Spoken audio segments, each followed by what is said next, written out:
Alright, well, I was gonna try and get everything fixed before I hit the scene swap button, but none of this shit's working, so we're going to oh, now it works. It works as soon as I leave studio mode. Oh, sweet Jesus Christ. Alright.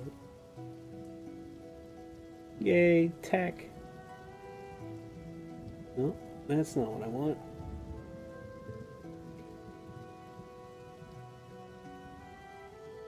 Oh.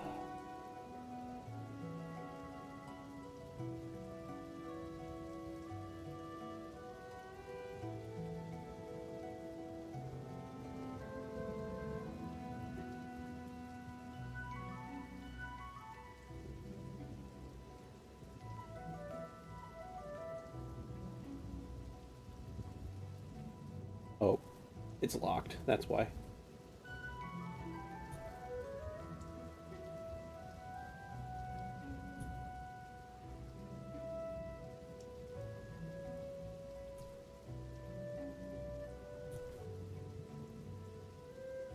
There we go, nice and wide.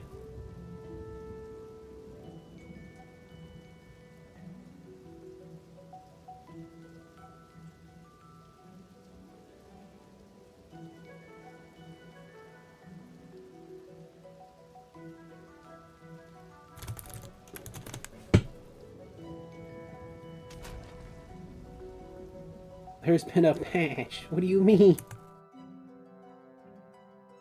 Oh. Don't tell me there's a patch.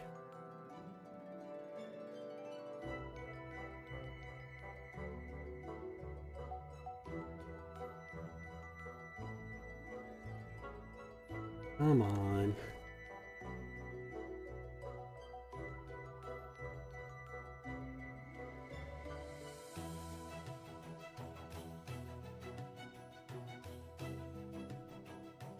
We're validating.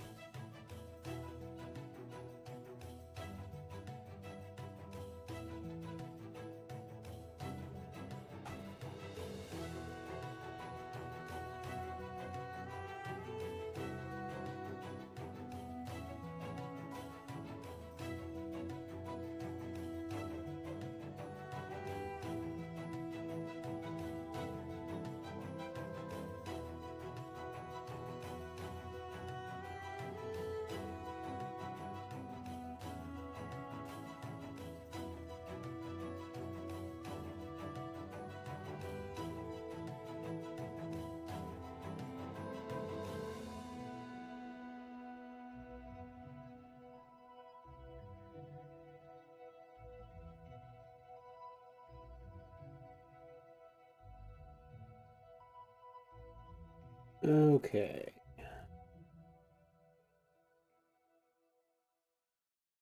$2 minutes.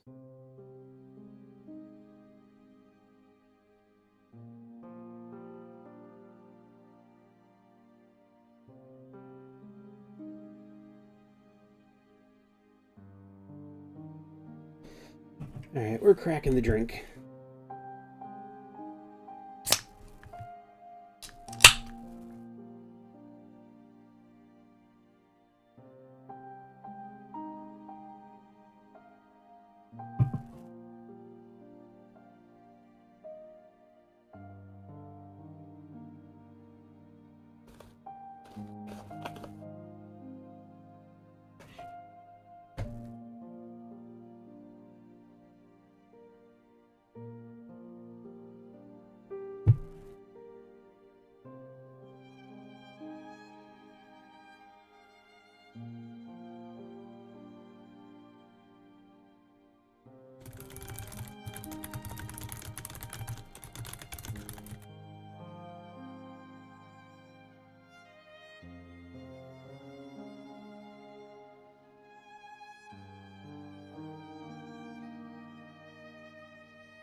Oh yeah, I should change my title to Drops Enabled.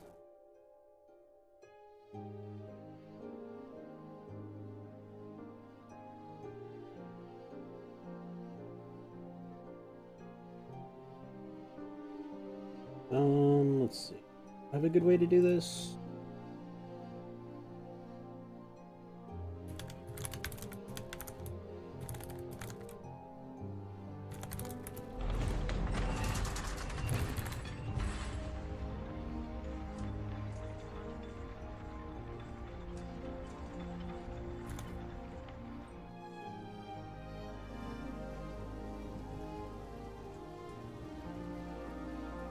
Edit stream.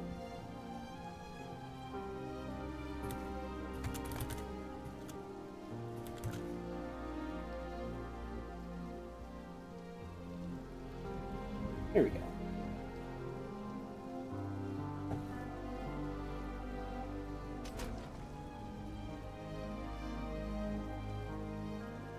I swear to God.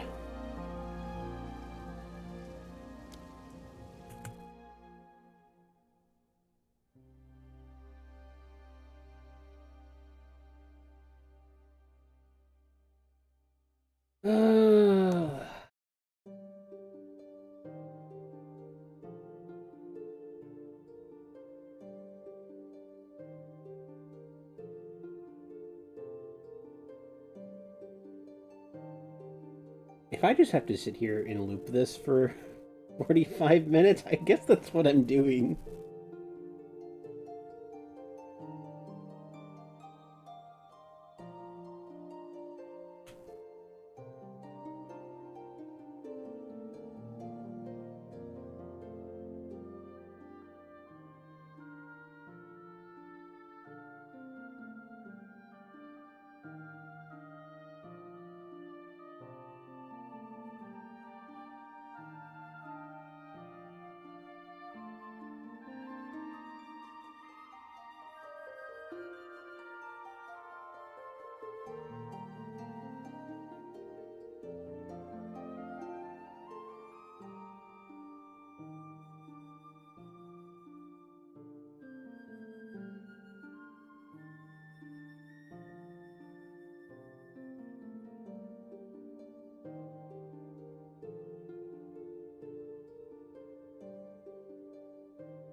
Ay.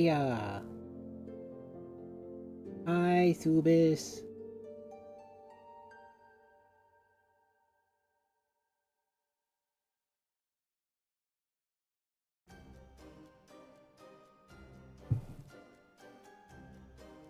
It's Druidin time. Are you ready? I'm so fucking ready.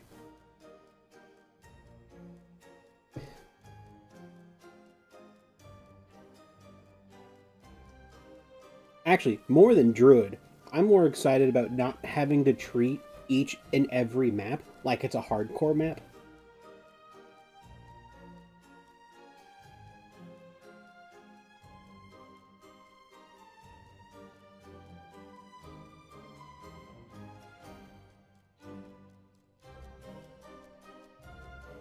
Yes, release the furry.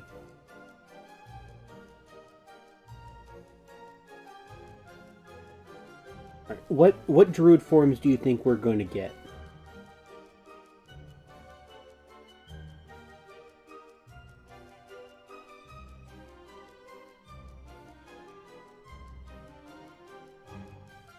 We all know bear. We all know werewolf. What else are we getting?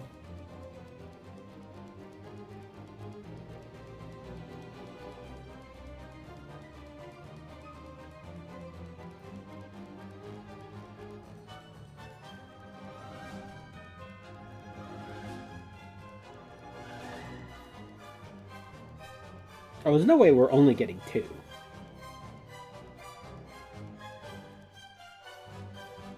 Yes, wolf pack, please. I would love a wolf pack.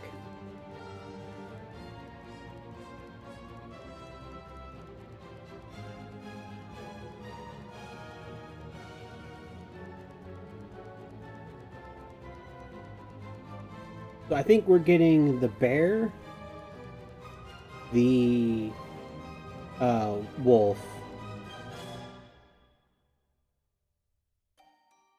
That was Path of Exile 1. Wait, was that Path of Exile 1 downloading this entire time? Oh my god, I'm going to scream. Oh.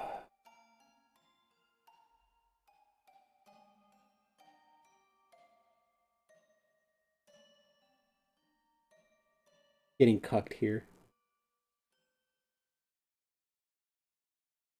Alright, but yeah, bear, werewolf.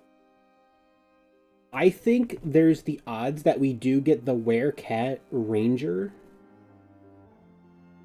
or werecat huntress that we saw from ExileCon 2019.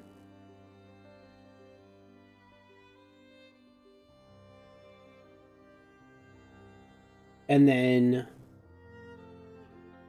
there is a non-zero chance. I don't want to say the quadrilla. There's a lot of people that want a quadrilla. I don't think it's coming.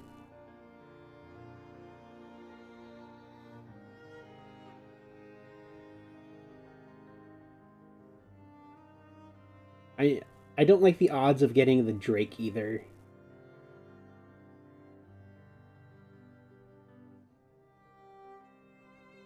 I think it'll be some kind of dinosaur though.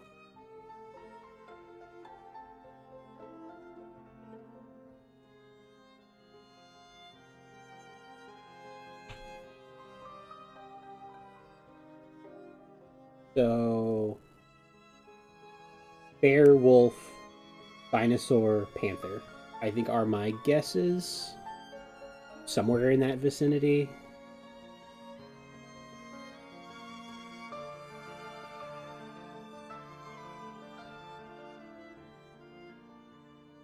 I think there's gonna be 4. No. Maybe there's a 5th attached to a unique item?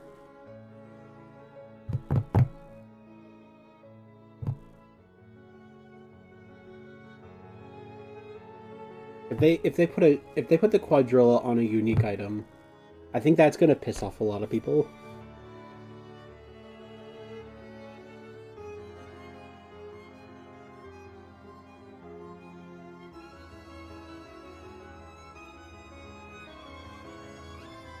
How's that gonna work? Is there space?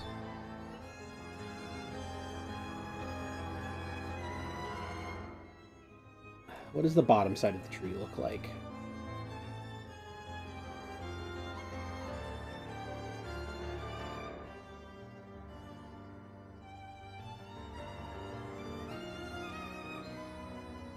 Maybe they morph all of the companion nodes into shape-shifting nodes? Or they have a node like Spiritual Aid, where companion modifiers also apply to you? Or companion modifiers also apply to your shapeshifts? That would be very strong.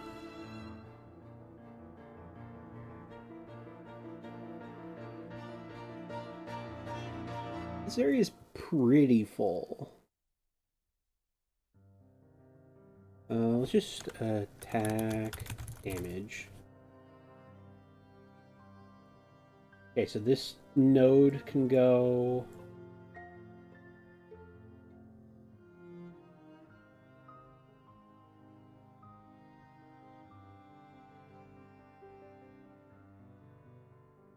This can go...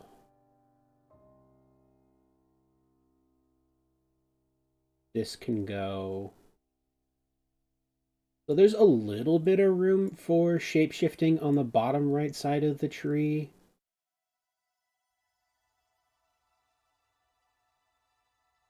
Make shape-shifting specific.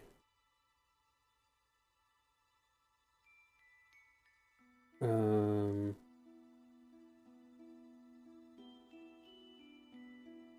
it's so wild how full the tree already is.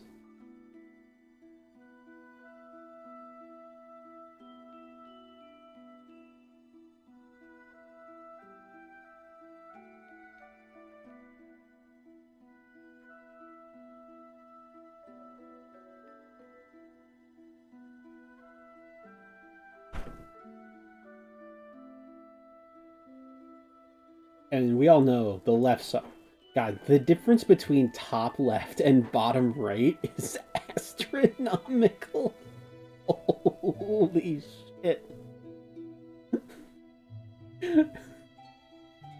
Blank here, blank here, blank, blank, blank. And then there's just all of this shit. Oh, I'm glad that's getting fixed.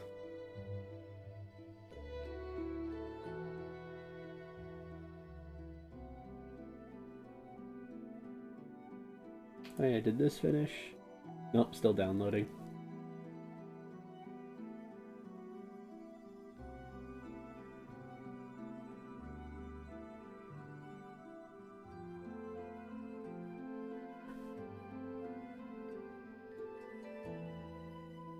Yeah, Bestial Rage and Feral Force, those are definitely going to be shapeshifting nodes.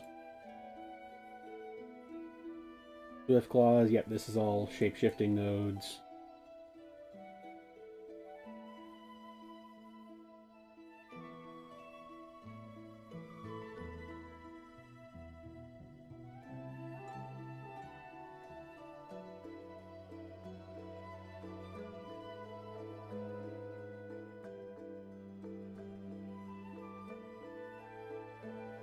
Oh man.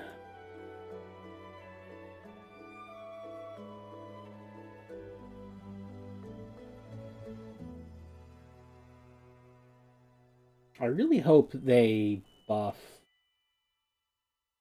a lot of the warrior side of the tree. Because, like, so many of these have downsides on them. That's completely unneeded.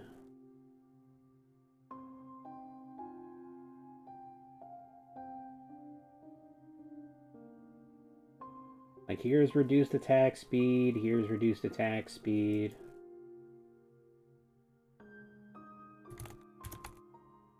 Like, look at all this.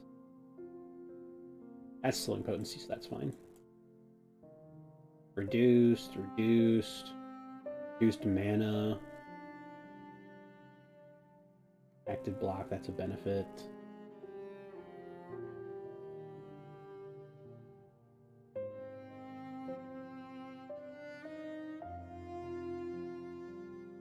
Reduced accuracy while surrounded.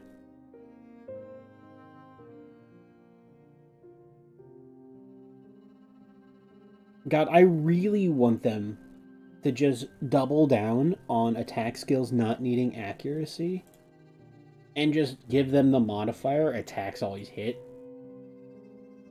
Because when I was leveling warrior like a week ago, there were so many times where perfect strike would just miss.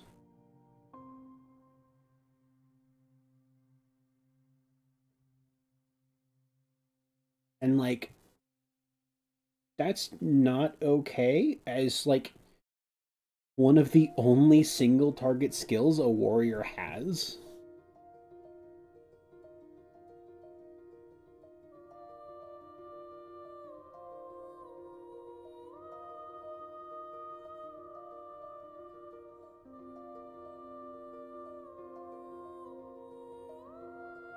Oh, hey, Path of Exile 2 is done. I guess I shouldn't say warrior. I should say mace wielder.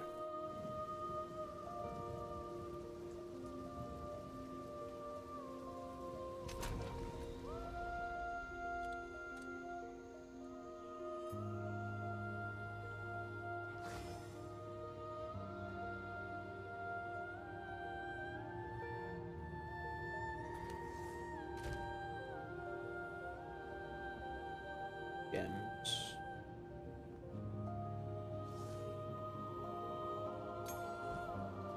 Because if we go to maces, for single target, you have shield wall, perfect strike,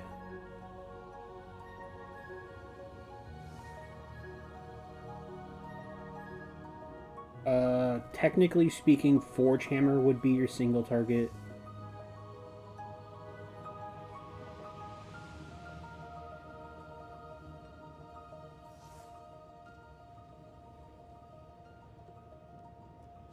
And Hammer of the Gods?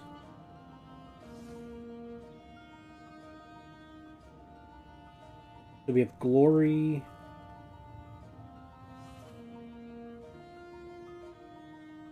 So, as Glory and Miss. Shield Wall is kind of your only reliable one.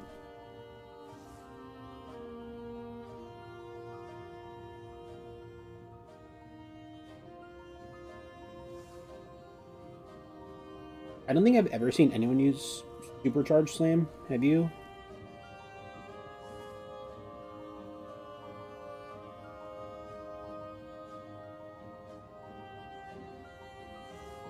Also, the countdown is stuff. Here's the countdown. There we go.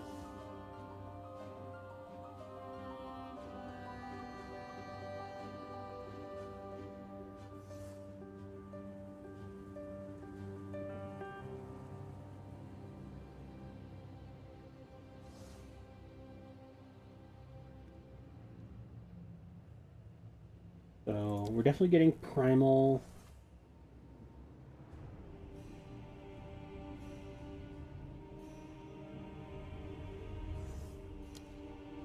I don't think we're getting swords. I really don't.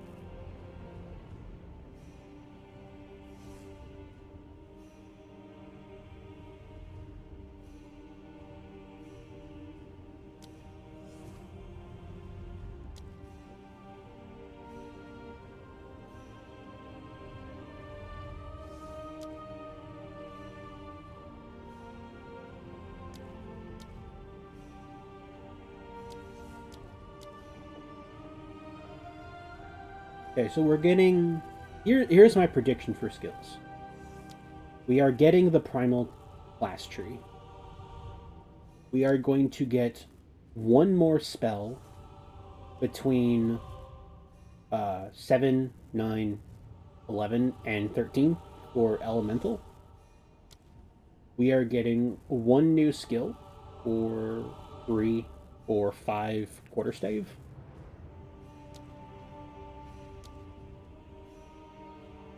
I don't think we're getting anything for bows.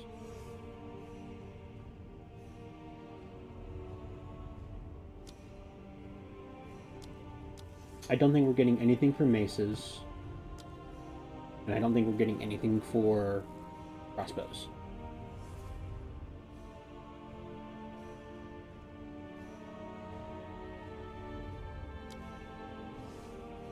And...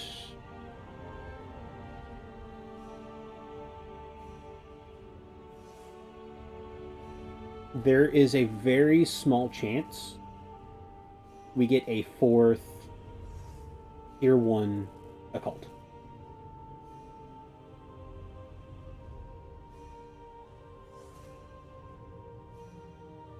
I don't think that chance is very high, but there's a chance.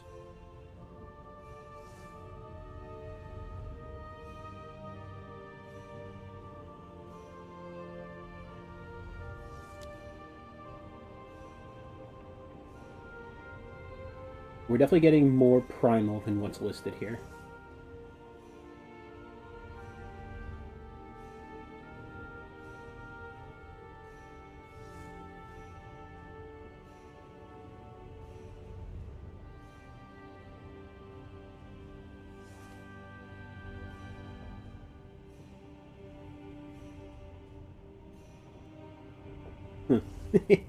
Bugged flavor text. Requires level 11 to get these level 13 uncut gems.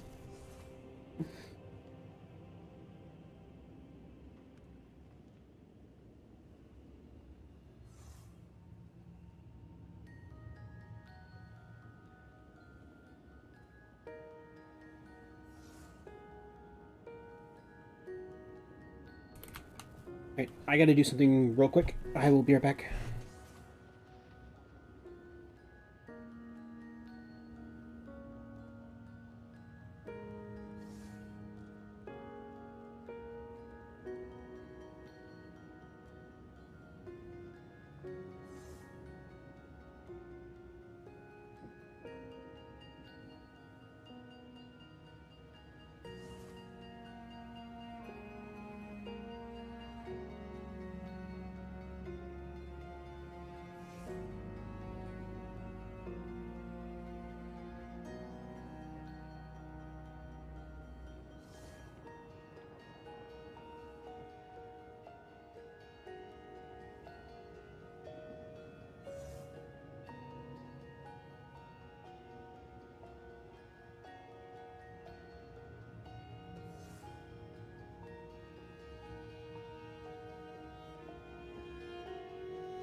Okay.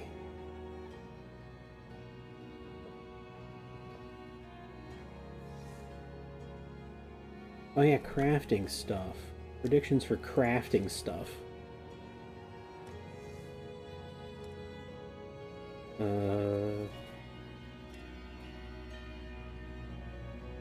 I think all of the crafting from Abyss will stay, except for homogenizing. I think homogenizing leaves, everything else stays. And is relatively untouched. I think desecration goes.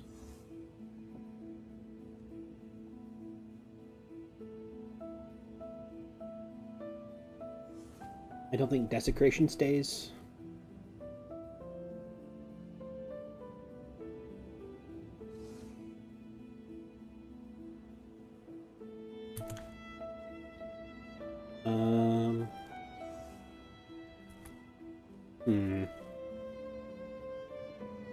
I think probably...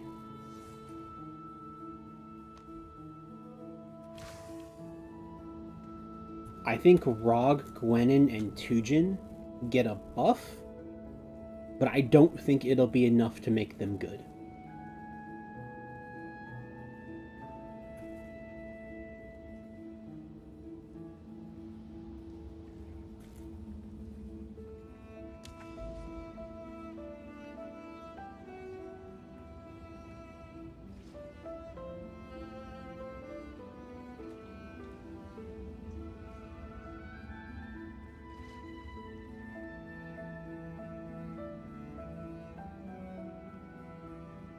How much of this changes?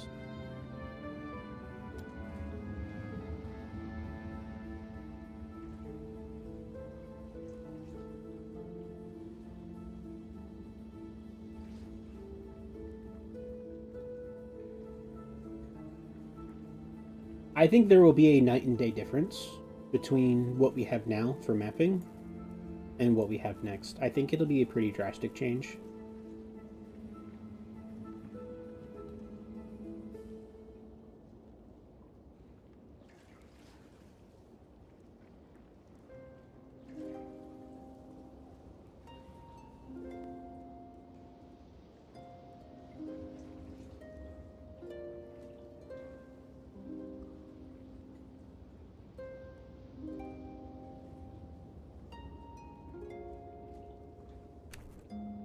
Yeah, I probably don't want to go too many guesses on that. Because that's probably going to be very different.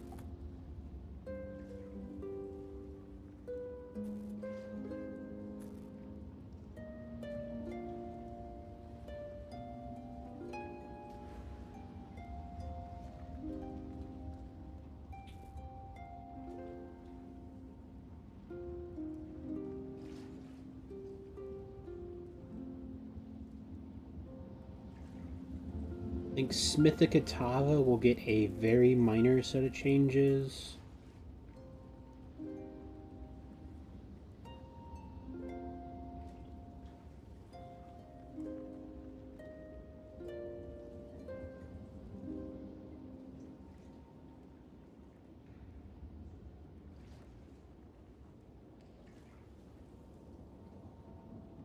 Titan.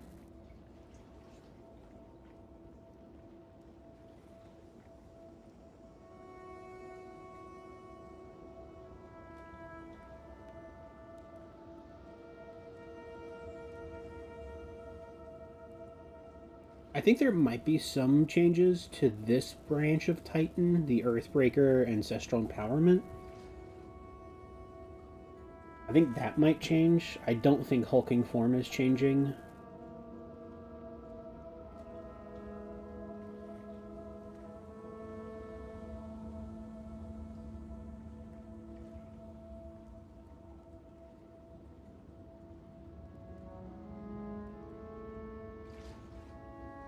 I think Encased in Jade might be completely reworked again. Anvil's Way Imploding Impacts, I think, is safe.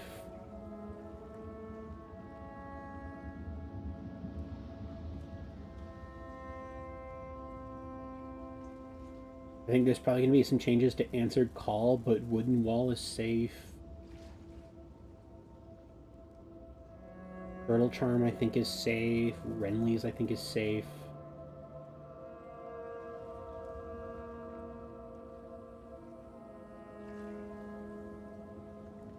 War Callers is probably safe.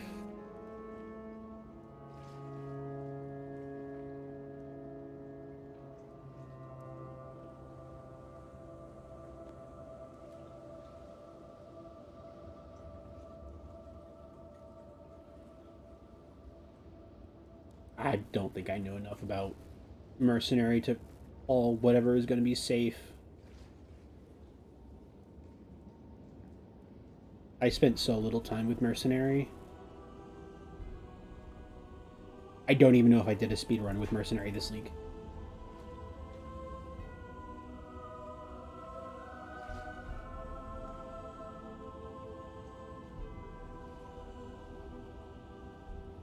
Let me see, where's my notes?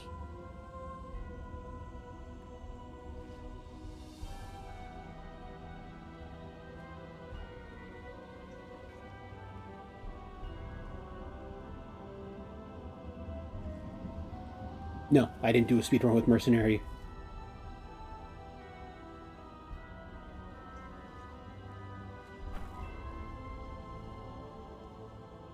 I'm not going to bother with that.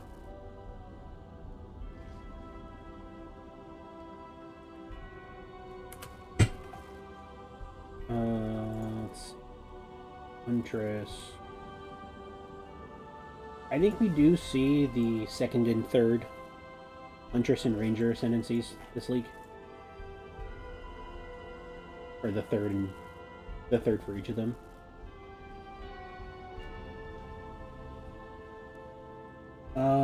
Do we get our third monk ascendancy?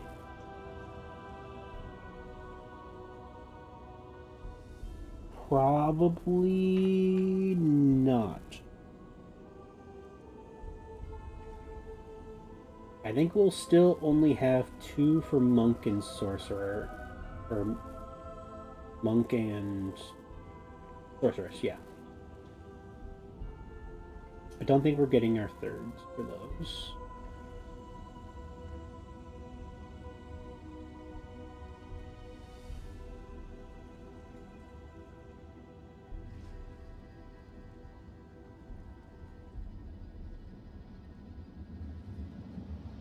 Because ooh, actually, if we do get Martial Artist as a Monk Ascendancy, if that's actually real, then we could see the third Monk.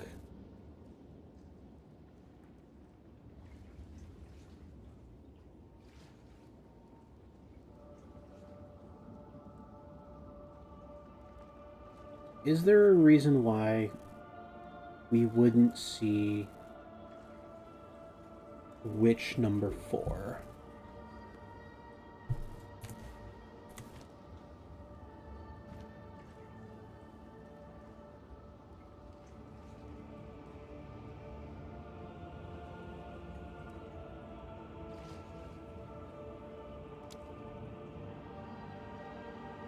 Yes, I think the reason we might not see the third Witch Ascendancy is because of swords.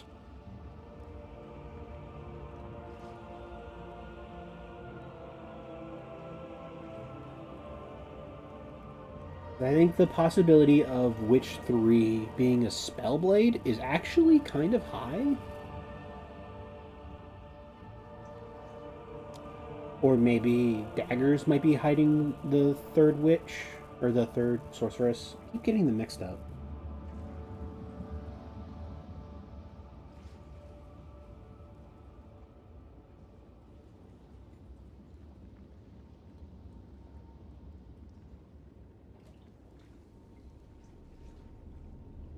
So there's a chance for Monk 3. I don't think there's a chance for Witch 3.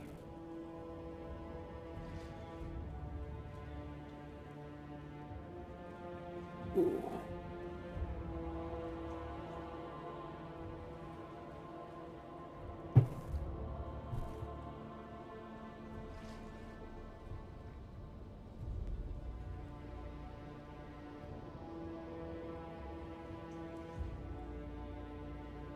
Oh yeah, I want to preemptively move myself.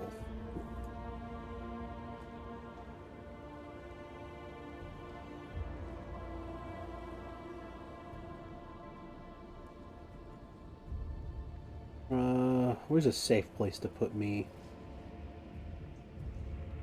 Right here.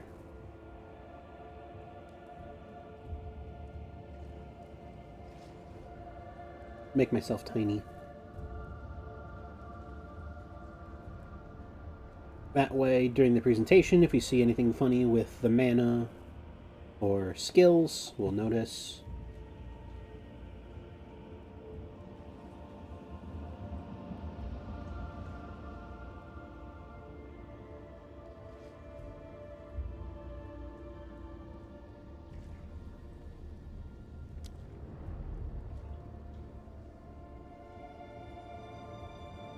Yeah. Probably not going to see anything with quarter staves.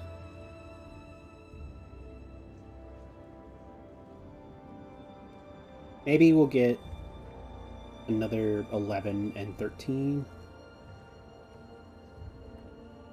Maybe.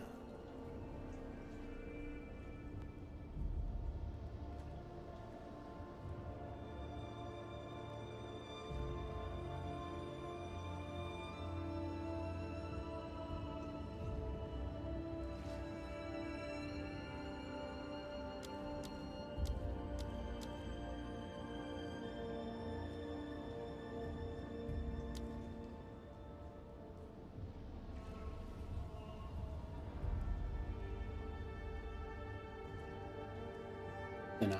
A lot of possibilities. GGG is... The live stream is in 14 minutes, 30 seconds. Drags in. I was just going over some of my thoughts and predictions for what could be in the live stream.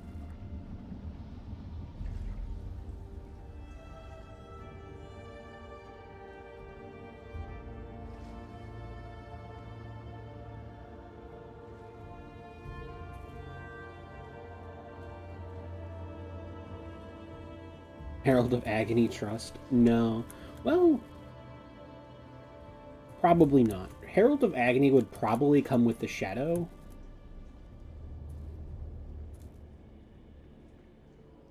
And Herald of Purity would probably come out with, well,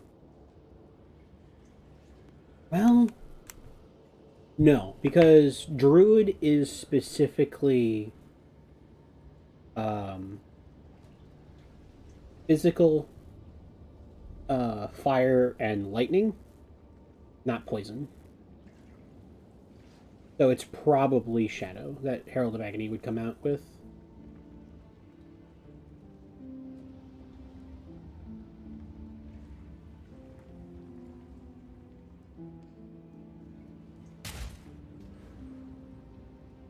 I was saying we're gonna get the primal skill tree, which is Fizz Fire Lightning.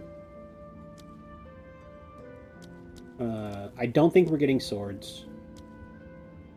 I don't think we might get one skill for maces.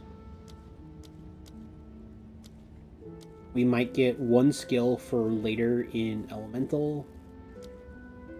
There's a chance we get something for T1 Occult. There's a chance we get something for Quarterstaves. And nothing for Spear and Bow. I don't think we're getting daggers. I don't think we're getting flails. I don't think we're getting axes. I don't think we're getting swords. Unfortunately, as much as I'd really like flails, I don't think the Templar's coming. And I don't think we're getting the Duelist for axes either.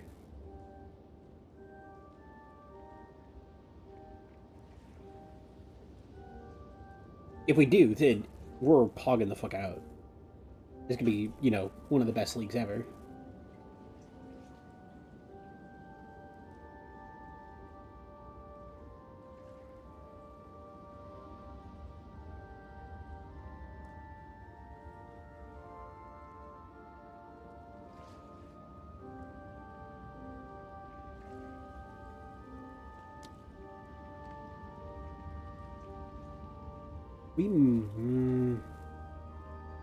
I guess there's a chance we get something for 11 and 13 spears to 11 and 13 quarterstaves.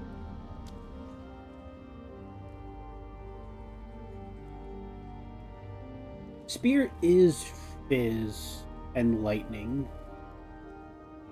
That does give it a little hope for getting something.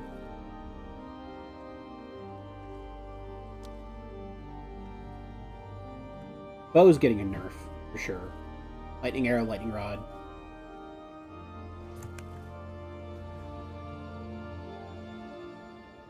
Lightning is just so overwhelmingly potent in this game. Like, 2% lightning damage per 10 intelligence is insane when you compare it to fucking strength down here. Or 1% per 15 strength. And you have reduced mana on top of that. It's just, like, such an unbelievably, like, downgrade. It's so bad.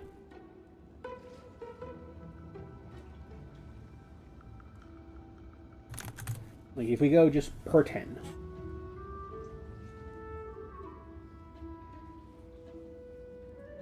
Because I know, what, there's the dexterity node.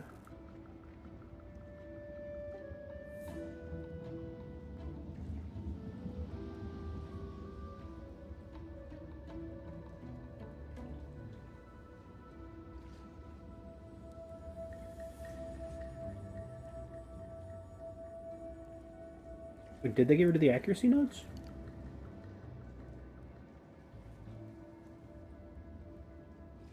%3 invasion per 10 int.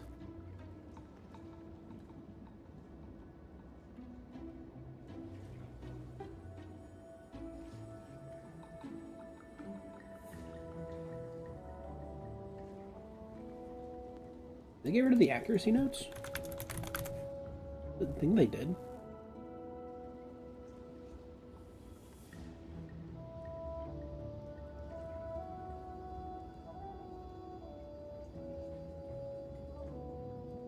Attack speed per 250.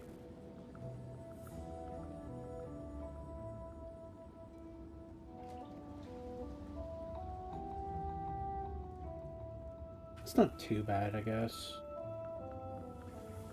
I don't know if anyone was using it, but...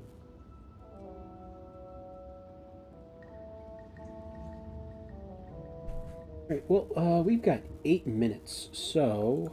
let's go ahead and close this out. I was going to run a couple maps, and I got distracted, so... Boop. Whee!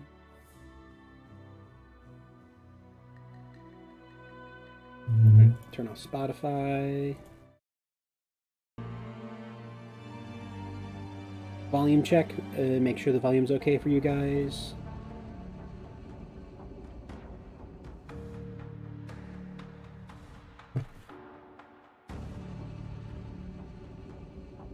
Volume good. Alright, Suba says okay.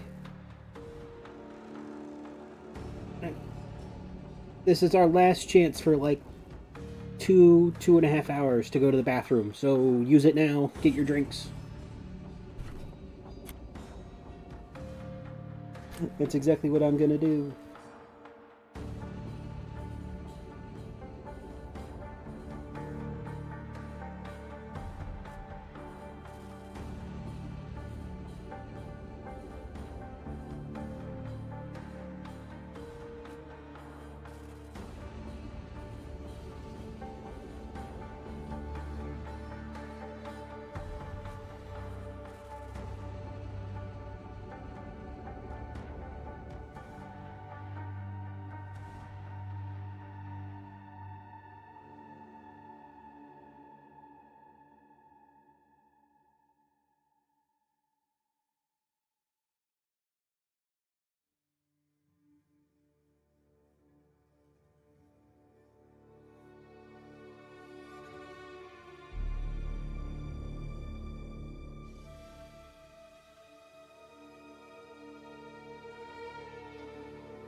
Okay.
2 minutes.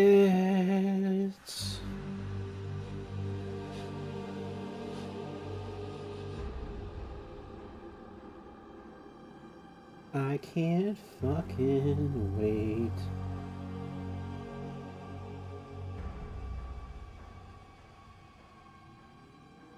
I think it's really funny that my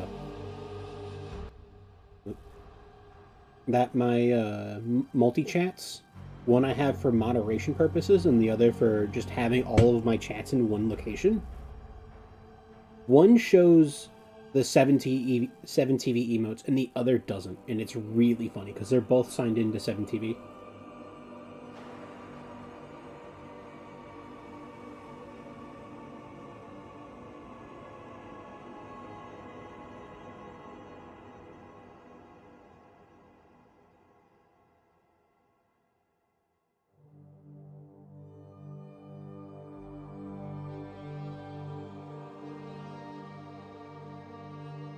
Here, see this? I'll send it in Necro's chat and show you.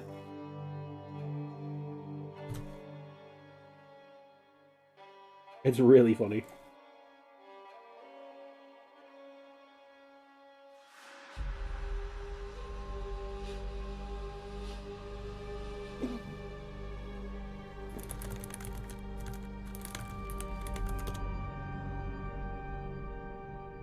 One minute.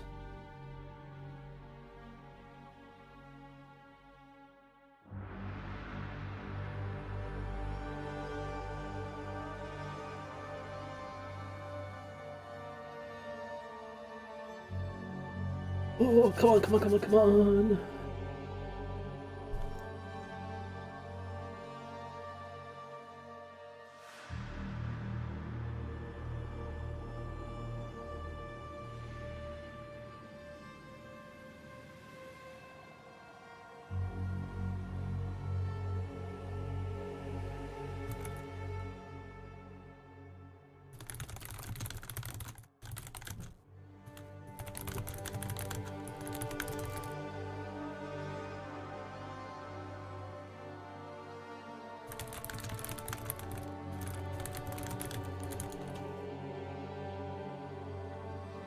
Hi, I'm Jonathan Rogers, Game Director on Path of Exile Hi, John. 2, and welcome to GGG Live.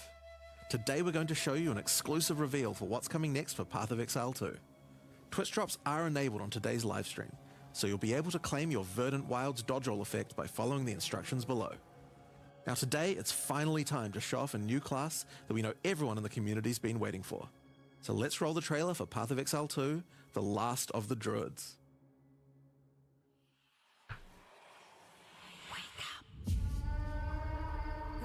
Oh, he's naked.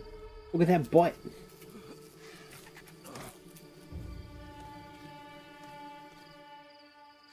Well, well. What have we got here then? You lost, fella? Hey, we're talking to you. I asked you a question.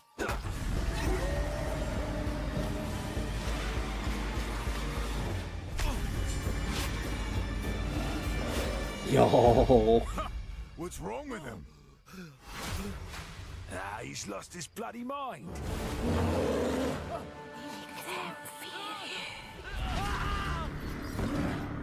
Yo. Get a bear. Wait, poison? He's not supposed to be elemental poison. Wait, and cold?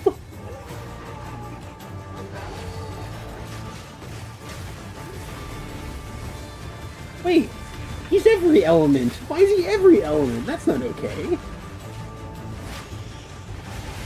Oh, the Drake is real. Oh, it's so good.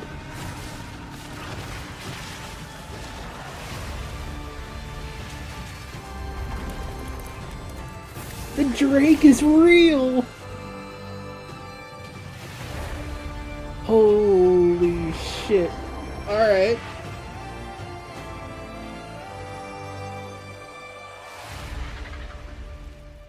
Get him, bird. I will find you, Eve.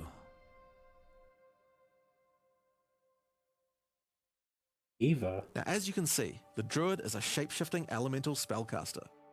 After his fellow Druids were destroyed by the King in the Mists, the Druid lost his humanity in the forests of Ogham, where he wandered for years as a beast. Now, finally reawakened, he's determined to find his lost wife and regain his humanity. The Druid has been one of the hardest classes for us to design. As well as having human spells, he has 3 animal forms, and we wanted to make sure that there were interesting combos between all of them. The Druid is our first hybrid strength and intelligence class. That means he needs to have the ability to use spells and attacks. As a human, the Druid typically uses magical staves to harness the powers of the earth and the natural world. One of the first skills you will learn is the ability to create small volcanoes from the earth. This skill spits out balls of magma at your enemies, and will continue to do so for some time. While the volcano is active, turn into an animal and wade into melee range. Many of the skills you use as a human last for a significant period of time, giving you a good chance to turn into an animal and rage out. But how do you turn into an animal, you may ask? Well, the answer is a new weapon type that Druids use, animal talismans. When you equip an animal talisman, you can choose which animal form you would like the talisman to represent. Depending on what you choose, you'll be given that animal's basic attack as a new skill to equip. For a bear, that's Maul.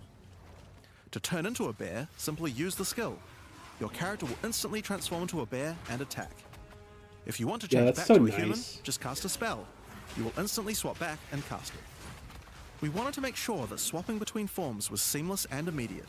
Changing forms should be something that you do without even thinking about it all the time in battle.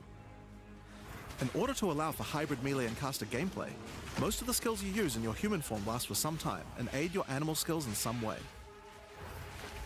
The volcano we used earlier will emit more molten balls whenever you hit it with a slam, making it perfect for use with your bear form's furious slam.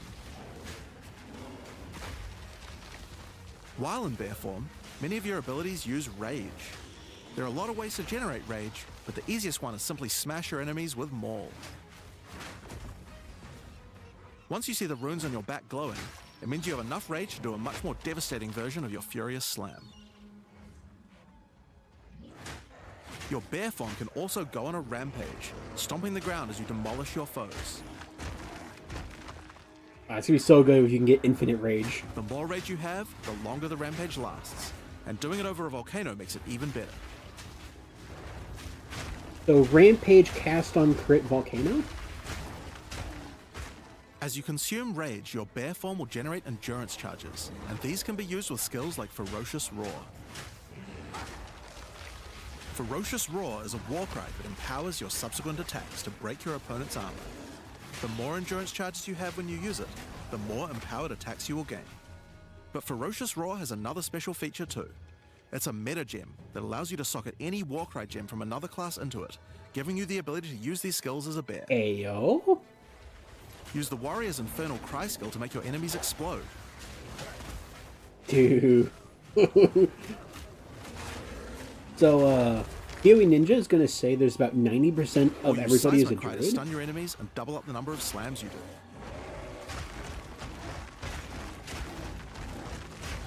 Oh, that's so fucking good. You can even use it with Ancestral Call, a skill that turns you into the fire god Cow.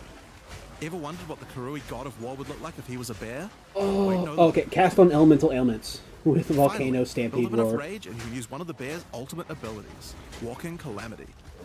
This skill summons a storm of fire around you for some time, while generating even more rage No to power your other fucking abilities. shot. A true bear apocalypse. What The the bear is known for being a fuck? slower and more lumbering animal, with slower attacks and heavy slams. But what if you want to turn into something a little more nimble? Well, let's check out the second animal form for the druid, wolf form. For the wolf form, we wanted to go fast and furious. Even just the wolf's basic attack will leap forward and rake his foes. After attacking, the wolf stands up on 2 legs, but after running for a short time, he goes back on all 4s, allowing to move more quickly between packs of enemies. The wolf has a lot of cold attacks based on his association with the moon, and the first of these is Lunar Assault. It's great for freezing your enemies in place. After they're frozen, use your basic rake attack to knock shards of ice off your enemies, which land on the ground nearby and explode. If you want to get into battle quickly, you can use your pounce attack. This skill leaps at a target and applies a mark to them. Killing the marked enemy will summon a wolf minion to your side, allowing them to fight. Where's your with you. wolf minion? Mark and kill as many enemies as you can to build up a sizable pack. While an enemy is marked, your wolves will prioritize that target and do more damage the more wolves you have, so make sure you keep your pack strong. Now, one problem you might run into is your wolf pack dying in boss fights. You often don't have any enemies that you can mark and kill in order to regenerate your pack. To deal with this problem, you can use Cross Slash. Cross Slash jumps backwards and does a vicious double slash. Any marks on your target explode and triggers their abilities. This allows you to pounce to mark an enemy and then summon a wolf even without killing it. Okay, that's nice. Cross Slash also has another feature though. Remember those ice fragments from before? Well, Cross Slash will propel any ice shards on the ground towards its central target. First, freeze your enemies with Lunar Assault. Then rake them to create as many ice fragments as you can. Then follow up with Cross Slash to generate a field of icy explosions to obliterate your enemies.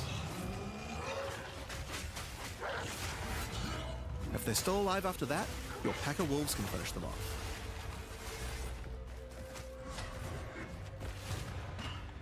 Just like with the bear's raw skill earlier that allows you to use skills from other classes, Pounce is also a meta gem that you can socket mark skills from other classes into. Oh, So for example, that's gonna be you good. might want to try adding Freezing Mark from the Monk to Pounce. After pouncing at an enemy, Cross Slash to explode the mark and gain extra cold damage for a time. The Wolf has many other ways to go all in on cold though. Using the Arctic Howl Warcry will allow you to add cold damage and chilled ground to any slam, while buffing your pack of wolves as well. You can also use it to freeze enemies that are close to being frozen, making it much faster to use your other combos. Finally, the wolf also has the ability to call down the power of the moon to transform into an Arctic werewolf with Lunar Blessing. Oh, In that this looks form, you good. move and attack more quickly and deal extra cold damage. Consuming Rage will extend the duration of your Arctic wolf form, so you could try a hybrid bear and wolf build if you want to utilize the skill to its full effect.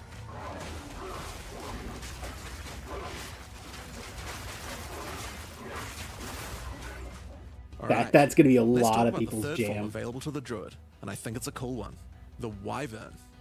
The Wyvern has a number of long-range breath abilities, but that doesn't mean you can't get into melee range when you want to. The basic attack of the Wyvern is Rend. Jump forward into combat and slash your enemies with your lethal talons. If they're close to being stunned, you can blow them off balance with a blast from your wings, causing an explosion of damage. After the battle though, it's time to feed. Devour the corpses of monsters to create power charges, and this is when the Wyvern's abilities really come online. When using Rend, you can consume a power charge to charge up your wings with lightning. Not only does this do a bunch of damage, but it allows you to turn this melee skill into a much larger AoE attack. That's a pretty good AoE. Once your wings are charged, your Wing Blast will also do lightning explosions for even more damage. If your enemies are close to death, no need to wait for them to actually die. When you see this blue marker, just devour them alive. Fresh meat is much tastier after all. Alright, so those are some melee options, but how about range? Well, you wouldn't be much of a dragon if you couldn't breathe fire after all. Rolling Magma is the first of the Wyvern's breath attacks. Spit balls of fire that bounce along the ground. These balls will trigger Oh, volcanoes as no. well, so it's a good idea to cast one as a human right before you start spitting. But that's not all you can spit. You have something a little nastier in that gullet of yours. But you Spitting get a oil. barrage of oil at your enemies will cover them in a viscous sludge that makes them easier to ignite. If you have power charges though, plant your wings in the ground and vomit a barrage of lightning-infused projectiles. The more power charges you have, the longer you can do this for. But make sure you keep your foes at range. You're vulnerable to melee attacks while channeling this skill. In order to help with that, let's take a quick diversion back to some of your human abilities. As a Druid of Scoth, you have the ability to harness the power of nature to create entangling vines to slow down your enemies. Another of nature's punishments is the thunderstorm. Creating one of Okay, these so will it's create not periodic poisonous strikes of fizz lightning from the still. sky, and will also make your enemies wet. Why is that useful? Well, of course, things that are wet are easier to shock. Use it with lightning damage from your Wyvern form to enhance your damage. Oh Making no, things buffs wet to also makes them lightning. easier to Please freeze, no. so it works nicely with your wolf form as well. And you know what else likes water? Plants. Water your plants to give them various extra abilities. Use Lightning Storm with Entangle to make them last longer, and attach more vines to each enemy, slowing them further. Oh, that's so Summon cool. Thrashing Vines to slam at your enemies for a time. Any that are created in water will be larger and deal more damage. I am the storm that is Now approaching. then, with our enemies sufficiently subdued with our plants, time to really lay into them with our lightning-infused barrage. Now, this last Wyvern ability is just ridiculous, but we felt like we had to do it. Use Flame Breath to take to the skies and rain down a stream of fire on your enemies. You have wings, so we have to take full advantage of them after all. So fly around and burn in it. Oh, burninate. Oh, hell yeah.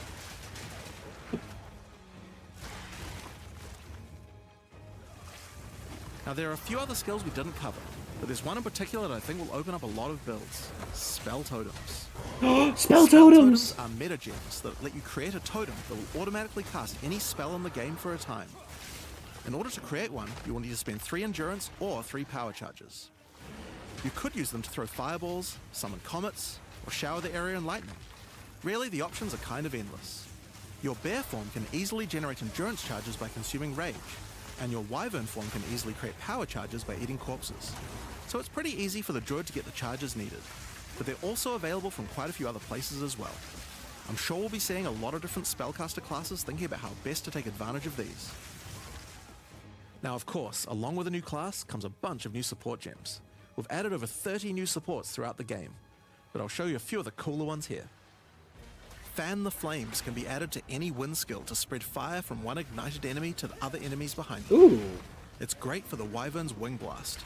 But you can also use it on many other classes with wind skills, like the Twisters on the Huntress, or the Monk's Staggering Palm Projectiles. Accelerated Growth causes extra explosive plants to erupt from the ground whenever you grow plants with rain. And Advancing Storm changes storm skills like your Thunderstorm or Tornado to move across the battlefield. It's great for watering plants en masse, or to turn tornadoes into a real disaster by sucking up multiple ground effects as they travel along. Ew. And the Sorceress might like to use it with Firestorm as well. Oh, that could be really good. I Echo and really Cry hope they causes buff your Warcry Firestorm. skills to echo. They will repeat a couple more times with a delay after you use them, giving you more empowered attacks. Use it for the druid's animal form Warcries, or on the warrior for a nice power boost. Grounding Shocks causes monsters you shock to turn into living Tesla coils, arcing lightning to nearby enemies. You could use it with your empowered wings for an extra damage boost, but it's also great with any other shocking skill. Try it out with Lightning Spear. It obviously needed more AoE clear. There's a whole pile more, but we'll leave those for you to discover. Now with a new class comes new Ascendancy classes. The Druid will have 2 options for now, with a third being released later. The first class is the Shaman. The Shaman channels nature's elemental fury and can harness rage as a spellcaster, unifying his animalistic and magical tendencies. Yo. By allocating Druidic Champion, you gain spell damage the angrier you are. And with Furious Wellspring, you generate rage continuously and can spend it to empower your spells. With the knowledge of the Asmerian Magi, the Shaman can harness untapped power from runes and idols. After allocating Wisdom of the Magi, you will notice that all runes and idols have extra mods only available to the Shaman. Yo, what the fuck? These new mods unlock countless new possibilities for enhancing your build. You can also allocate Bringer of the Apocalypse, allowing you to become a walking natural disaster. After dealing enough elemental damage, storms of all elements rain around you, destroying all who would face nature's fury. What the There are fuck? other abilities for the Shaman, but I'll just show a few from each class for now. The other Druid Ascendancy is the Oracle. Yo. The Oracle perfected the power of foresight and utilizes this in combat to gain massive advantage. When taking Fateful Vision, you will see visions of your future self using specific skills. If you decide to follow this path by using the skill yourself, it will do significantly more damage.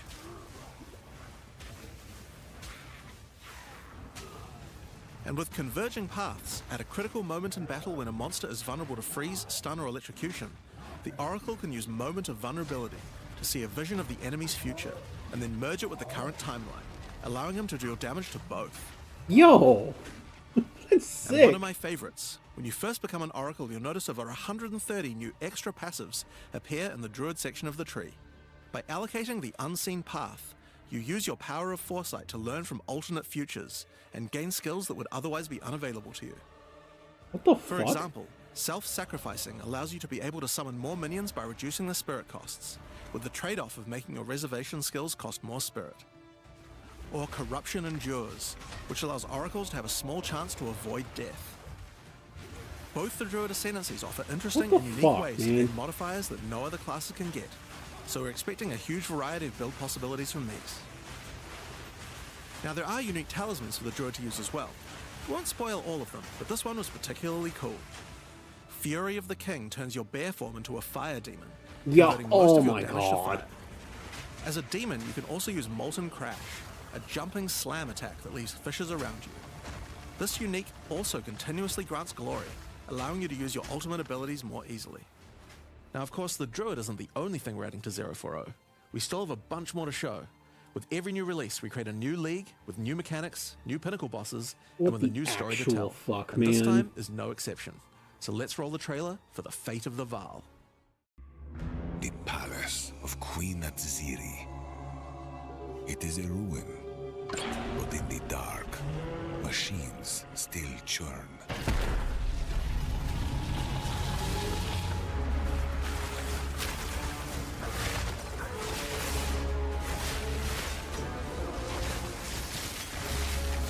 The temple has many functions, and with it, a chance to Excuse save me? the Vaal, a gateway through time.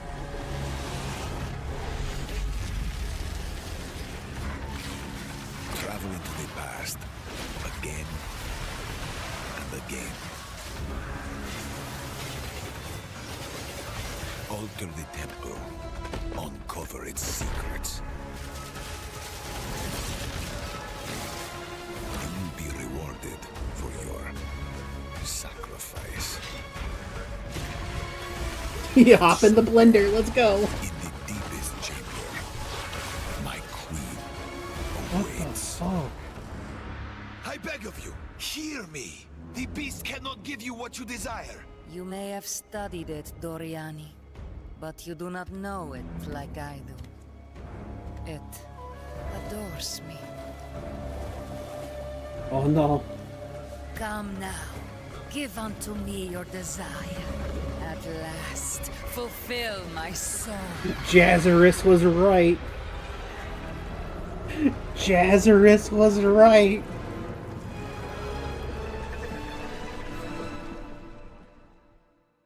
Hi, I'm Mark Roberts, Game Director on Path of Exile. In the Fate of the Vaal League, you will find remnants of the ancient Vaal civilization scattered throughout Rayclast. They seem to attract nearby creatures and affect them strangely. Hi Mark. After killing them, the remnant appears to gain some amount of power, but not enough to fully activate it. It seems you will need to find 5 more of these arcane devices, and sacrifice the monsters you find there to fully activate one. But things don't always go to plan. These devices are old, and sometimes infected by corruption. Twisted versions of ancient Vaal may Ew. emerge, and sometimes even stronger foes. On fully activating one of the devices, you finally discover its true purpose.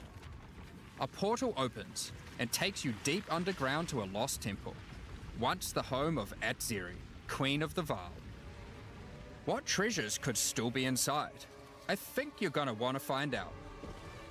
In front of the entrance is a console of some kind, and on activating it, you can see a map of the temple. Atziri's personal chambers are on the far side, but how could anyone get there? There are disconnected rooms, and the layout doesn't seem to make sense. And that's when you realize the purpose of the ancient devices scattered through Rayclast. The temple is powered by sacrifice, and this energy can be used to modify the very structure of the temple itself. Yo. Each time you run the temple, you will be given 6 rooms that you can place, allowing you to craft your own dungeon to explore. Place paths to link up the dungeon, and place rooms beside them full of precious loot. After you are happy with your choices, open the temple and discover the results of your efforts. Each room contains different challenges along with its rewards. On entering a room, the doors will slam shut behind you, and you will need to face the encounter within. But choose wisely. It's important where you place the rooms to get maximum returns. This is gonna For be example, a good fucking when lead. placing a commander, you could just place it anywhere along an existing path, but a much better strategy is to place it next to a garrison of troops for him to command. With better leadership, the garrison will level up, making the monsters harder, but also more rewarding. Different rooms have different requirements for leveling up. For example, if you want to fully level up a smithy, you will need to supply it with golems from an adjacent golem works, and hook up a generator to the power network to supply it with power.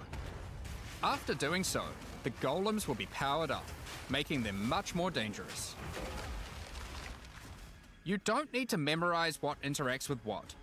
When selecting a room, you will be shown the locations that will make other rooms level up, and exactly Hey, what that's effect it will have on the nice. temple.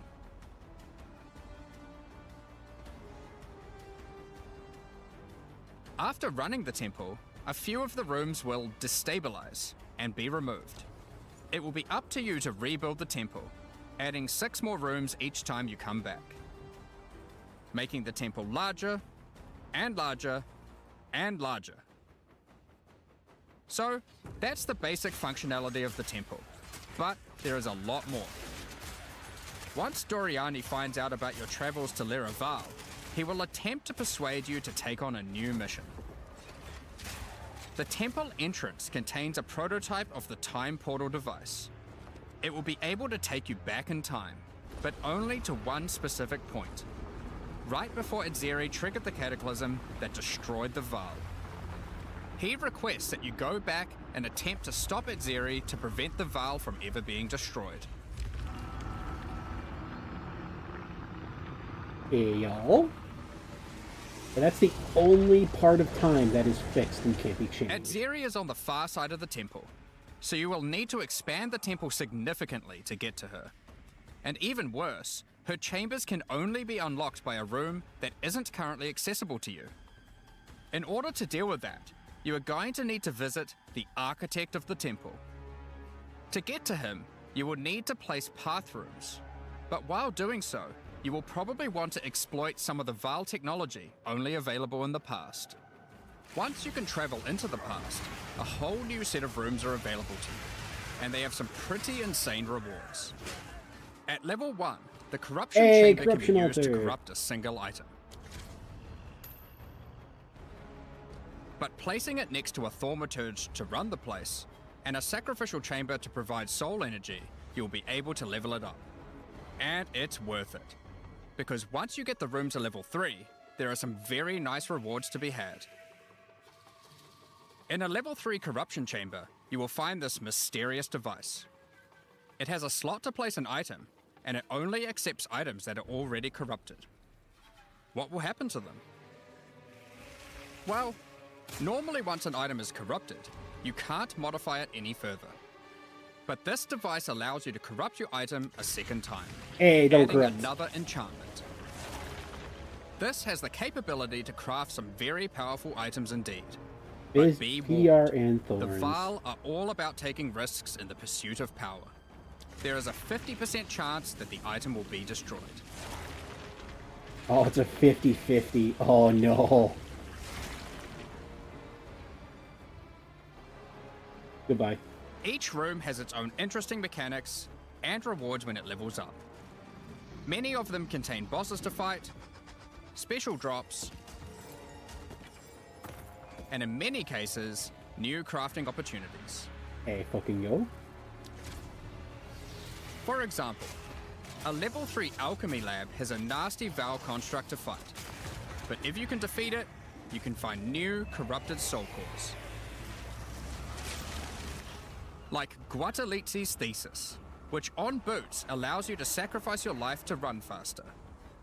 Or Sita Qualottl's Thesis, which on gloves will revive one of your minions whenever an offering expires. Oh, nice. Get a sacrificial chamber to level 3, and you will need to face a highborn priest of sacrifice. Defeat him to be able to further corrupt a Val unique, modifying it in unpredictable ways. One of the mods of this unique will be removed and replaced with another random mod.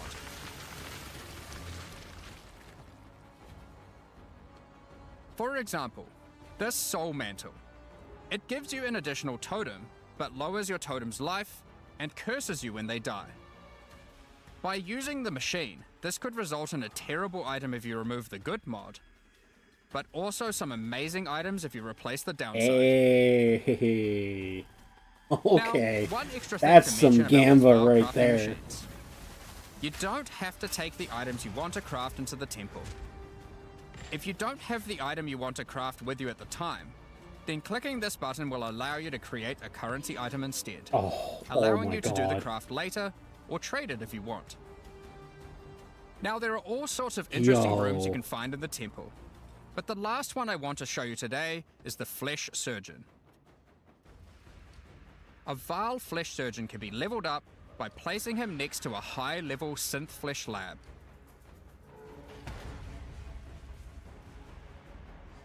But be careful.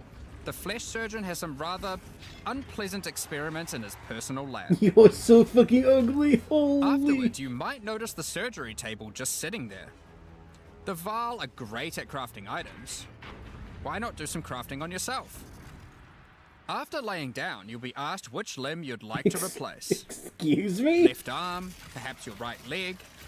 Each limb can get a different set of random bonuses, so choose wisely. After getting up from the table, try out your new limb. It seems to work fine, and even perform better than your normal one. Now, there is just one thing with replacing body parts. If you die and are resurrected, your body will return to its natural state. You might need to return to the Val Surgeons if you want another robot arm, and maybe get a better one next time. Oh, don't die. Some rooms, like the Commander, can give you a new type of reward. Medallions that can be used to manipulate the temple in other ways. Using a Queeper medallion will allow you to artificially boost a room, even if it doesn't meet the normal requirements to level up. And a Huatalotli's medallion will stop rooms from destabilizing when you complete a temple, allowing you to guarantee getting a reward a second time. Great if you want to stock up on double corrupts. Now, with all that aside, time to face the Architect, and you will be in for a fight. Yo. Once defeated, you will find another console that can be used to modify the temple. But this one is special. It allows you to place new types of rooms with specific rewards. There are rooms with specific uniques, special runes, and currency. Blackfire? But also Money? a few other, more niche crafting experiments. Like this one, that can extract the socket balls back out of an item, Ooh. at the cost of destroying it. Now, I don't know how I feel about something that. really important is It's every good. league we release a significant amount of content for the But endgame. it does destroy the item. In order to make sure that the Fate of the Val works well for late game players, we've added many mechanics to make sure that you can scale the difficulty and rewards to match.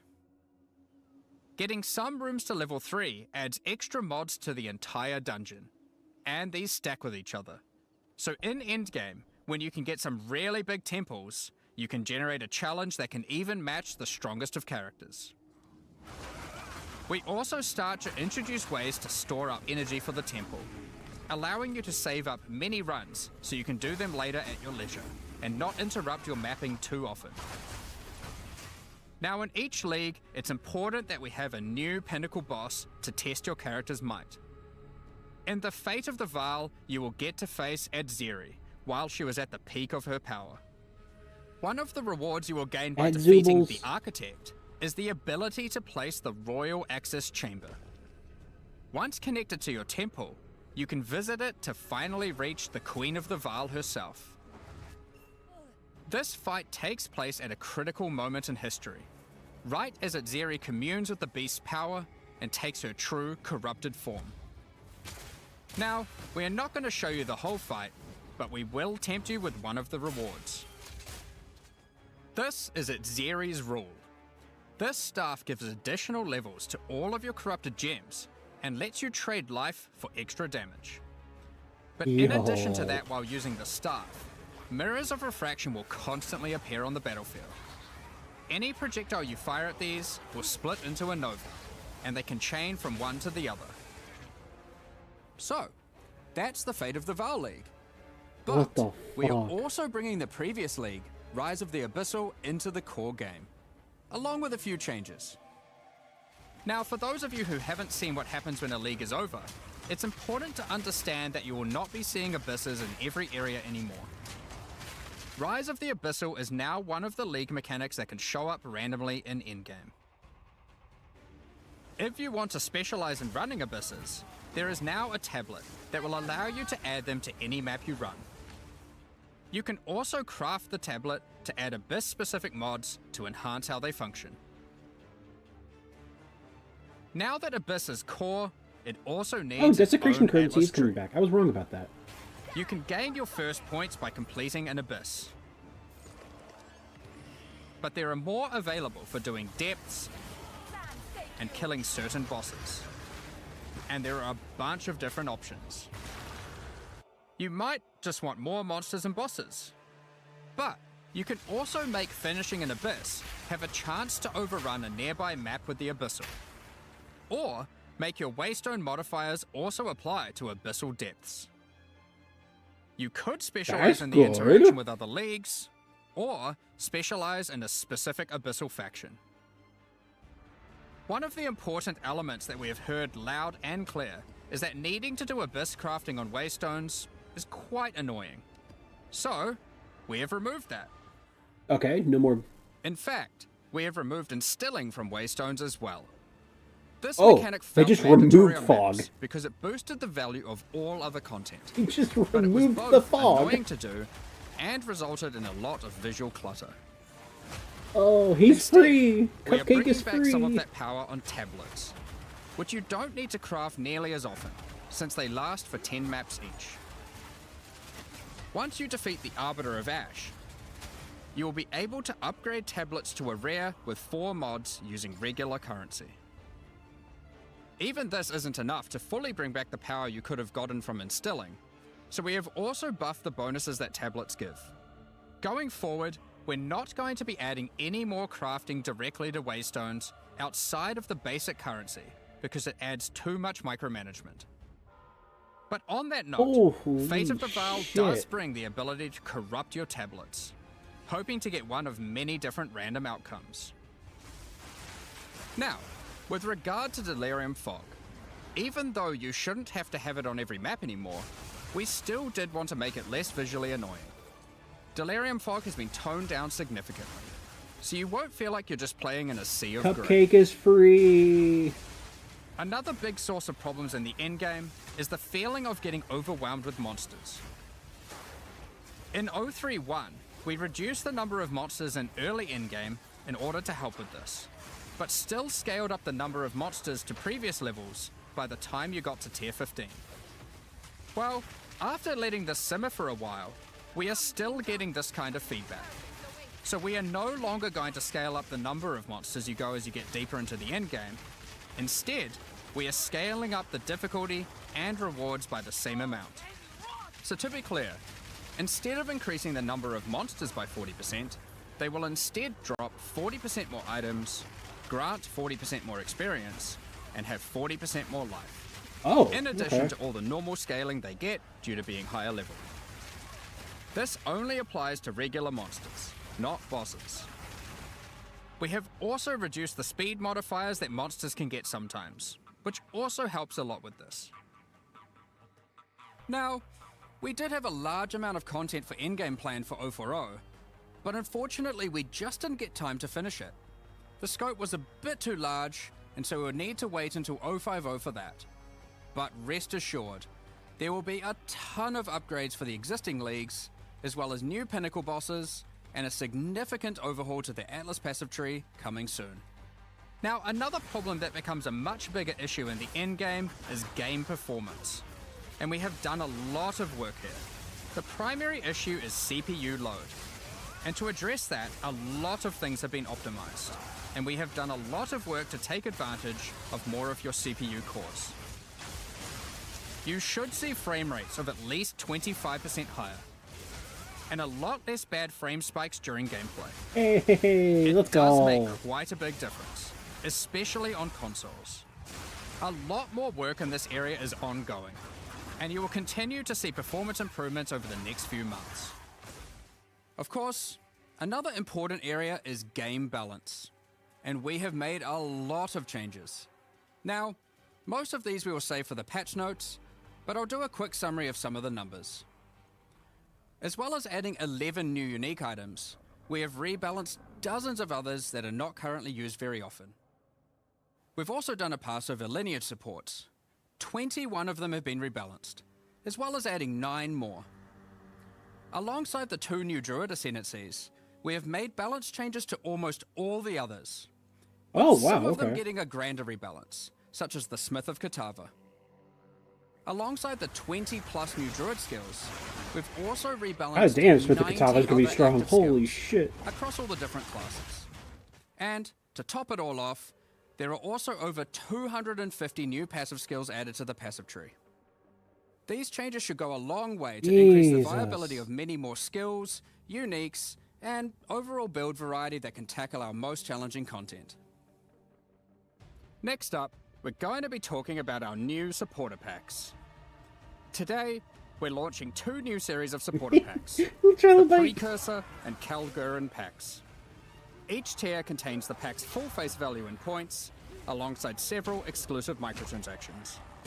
As always, the microtransactions in these packs are purely cosmetic and do not affect your character's power or progression in any way.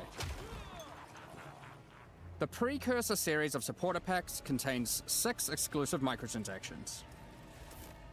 First up, the Marble Statue character effect. Once you finally stay still for a moment, a podium rises up out of the ground to immortalize you, turning your skin to marble. That's really funny. When you next move, the stone crumbles around you. That's funny.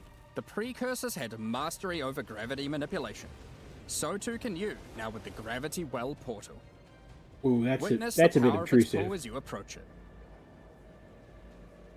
Draw in enemies with your own gravitational pull with the Awakened Precursor armor set. The Precursors designed and built many mysterious ancient beings. This one Really used to serve bully. as a scout that would patrol and tase intruders. Why salvage gear yourself when the Master of the Forge can do it for you? Molten gold spills out as the Forge Master breaks down your items. The Relic of the Precursor's map device is a mysterious machine that sits atop ancient colossal statues. It keeps track of the number of charges consumed on your Precursor tablets used in the device. The Kalgurin pack series also contains 6 exclusive microtransactions. The Kalgurins had astounding skill in astronomy, being able to track cosmic events with absolute precision. Harnessing that skill, with the Astronomer's level up effect equipped, you too can now see exactly how long it took you to level up as it outputs the time in chat. The That's time funny. taken to reach your last 3 levels is also displayed on the item, so you can link it when you have a time you're proud of. Crush unique enemies by unleashing the wrath of the lost Kalgurin fleet, led formerly by Captain Heartland himself. A Kalgurin seafarer needs armor fit for the treacherous seas of Rayclast. This set has you covered with the classic tricorn and, of course, a peg leg. Egg leg. The Lost Treasure weapon skins top off your appearance of a true raider of the seas. These gilded weapons can be applied to wands, two-hand maces, and shields. Kitty After a shield. long day Kitty of plundering shield. loot, retreat to the Kraken's Cove hideout, a home of some of the most deadly ocean-dwelling creatures in Rayclast. Many ships have met their demise here. What better to accompany you in Kraken's Cove than a Kraken itself? Replace your stash with a dormant Kraken, waiting for its prey. As you approach, it will awaken and terrify both you and any guests in your hideout. Alongside this, an extra stash skin item will be granted to you, and when placed, will automatically open to any stash tab set with the currency affinity, to help having to navigate through your tabs. Additionally, any microtransactions from the supporter packs will be made available for use in Path of Exile 1. Thank you very much for all your ongoing support. We're just about to start the Q&A with Ziggy D. Afterwards, at 11 AM NZ time, we'll post the patch notes. With release at the end of next week, 2 our hours, community 15 team minutes. will be posting crucial Holy. information you'll need for the release. Keep an eye on the news. Thanks for joining us today and checking out our latest developments. We're looking forward to playing alongside our fellow shapeshifting exiles, all while uncovering Lost Val secrets by doing some dungeon crafting. We'll begin the Q&A shortly, so please get your questions ready. God damn.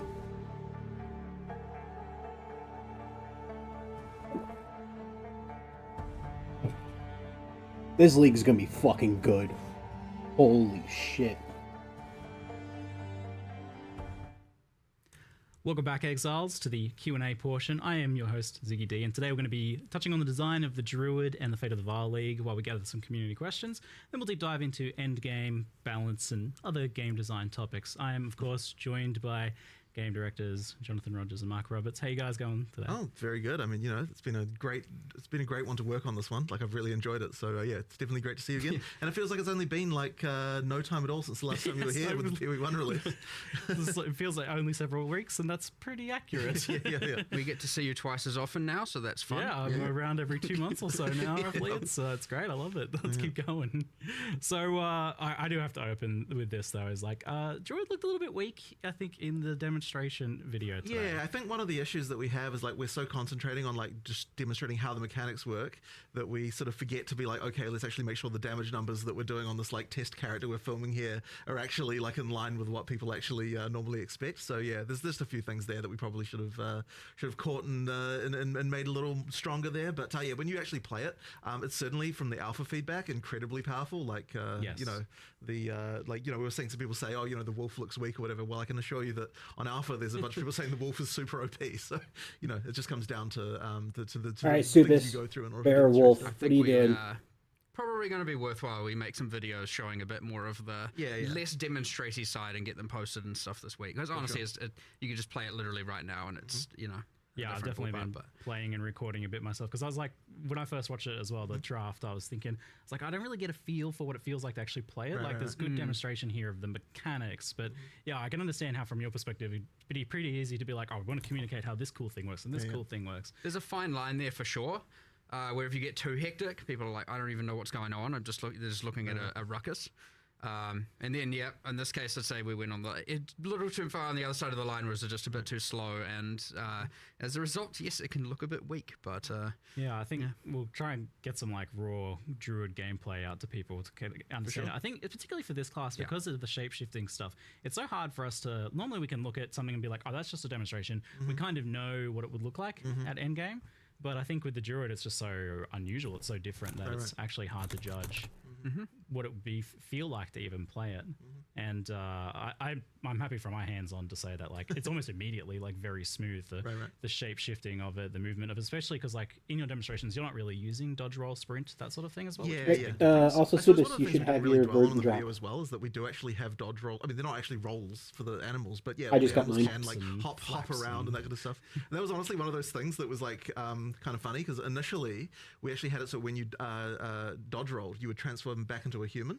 And the reason we did that is because it's really hard to make animations for animals that like actually work correctly. Like we actually thought it was impossible, but then when we actually put it on alpha, there was the kind of visceral reaction of I want to still be a bear, like, you know, while I'm hopping around. So we ended up having to like work out like how can we make this possible? How can we make it so that you can actually do the dodge rolling as an animal? And that sort of ended up being pretty good, I would say. And this was like clearly the hardest class to design so far, and it took a bit longer. Like I think you were originally hoping to bring it out in a previous expansion. Yeah, quite a while ago. But the thing is with it is that it's kind of like designing 4 classes in one, because not only do you have the situation where like obviously we want to have synergy between skills and stuff like that, and we can like look at that in a normal class and work out what those might be. But with this class, people want to be able to play just as a bear or just as a wolf, as well as people who want to play like dual with a human and a wolf, or people who just want to be a wolf and a bear, and like all the different combinations. So we had to kind of come up with a way for like each line needs to be self-sufficient and that it's got all the tools that you need. But at the same time, you have to not have it so it feels like there's just duplication between them. We're like, oh, like this is just the same thing as what a bear has, but you know, you are a wolf instead. So we kind of have to like, it's like you need all the tools, and yet you also need to have them feel different. And that just made it really, really tricky to get all of the things right with it. Then it didn't also help that, since the last time we were working on the Druid, way back when we showed it off in Gamescom 2023, we had WSD, and that adds a whole other complication because, you know, like how can we make that work with the animal forms? It's like a whole thing. You know, like I'll tell you the Wyvern, for example, like we had a hell of a time making it so that you could do the ranged attacks because you need to be able to walk while you're doing it. The Wyvern's sitting there with its arms like planted on the ground, you know, like being able to walk while also spitting it. Yeah, it's like we went through so many iterations of that. So yeah, it was just a very tricky class overall, like just crazy. I remember seeing some very goofy looking like Wyvern like months and months ago. Yeah, we were like trying to, this is not working. Right. Like, Well, I also remember like for a long time the wolf was just like a dancing dog. It was just like it looked really silly. And like man, the wolf as well. I mean, it was really hard to get right, and because one of the things we really wanted to avoid was I didn't want that too much of that whole like man in a wolf suit vibe. Yes. Like I wanted to actually get this the feeling of like this is an actually different animal, which I think with the bear and the wyvern's way easier. With the wolf, it's like it's really hard not to just go back into that. So we had a lot of questions about like what even the locomotion was. How does it walk? Are we going to walk on 2 legs? Are we going to walk on 4? We ended up splitting the difference. You can do both, right? Like you get that when you're attacking and you can be upright walking on 2 legs. When you're walking, you run on 4, and you actually do get a speed boost while you're on 4 legs. Like as a wolf, just so after like 1 second of walking, you go down on 4 legs. You start moving a bit faster. So yeah, it's actually pretty cool. An interesting thing there. I don't think is each form technically has a kind of passive benefit. Right. So obviously you got the running fast as a wolf. Can't remember exactly what the wyvern ones were, but like for the bear, for example, because you're just a bit bigger, you know, a bit of a tank. You actually do get armor, and armor applies to elemental damage as a thing, and like, you know, there's a kind of, which is like honestly, unless you actually click the bear keyword, is like undescribed everywhere. Well, it was even more than that, because I was just looking at it in game before. The bear has like passive endurance charge generation. Yes, it does. From rage expenditure, it does. I was like, that's so cool. yeah. So we really wanted to make sure that each of the different forms had things that can benefit the other forms. So like it was really tricky to think like, what are resources that a bear can generate? What are the resources the wolf can generate? What are the ones the wyvern can generate that the other ones can then use in order to kind of get that cross synergy? So that's kind of like one of the reasons why we had to kind of come up with all that stuff. And that, part of the trickiness. And that caught me by surprise as well, because like technically it's mentioned, but I never really fully understood the idea that you can swap between the forms, like human to animal and back. Yeah, I figured that's what's going on here. But you can like leap in as a wolf and then immediately transform to a bear mid slam. You absolutely can. So the thing with this is that you want to present a fantasy to someone as far as like what the UI is pushing you towards and all that sort of stuff. Like there are going to be a lot of people who are like, I want to be a bear, and they just pick bear stuff and they go all bear, right? But at the same time, we're unconstrained in the sense that you can pick all the other stuff. You can use it at the same time. So one talisman, like what is stopping me talisman from like wolf, from bear, going? Wyvern, well, that's giving you as the default attack, right? That's what you're actually picking, and that's all it is, right?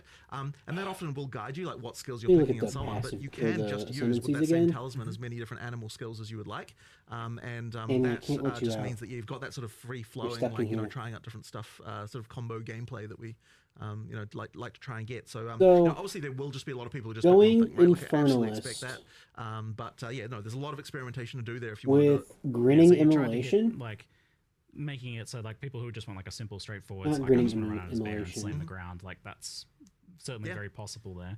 But also, All with damage this from whole you class, have and the problem allies in of, your presence how do we contributes make, like, to a flam. spellcaster and a melee attacker that's shapeshifter Bringer as flame. well. The bringer and it's also flame a bit of everything. Ask them elemental How do you make all that ailments. kind of like work together and solve that build problem of like how do you actually scale these things together in a Firestorm? way that just one thing isn't Like- way better than everything else? Right. Well, I mean, it's always tricky, and Mark's obviously the one who handles a lot of the balance stuff. But I can see, even just from a design perspective, so I just throw over the fence all my horrible stuff, and then you're like, how the hell am I going to balance this? But effectively, like, so even with the spellcaster side, so one of the things we initially wanted with the spellcasting is a lot of it's like over time type effects that, so for example, with the volcano being the really obvious one, right? Like you can create this thing, and then you can turn into an animal and do other stuff at the same time. So we needed on the human side a lot of things that last for a long time. But the problem you then run into when you actually go to balance the thing is like, okay, well, if you've just got like 5 damage over time style spells, why not just cast all of them and then you don't have to ever do anything else, right? Like, so it's like that kind of stuff makes it really hard. So then you have to start thinking, okay, we want to make it so that you cast a long-term thing as a human, but then being an animal is going to augment that so that it improves it. So for example, with the tornado, it's got a similar mechanic to the little twisters that the hunters have, where ground effects can empower it with extra elemental stuff. And so they were like, okay, well, if the animal forms are the ones that can create the ground effects, then that means that you're kind of like, you're going to want to do, you know, like, to mix that with the tornado, you now have to have both the animal forms and the spellcaster stuff. You want to get all of that together. So it's just a lot of that thinking about how can an animal form aid a spell, how can a spell aid an animal form, like all the way through. And then, yeah, as I said, we throw it over the fence, and then Mark tries to work out what kind of numbers can actually make it it's a work. web of infinite difficulty, right? Because like we're talking about the 4 forms within the class, but each of these skills also synergizes with every other class and every other skill in the game, and it's becoming growingly more complicated. But that's also what's fun about the game, and what all the things you can unlock and the crazy builds you can do. But yeah, I mean, like this week's focus has been like, okay, we had all the, like during our alpha testing and internal testing, we had like, you know, there was the I want to be all forms going between. There was the I just want to be wolf, I just want to be bear, I just want to be a dragon. And now we're getting a lot more of I just want to cast nature plant skills and do plant stuff. And so it's like, okay, well, how do we make that work? Well, because they're quite long duration, so we're having a bunch of complexity with that as well. And it honestly just, it does just spiral into like, oh my god, there's 20 million variables here. But it's fun. And at the end of the day, as long as it is honestly fun to play, then honestly we're golden. So, you know, I would say we're pretty much there on almost everything with this class. I'd actually say we're a little bit more prepared than normal. We've had a lot of testing, despite, I mean, partly because it's been in the works for so long. But yeah, it's, I don't know, like ultimately pretty fun. I'd say there's still something, obviously there's still more to do. There's obviously always more to do. But yeah, there's a lot going on, a lot of enjoyment. I saw yesterday, I was just like walking past someone's computer and, you know, someone was mentioning like, yeah, it's just fun placing 6 volcanoes and then just slamming on them. I was like, all right, sweet, you do you. Like, that's fine. I was definitely enjoying obliterating bosses in bear form, like with dropping tornadoes, and there's the totem which you can summon in animal form, and then you're putting fishes down and they're exploding, and you're putting extra things on the ground and they're exploding. And there's definitely some boss deletion going on there. So. Even just walking past the just many entangles going out, and then there's that plant support gem. I'm like, all right, it's putting the new. I see chat being like, no, Zig, you don't get it nerfed. I do have to admit that I did already get one thing, let's say fixed. Okay. There was a thing that was like double generating rage. So I'm like, I don't know if this is intended. Right. And like, no, the designer said that's probably not intended. Thanks, Ziggy. I'm like, I don't know. Sorry. We'll see where that goes, because I was like, no, that's fine. This is a fish. It made it to me, and I was like, no, I'm fine with that. Yeah, because it generates rage when you first slam, and then the fishes, every time they pulse, it generates rage. I'm like, oh, really? Oh, yeah. Oh, shit, I didn't even know that. Because like the totem's making it pulse, and that's generating rage. Right. I'm like, that doesn't seem intentional. It's fine. Yeah. It's fine. I love that, because that's like ridiculously powerful. That feels like way permissive. I was like, this feels illegal, but that's like... You gotta let a few things in there that feel illegal. It's doing what the skill says. I may not have. Maybe I didn't get enough. Okay, cool. I don't know. They might have changed it. I'll find out afterwards. I just throw my opinion in there. I don't want to necessarily be like, you know, I try and make sure with a lot of these balance discussions, it's not like, you know, I'm just an authority on the matter. I want to actually discuss these things through, because maybe it isn't actually fine, but you know, my first instinct is like, yeah, like let it run wild. Like, what's the problem? You know, so yeah, you gotta. We'll see what happens, but whatever. They don't know what the problem is, so don't worry. Oh, now they do. Thanks, you've ruined it. Now people will know if it changed, and now they'll see the thing not generating rage, and let's see that line of text. Now that's the Ziggy line of text. I'm developing a reputation now. Just helping finding bugs. It's okay. So, like the shapeshifting stuff comes from this trinket, the talisman? Yeah, the animal talisman. And is there any limitation just kind of like putting that on another class and just say like, I am playing my mace marauder or my quarterstaff monk and I want to do a wolf leap slam that marks targets. You can do it. In Okay, fact, it was one cool. of the things initially that it's funny with the audio team, because initially like, oh, we want to record like bear lines for Yes. for the druid the whole time, and I'm like, hey guys, remember, anyone can turn into this animal. You're actually going to commit to every single class is going to have like a three different extra versions of every single line the character can deliver. Maximum effort. It's like, yeah, that's a bit tricky. So we ended up going with a voice mod in the end. But yeah, that was one of those. It's like their kind of their thoughts. I think it shifts to. It almost sounds like, to me, that's what it sounds like. They're like, they're thinking it or something like that. I don't know. But yeah, it would have been completely impossible to record every single line an additional 3 times like, for every all character right, class. voice actors, everybody come back and we need you to roar like a yeah, bear. What? exactly.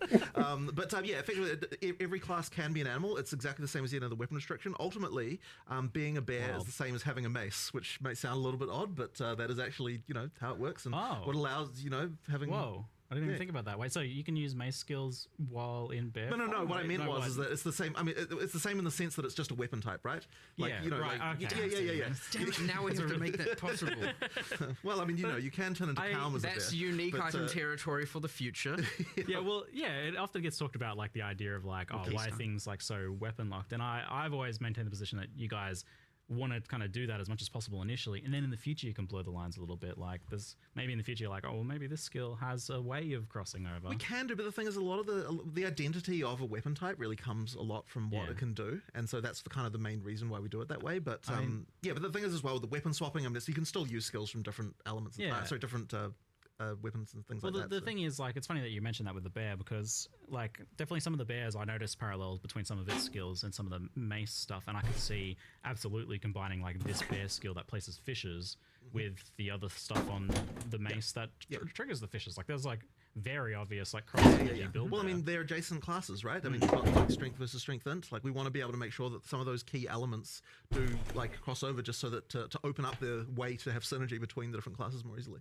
Well, as you get more classes and more skills, you obviously get an overlap of the kind of mechanics and keywords and stuff, iterating, and thus they will always cross-synergize. And where there still will be new things a class offers, yes, there's always going to be a bunch of stuff that they use that will then interact with all the other skills. So. Yeah, and now you added plants and plants that grow from rain, and there's a plant keyword that has overgrown as a keyword. Yeah. Like, It's interesting actually, those ones, because they The plant the plant they're archetype actually completely looks like a opposite lot sides of of the tree. You've fun. got dex versus strength int, and that's been a little bit hard to kind of like get the where the mechanic should go on one side versus the other. So where we ended up going is that the nature side of things for plants on the strength int is like you've got the poison on the dex side versus the kind of like just pure nature like physical damage spells on the on the strength inside. But that's been fun though, because now it's actually been really fun designing the supports, because the more classes we have, the more we can start to think, okay, like here's a support that's for something obscure. How can we make it so this can apply to some other kind of thing on the opposite side of the tree, where like now you've got some interesting interaction. So there could be some kind of like thing where growing plants as a ranger could be sort of something. I mean, like I can't say I've tested the potential there myself, but like we made all of that work. All the plants can, like plant stuff all has mechanics around like watering the rangers' plants is like a thing. They all have ways that works. I mean, that definitely opens up interesting party options in the future as well. Like, it's a thing. I do like the idea of being like a you druid watering. It's a thing. It's easily a thing. It's not even hard to do as well. Right. It's kind of just like, thanks, druid, you buffed poison rangers. Yeah. Buff the poison rangers. Good, yes, and the rain buffing lightning skills as well, by increasing shock chance. It's pretty wild how much stuff you've just jammed into one class here.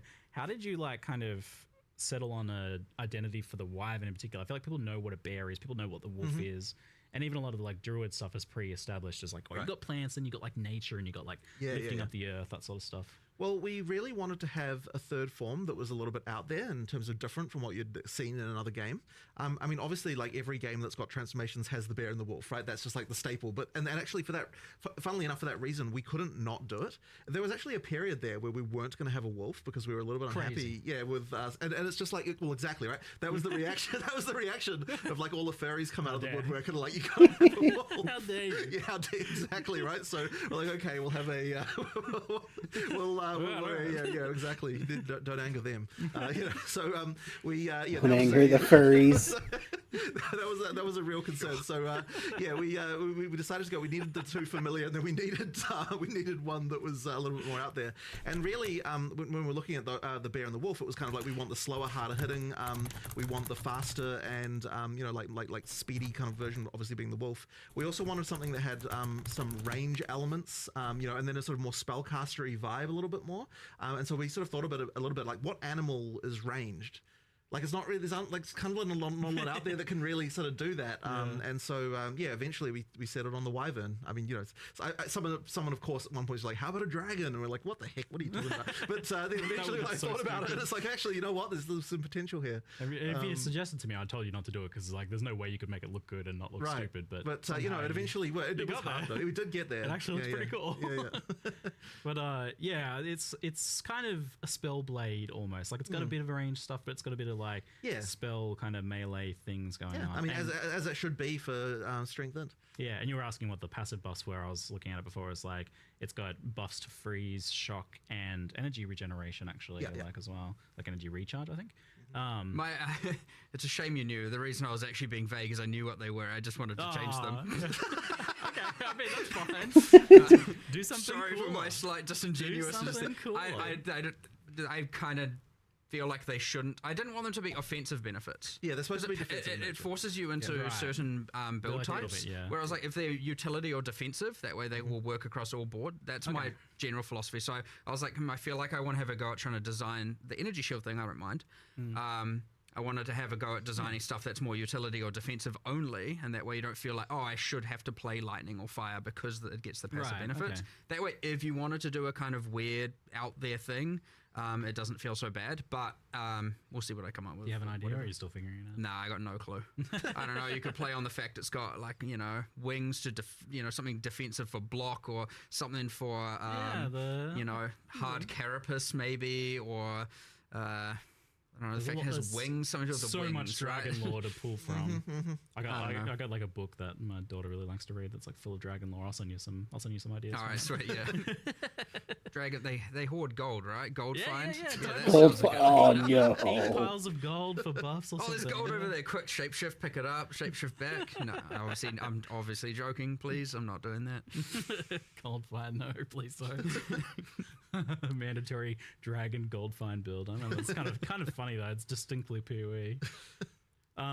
So the druid is this like strength int class, and with the Templar we had the idea more of like you've got the armor energy shield stuff, but that's still the case here, as that's the strength int base.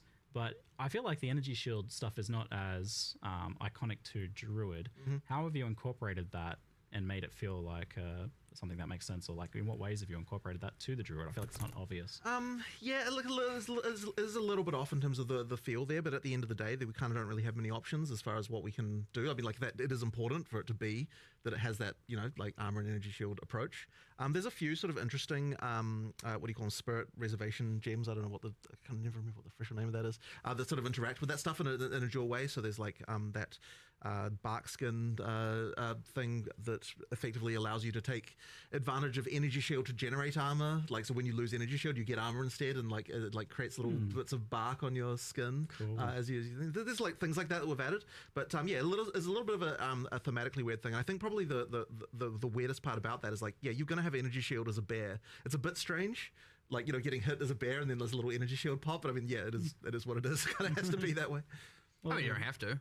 Well, I suppose, sure, you can go full armor if you want, but I feel like because there's like such a range of identities within that one class as well, that you've got the bear maybe that doesn't really align as much with that. There's definitely more armor stuff. Yeah, so you could build more strength when depending on what animal form you're playing, of course. Yeah, whereas like the wyvern potentially has more of that kind of magical aspect to it, where it's like that's I mean, and that's why the wyvern itself does get the benefits to energy shield, and the bear does get the benefits to armor, in order to kind of make it so you are like, depending on what animal form you're going, there's a bit of alignment in the defenses there. I mean, really, it's the tree that inspires and motivates this, right? Like, a sorceress could be on the bottom side of the tree and still have the same skill set, and obviously the damage nodes are a bit weird, but it could work. There's nothing saying. I mean, that's part of the beauty of the game as well. Yeah, I mean, I had that experience where I was like, because it wasn't as clear, I was almost inventing my own lore there a little bit, where I was speccing the regen from the druid, and then the zealot's oath right there. I'm like, oh, this actually like you're converting your natural kind of like life regen into energy shield. Like oh, this is kind of the druid's thing. Like, Yeah, I mean, that is a way for sure. Like, keystones certainly are pretty powerful, and we have a bunch of. I think there's an extra. I can't remember what it's doing. There's one. There's one that says "Do not translate" on it, so it's in, it's in progress. But yeah, we were playing around with some, trying to have some armor, energy shield, more hybrid stuff going on with the keystones there. It was based on what's it called? PoE one's is it Divine Shield? Is that the name of the keystone? I can't remember. Too many names. But you know, it's based on that, but not exactly the same. Like a derivative of that we're trying to get going. But yeah, it's just because I was like, we need more keystones that I feel more druidy, and I know there's a rage one there that is embracing the animal ferocity, where it like what does it do? It's like doubles your maximum rage, but makes you don't get inherent bonuses from rage. So it's like, if you really want to do the skills that are rage consumers, like rampage, and you just want to rampage for as much time as possible, you obviously go for that keystone. You lose the benefits of rage, but you get to rampage around for twice as long. Sure. You know, so a few things like that we're trying to add that are thematic as well. And I think that's another one of the really cool parts about adding a class is 1/6 of our tree was just filled with just placeholder garbage. Like, actually, like, there's a giant link thing there. There's no links in the game, really. You know, it's like, what are we doing with that? You know, it's like, and so I was like, well, that looked like a vine. Just make that a plant thing. And, so now it's a plant thing that talks about overgrown plants. And but we filled in that whole bit of the tree. And guess what? Now witches and sorceresses have more energy shield stuff on that kind of direction around towards the druid, and warrior has more. And you know, and I don't just mean energy shield, I mean everything, all the mechanics, right? All the int mechanics are kind of there, the strength mechanics, everything. So it is nice we finally have a class in every different part of the tree, so like we don't have this like weird open stuff anymore. Yeah, that area of the tree was a little strange. I mean, it's such a massive tree already, and you're adding more to it. And then, like, I have to wonder, like, you added this Oracle class. Like, I saw the Shaman one, I was like, yes, this is exactly what I expected. But then I saw the Oracle, and you guys had, like, 130 extra passives. So far. Like, why do you do this to yourself? Like, that seems ridiculous. It's fun. Because it's cool. Okay. Because it's cool. That's really the best reason you could ask for, right? Yeah.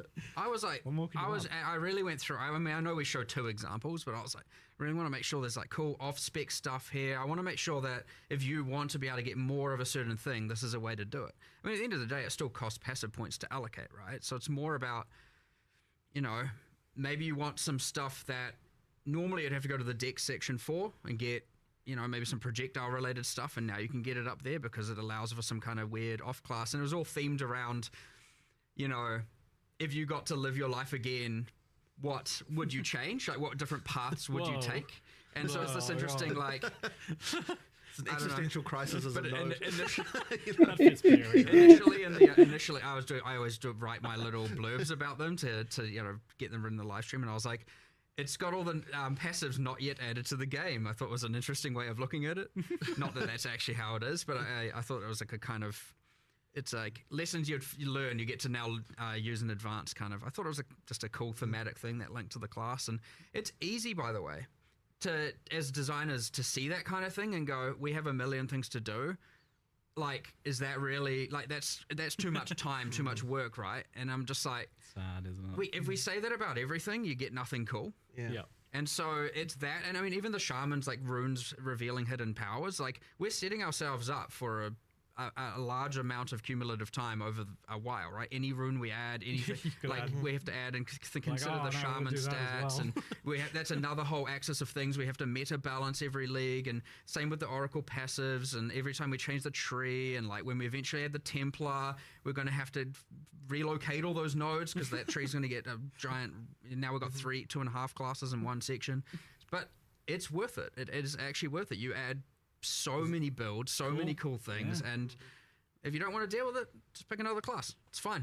You know, you don't have to, or pick other nodes on the same class. You know, you don't have to take that node. So I think this like very clearly communicates that you're also okay with this idea of there being just like hidden cool stuff to discover that you're not going to know ahead of time, because you can't like look at the class options on the character selection screen and know what the passives are going to be that are hidden behind the Oracle ascendancy, right? So it's like, yeah, that's cool. That's fine. Yeah, I mean, you just, I love like, I mean, look, there's always going to be community tools, and they're going to come up with a way to make that, to the build guides and all that kind of stuff. So like, I love the secret stuff. Yeah. I actually got my secret Abyssal Lich. Yeah, Yeah. wild. It was an actual final a secret, and maybe there's more. Well, You want to do more of that, don't you? I can tell. Look at him. He wants to do more. Of course, I love it. I actually I love people having cool secret things they can find, and it isn't just like 1000% pre-planned out of the gate. Like, I understand the need to plan. I understand the need to have confidence in a build, and you don't want to go in and only realize you've made the wrong decisions and stuff like that, for sure. But I definitely want to find that balance where you have that while you also get your cool secrets that you get to add to the game that are fun. Yeah. I think there's like a couple more chat questions on Druid, but we'll try and move on to the other stuff soon because I know people want to talk about the other thing. I could talk about Druid all day. I think the design's super interesting here. But some of the questions were that I think people are a bit confused about like the talismans and the forms and how that stuff works. So the talismans are effectively just like another weapon. Yeah, exactly. And things like attack speed, movement speed on gear and everything will affect you in your movement. Absolutely. Animal right. forms. It's Absolutely. not like... I think because a lot of other games do it where when you change form, like all of a sudden, oh, your weapon's not affecting you or this thing's not affecting Right. you. Well, I mean, effectively, so we're doing the changing form by utilizing weapon swaps. So you've got two weapon sets inherently, and the talisman effectively serves as your weapon. Yeah, like if you're playing a druid, you are going to have to learn how to use weapon specialization passives and stuff like that if you want to have the spellcaster and melee thing. Now, a lot of the passive tree nodes, like in the druid section of the tree, all have like attack and spell damage and that kind of stuff. So, like, certainly for most of the start of the class, you won't have to worry about it. But as you get deeper in, and if you want to do hybrid spell attack, you are going to have to think about like, okay, what are my attack passives, what are my spell passives, and do that. I was actually surprised at how simple and straightforward it was to do. So like the weapon specialization tree thing, you still do need to think about and understand how that works. But the basics of it, like using the actual skills, just happens automatically. Like I didn't ever have to actually go in and No. You don't have to worry about that part. Just because of the fact that because this has always been the rule, but it's really apparent here. Like it'll swap to the weapon set that can use the ability. So therefore, you don't have to actually tweak. You just put it in and it kind of works. So like if I tried to use my spell, it would shift to human automatically and use the staff. And so like that was all automated, and I didn't have to like program anything like that. Right. Like I have on some other builds, I guess, where it's a bit. But mostly that's just unclear. because you get into a situation with those where because it's usable on both. Now you have to start going in there and tweaking that stuff. But because it makes it much simpler when you don't have to worry about that. Yeah, so there's a decent onboarding there, given the potential complexity of that. All right, so we'll move on now to the Fate of the Val expansion, and there's definitely more of a like clear divide between the two things, and you even actually made two separate trailers this time around. Well, it would have been super weird to have these like two completely clashing themes in the trailer. So in the end we were like, normally of course we'd make one trailer with everything, but we're kind of like, man, it's really hard to unify these two things in a kind of reasonable way. So in the end we decided to go with two trailers and just like show the content completely separately. They're not connected. Like they not don't at all, have right? to be, right? Yeah, exactly. they're not. Aside from both of them having a buttocks in it, they're not connected.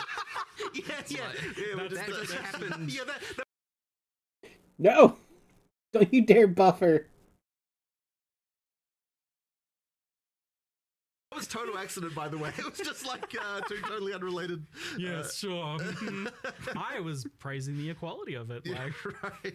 yeah, I was great. There's buttocks is for everyone here in this trailer. Excellent. Thank you. So this expansion is, and we saw this a little bit where you tried to work in the previous League mechanics into like story quest stuff, which I was super keen on. This expansion definitely feels much more deeply linked into the campaign and story, to the point where like Doriani's saying, go back in time and try and change these things that happened in the campaign. I was like, this feels like a major campaign story beat. So I mean, on now. There's a few things going on there. So like initially, this League, unlike I think what we've done too much of in the past, the storyline develops quite a lot more kind of like through the campaign with different events that happen and sort of link in a lot. And part of the reason originally for that is that one of the things we sort of don't like necessarily about what leagues do is like you've got this situation where you like walk out of town in like, you know, literally the first area, and it's like some eldritch entity is immediately recruiting your services. You know what I mean? Like it's actually very like unfortunate. Put this rusty thing in your body. Exactly right. So we kind of wanted to try and make sure that there's a little bit more like it doesn't feel like the world is on your shoulders like right from the get go. Like there's actually like a little bit a growth of epicness throughout the league. So like if we'd have had it, so it's like you're time traveling into the past, like the moment you walk out the gate. It's like, okay, it's just not quite right. So we decided what we'll do is we'll make so that, you know, there is the temple. We've got a kind of like almost a baby version of the mechanic where you've got a lesser number of rooms, like it's kind of a bit simpler, like to start out with. And then once you pass the sort of key point in the storyline, then it like really opens up. You go into the past, you've got a little more story stuff going on. It did add quite a lot more work to kind of have to make 2 versions of a bunch of things and that kind of stuff. But I think it is worth it because it means that it feels like the league has a lot more going on. It just doesn't kind of break you don't break immediately the feeling of the world, which has been a problem in the past. I have very strong opinions on this one. It's like dark horror, gothic, secondary. 3 dimensions deep of, you know, like I'm in the past or in some sort of demon realm now. I don't know what's going on here. And I mean, it's fine as you go, but this is actually one of the challenges I think we're going to have just designing leagues generally, is that they're going to require a bit more work to make them feel right. I mean, even just something as simple as like the Vaal sacrifice circles that you get throughout the world. Normally what we would have done is like make one thing and call it a day. Here what we've done is we've got like 10 or more, a ton of variations of those, where for like each act we're like, in like each area we're thinking like, okay, which like we need more of these so that we can use them so they feel natural in the place where they are, like do a bit of material reskin, stuff like that. Like that's kind of the stuff that we now need to do to sort of make it feel like you're not breaking like the world stuff. The PoE1 style, you know, betrayal. It's the goddamn Hilton. You know, you Hilton just keeps so calling there's just me. a basement everywhere, like in the mud flats. Like, okay, you know, that just doesn't fly anymore at all. So like we want to make sure that these things are way more believable. Right. Like you are actually convinced. You're like, you know, this makes sense. You know, I'm not just in a basement in the mud flat in a swamp. You know what I mean? Yeah, the Vaal is a very distinct thing, and it's very like tied to Act 3 as well. So I was a bit worried about like the tone of Act 1 with the Vaal stuff, but then like it fits in reasonably well. Like you've definitely taken good care to make sure that it doesn't. Well, I mean, it's a matter of making it feel like there's some ancient ruin that then later someone came along and like some Mesamites went there and they built some stones around it because they're like, well, what is this thing? And like we just thought a little bit about like how would the culture here have reacted to the fact that there was this ancient ruin from long ago in this location and that kind of thing. Yeah, okay, interesting. And you mentioned to me that this is the bar for what you want to be doing. This is the quality level for what you want to be doing. Yeah. So I'd say that like it does sort of I would say here, like the level of polish and the stuff that we're doing, like the amount of content that a league needs to actually be good. Like, you know, obviously when we did 020, the league was a little bit like, you know, it was just the Asmerian spirits, and like, I mean, it was a league, but it wasn't really. Didn't have like the depth of content and stuff that you needed. And then with 030, I think we did a lot better. Like it came a lot better, but I still don't think we quite got there in terms that of was like the PoE1 level kind of. And then this one here, I think like, you know, you get up to the level of quality that we really want to be delivering in PoE2, like, you know, post release and everything, and like the kind of the amount of content you need for a league. Like it needs to be quite sizable and good, and it did take a lot of effort, but I think it's worth it because you sort of shows you what we can do when we I was gonna say that's like a high bar that you've effectively kind of like locked in committing to for expansions there. Well, hopefully I don't come to regret it, but you know, it's and honestly the scope did explode a little bit because when we I think that one of the things so when I initially designed the league, I was kind of like, okay, we're going to have like some limited number of rooms. We kind of spec'd it out, and like we, you know, and each one will have a few levels, and it kind of didn't seem like it was that large. But really, in the context of PoE2, it's like, well, if you're going to spend effort to upgrade a room, it needs to feel meaningfully different and have meaningfully better rewards and all that stuff. And it pretty soon expands into like a really huge list of like different combat encounter mechanics and different like crafting mechanics and different rewards and everything. Like, there are so many new rewards and things in just in the temple. It's crazy. Like, you know, there's a lot there. Like, certainly the number of expanded crafting options and all that sort of stuff. I mean, you know, we could take some inspiration from what PoE1 did with Incursion, you know, in terms of double crops and stuff, but we had to make it work in a PoE2 context. You know, there's just a lot there. Yeah, I've followed your progress with designing this one from the very beginning. Yeah, the funny thing is about that is that it actually came from a game that you recommended that I play. I wasn't going to even say no. So you recommended that I play this game called Loop Hero, and I really enjoyed it. God damn. And then, I mean, everyone's going to think that the game we were inspired by is Blueprints, but it actually wasn't. It was Loop Hero. It was so good because I told you about that game, and then it was like a week later or something, you sent me a message like, "Hey, I've made this little program." Yeah. So I prototyped up like a thing that's for what would become the UI for Incursion. We actually ended up. It's funny because this is like the first league I've actually personally done code on in like quite a long time. You really got into it. Yeah. Because I mean, gradual. it was a real fun, just like evening thing to like go and just like work on this design. One of the great things about doing that is that I got to make so many design changes just in the course of like of writing it, like, which I don't think necessarily would have gone exactly the same way if I was getting other people to do it. So yeah, that was really fun. And just make and then effectively the back of it is like the code that I wrote, but obviously the UI of it is like a whole thing that a bunch of other people worked on and made really look really awesome. But yeah, that was a lot of fun.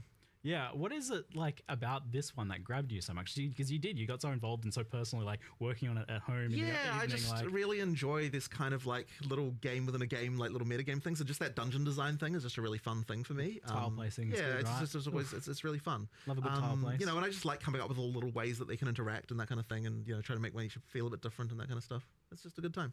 Yeah, and it's got this like iterative design where you're building a temple, you run it like it's a really small one at first, and then it crumbles a bit, but you're still kind of building on what you're doing each time. Yeah. It's like a weird kind of like roguelike-y thing without being a roguelike itself. Yeah, exactly.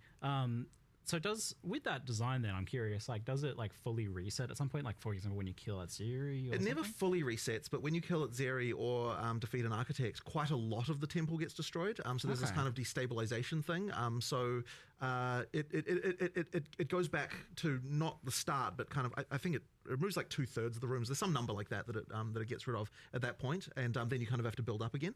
That's just that effectively means that like when you do those options, you're getting like new reward rooms and things to play. So it's giving you new goals, and then you have to work towards those goals again.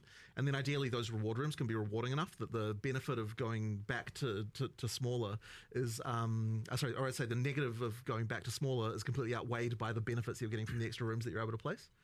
So you can juice it a fair bit too. You can, yeah. There's a lot of like modifiers that are getting added on by each room, and you can place quite a lot of them. Yeah, you can. Yeah.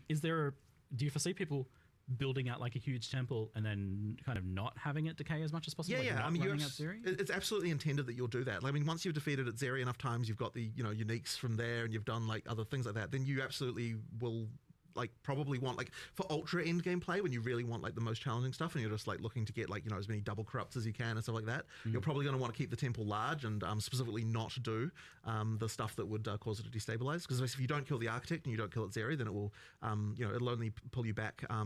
I can't remember the exact number of rooms, but there's some number of rooms that go away when it's quite full, and then you can just juice it really high and have really challenging in-game scaling tier of stuff. This is gonna be one of so the things we were sort of fucking concerned good. about is that there is some in-game content that just doesn't really scale as hard as it needs to scale in order to make it properly in-game viable. Yeah. And we wanted to make sure that this was not the case here, that it actually does scale enough into the in-game. Okay, so like designed to be pretty farmable and to be pretty late game relevant. Of course, yeah. It gets pretty hectic with all those mods. Yeah. With how many rooms are on there and like. Yeah. But also just other things that you want to do, like so for example at the start of the game you can only you can't like store up temple runs, as it were.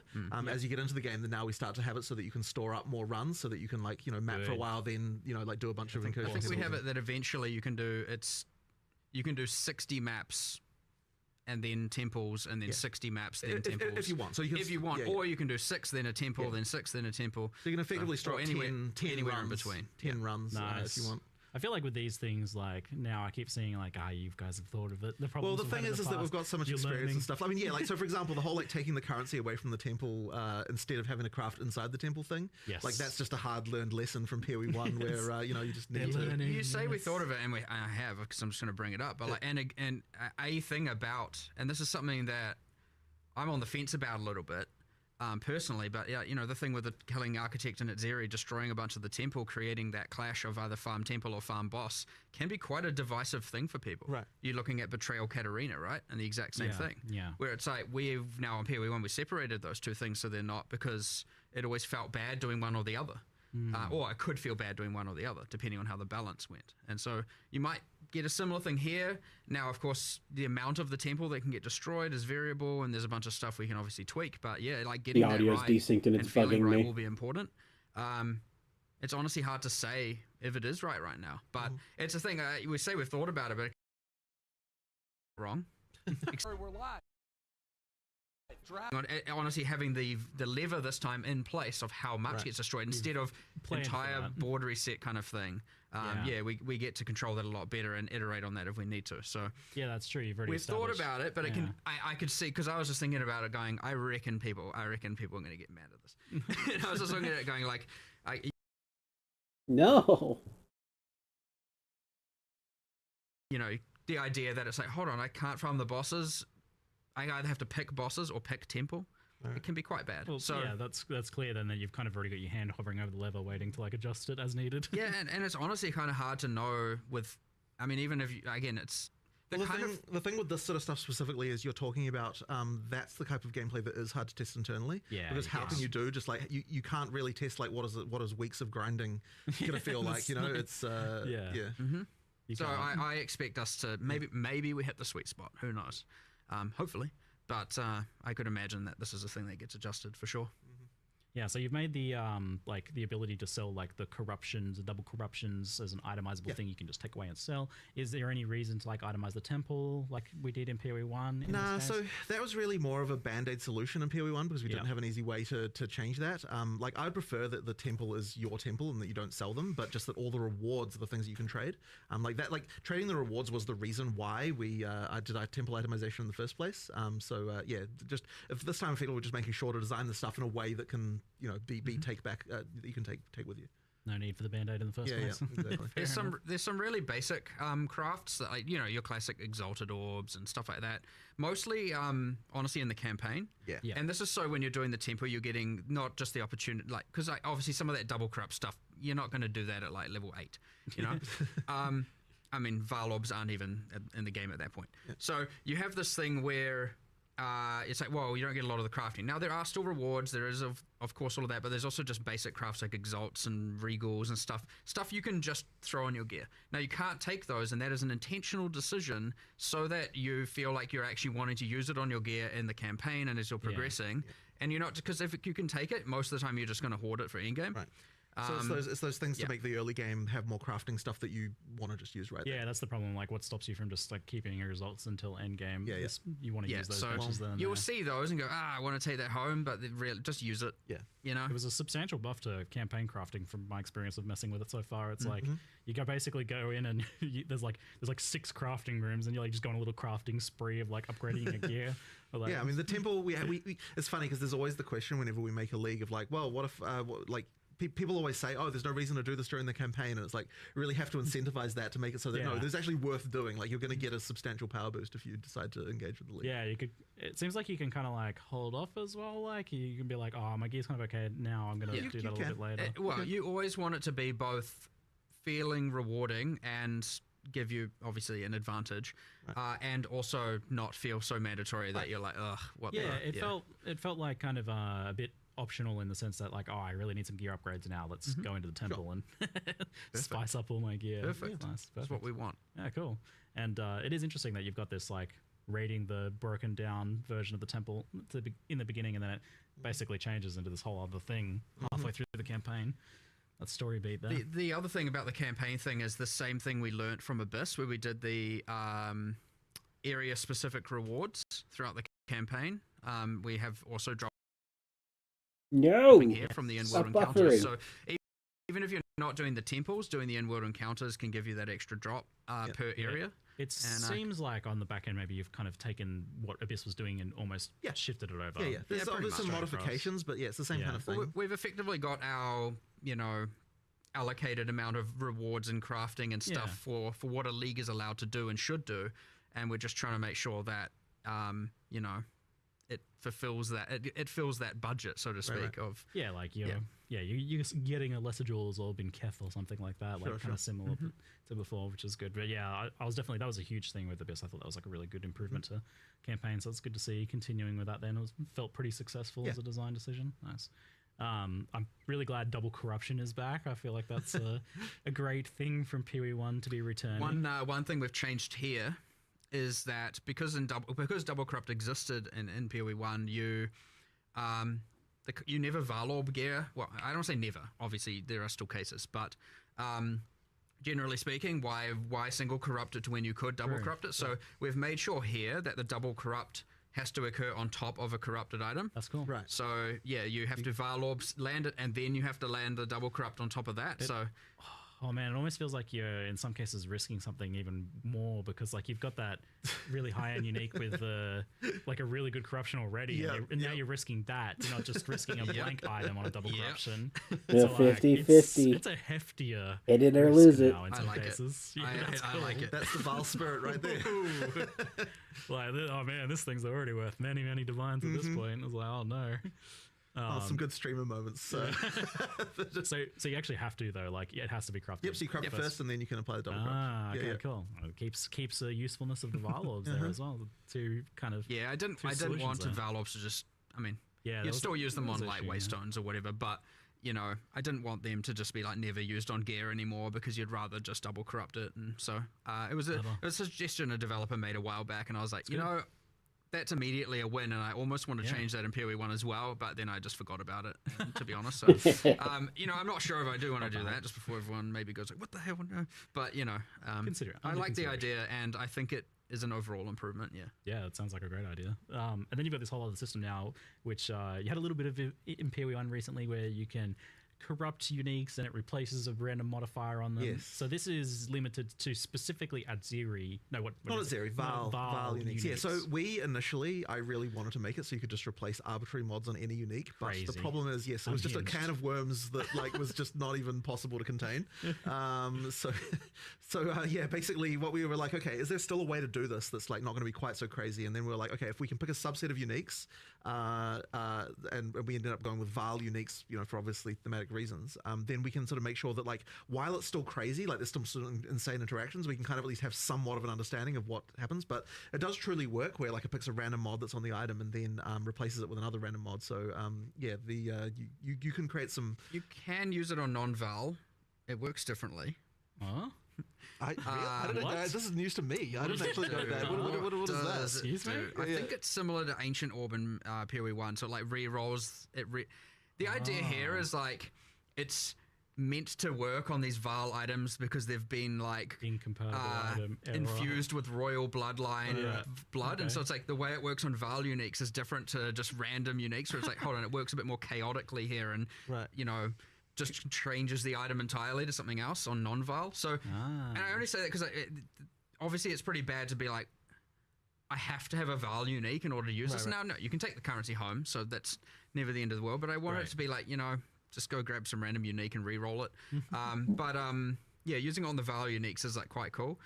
Right now, I'm trying to make sure, you know, a process that we've been doing is that we're not just replacing it with kind of just some random basic stuff. Like, that will happen. That is a part of the pool, but we're trying to go through, because we have a more limited set of uniques we have to actually do the mod replacement on. I want to make sure we're actually thinking about, for example, the Zerfi's body armor that has, like, Soul Leader. And it's like a level 39 base type. Yeah. And I'm thinking, like, this is a tool we could use to make that more in-game viable.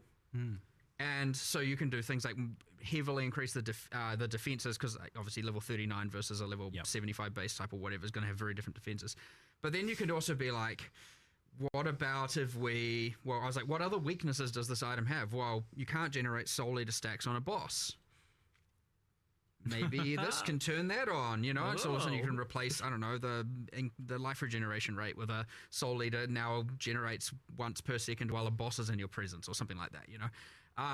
Now these are kind of examples, but that was a specific one that I really wanted to do. So, but then I was like, I don't know, what if you did plus 25 Soul Leader stacks and stuff? But it's like very specific outcomes, very specific to that unique. Yeah. And I wanted to do a bit of that to use it as an opportunity to be able to save low-level uniques, if you know what I mean, to make them more in-game viable. And I thought that was a cool way. And obviously that's restricted to the Val pool for now, but like, if it works and works successfully, there's no reason that like some other mechanic can't do it for Ezomite uniques and other, you know. Now, yeah. So, you know, we'll see how it goes. But I'm hoping now, obviously, because I don't know how far through we'll get with all of these specific, because it's like a lot of stuff. Once you start doing specific things with specific uniques, There's so many it's things. a lot of stuff to implement. So I don't know how far, but I was like, let's start with the mythic uniques, the rarest, most powerful ones, and we'll work backwards, getting to the more common, ones at the end. I mean, you've then also got just the general like buffing of a bunch of other uniques as well, right? I mean, there's a lot of that. Yes, going true. on. And I mean, that was part of that when I was like, okay, how can we buff this? How can we buff this? How can we buff this? And then I was like, well, a lot of them are like, this is too low level. And I was like, well, we have this system in the league. So yeah, I mean, we'll see how it goes, hopefully. And it's the kind of thing where even if we don't, obviously these leagues end up often going core in some various means. So if we don't hit the mark entirely with all the uniques, I'd like to eventually get there where we'd have a good, cool, really thought out set for literally every Val unique. So hopefully that's fun. And then you do the cool things. You just get these really, really... I assume you're going to get some that have these... You replace the exact 2 bad sides with the exact 2... Because you can replace more than one sometimes. Oh. And you get the exact, like, holy, this unique just went from being worth, something 1 divine to 300 divine, kind of territory. So hopefully that happens. If it doesn't happen, I'll be a bit sad. But we'll try. You can never know with these things for sure. And this includes the new, Adzira uniques that she's dropping then, obviously, since she's kind of the queen of the Val. Yep, Adzira uniques, Trial Master uniques, a bunch of stuff. So. 8 Forge? Then. Is that something that you anticipate expanding upon in the future then? I mean, we'll be always adding more Val uniques. Right. So, yes. But in terms of for other cultures, that would probably come in a different form, in a different league mechanic or some other place like that. Yeah, that makes sense, for sure. In terms of the overall idea of, upgrading low-level uniques. Yeah. Did you ever discuss the idea of Val's skill gems? It feels weird to add that when you're still adding regular gems. It doesn't quite. So I mean, fundamentally, what a Val skill gem is in PoE 1 is like a kind of ultimate type style ability in some sense, So it's like we're kind of doing that in our normal gems at this point. So it didn't really quite make sense to do it here.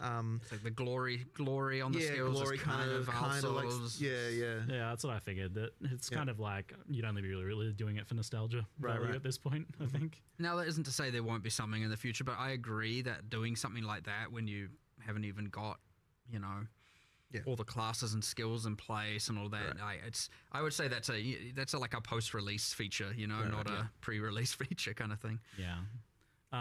And are you still kind of with challenge leagues planning on having things like challenges, challenge rewards, etc. Post-launch? So the plan for that was post-launch. It basically was kind of during early access. It doesn't quite make sense to do that. But post-launch we'll return to that again. All right. Shifting onto the topic of endgame, but first, just a brief detour.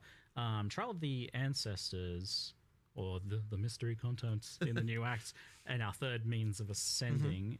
What's the progress like? Well, we don't have anything to say at the moment, but it'll need to come obviously at some point. But we didn't have time in this one certainly to work on that. It keeps coming up. It is really just a matter of when, at what cost, etc. The classic. Just resource distribution kind of things where it's like, when are we going to do it? And what, instead of this, and we have all these different ideas. And so, but right now, nothing. All right. So on Endgame, firstly, thanks for nerfing the Delirium Fog. Yeah. You saw the memes, I guess. For sure. So I've been enjoying all the foggy memes everywhere. That's good. Visibility improvement for the Endgame, but not only that, you guys didn't just tone down the fog. You've done some pretty major things with the tablet Waystone system. I mean, the very first question, and before we even toned down the fog, the first question was, okay, well, why do you feel like you have to run every map this way in the first place, right? The fact that something feels mandatory is already a problem, regardless of the fact that the effect is also annoying, so that was the first thing to solve. And it really then started coming into, okay, well, how people are finding Waystone crafting more annoying, and we only made it more annoying in Abyss with the having to go somewhere else and get it, it just made it not particularly great. So the first question is, well, how can we fix this problem, right? And effectively we were kind of we can go 2 ways with this. We can either make it so that every league has something that feels mandatory that multiplies with rewards, or we can say no leagues do, in which case it's more about which league do you want to run for different for various different content that they can provide. So we decided to go with no leagues do, because I think that it's probably just less busy work, less annoying. If every league gave you something that you needed to craft and do something with, it just would have been a pain. Which is why even in the live stream we're from this point on, just Waystones, they will get regular, they'll have the regular crafting, just regular base currency, but we're never going to add to them again again a thing that requires you to do more crafting than that. Another layer of that, because I think that having to do that every map is too frequent. Doing it on the tablets means that it's just way less frequent that you have to do these things, which helps a lot. And then, of course, the question was, how can we make sure that we're not like doing a nerf to overall juicing potential here? So then we had to look into, how can we get back the power you had? So that's when we got into the extra mods on tablets and things like that, in order to sort that out. Now, obviously, you were hoping to do more end game for this expansion. So, what's kind of happened with the? Well, I guess the sort of two things that we see as like the major problems in endgame. One of them is when you get there, it can feel like you don't really have a proper goal. Like you don't have an immediate okay, here's a quest to do this and a quest to do that and that kind of stuff. So there's like a little bit of that missing, and that really is a content thing that just requires us to expand upon what a league is. Now, something like something like Fate of the Vaal, it immediately has story stuff to do and so on. So when when that goes to end game later, you'll have like storyline things sort of built in a way that can like make it so you've got that. But the other leagues don't have that as much, so we need to really make sure we're expanding on those. But the other thing as well is the Atlas tree just needs a lot more love and attention and like the way that it works and all that sort of stuff. So we just need to do a lot more there. I opened that tree yesterday and I was like, oh, this sucks. It's a little tragic. It sucks. But the thing is that in order to make it good, you have to spend a lot of time and attention making new notables that are cool, that require like actually modify things in cool ways and like actually really meaningfully do something, and that's just a lot of time and work to do that. So do you have an idea for what you want to do with the ascendancy tree side of things? Like, is it kind of angling more towards what you've done in Public League, which has been pretty successful? Well, I don't think we should be talking about that yet, just because that'll be it's more for later. But yeah, I mean, there's things we want to do. Yeah, there's stuff we want to do. We're not happy with it. Bit of trying not to spoil anything here. We obviously are spoiling the fact we are doing something. And I'll tell you, it's not even. It's not the same. It's not similar. It's like it's in a whole different. I like that. So it's kind of like, which makes it a little bit hard because obviously we're in this state where we want feedback about the in game. Yeah, it's and tricky. So I do want to put people should keep giving feedback because I don't want people to think they're reworking it in game anyway. So I'm not going to say anything, just in case. You never know. There's and also different parts of the end game that kind of are like independent of the just things like how the Atlas tree works. Yep. So but yes, that tree is effectively going to be completely reinvented. So that will get a full drastic change, and then the something that like PoE 1 with the whole complete your Atlas being a very clear, very obvious goal. You just complete all the maps and you get your Atlas is complete. And then there's heaps more beyond that, of course. There's boss farming and all the different progressions, and even that has like multiple quests throughout the main quest line with the different pinnacles and all that. We just don't have any of that really. It's just immediately into this infinite unguided adventure, and there's a little bit of things with the corrupted zones and bit of that, and like the burning monolith, but it's still mostly unguided. You don't really feel like you have like, I've completed the main thing, now I'm going to farm, at the moment. It's pretty unsatisfying, I'd say. So really trying to drive that home. And then the other thing that honestly, we spoke about upgrading the leagues and adding more bosses is like, that whole like having King in the Mists and Olroth as the pinnacle bosses of the leagues, just being like copy pastes from PoE 1 was not our end goal. You know what I mean? Like they're a bit sad as pinnacles right now, and like honestly we need to up the epic a lot. So we've got a lot of that coming, and then just general upgrades to all the leagues. Like some of them are too, Ritual has the whole omens are too good, and others are just like, well, why would I do this? And there's a bit of that going on. So just a general balance, and via adding more content and different axes and all kinds of stuff. So there's heaps coming. But based on all that, to answer the original, is that's how you can see how it didn't make the cut, because it is a ton of work.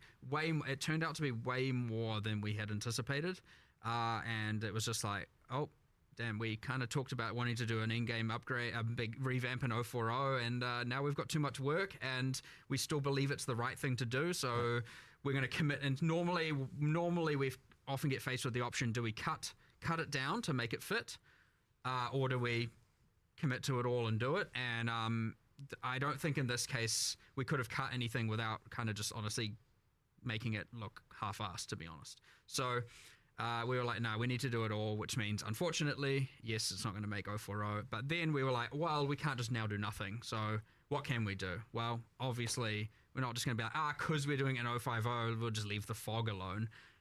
Yeah. Obviously bad, which was a bug, by the way. Really?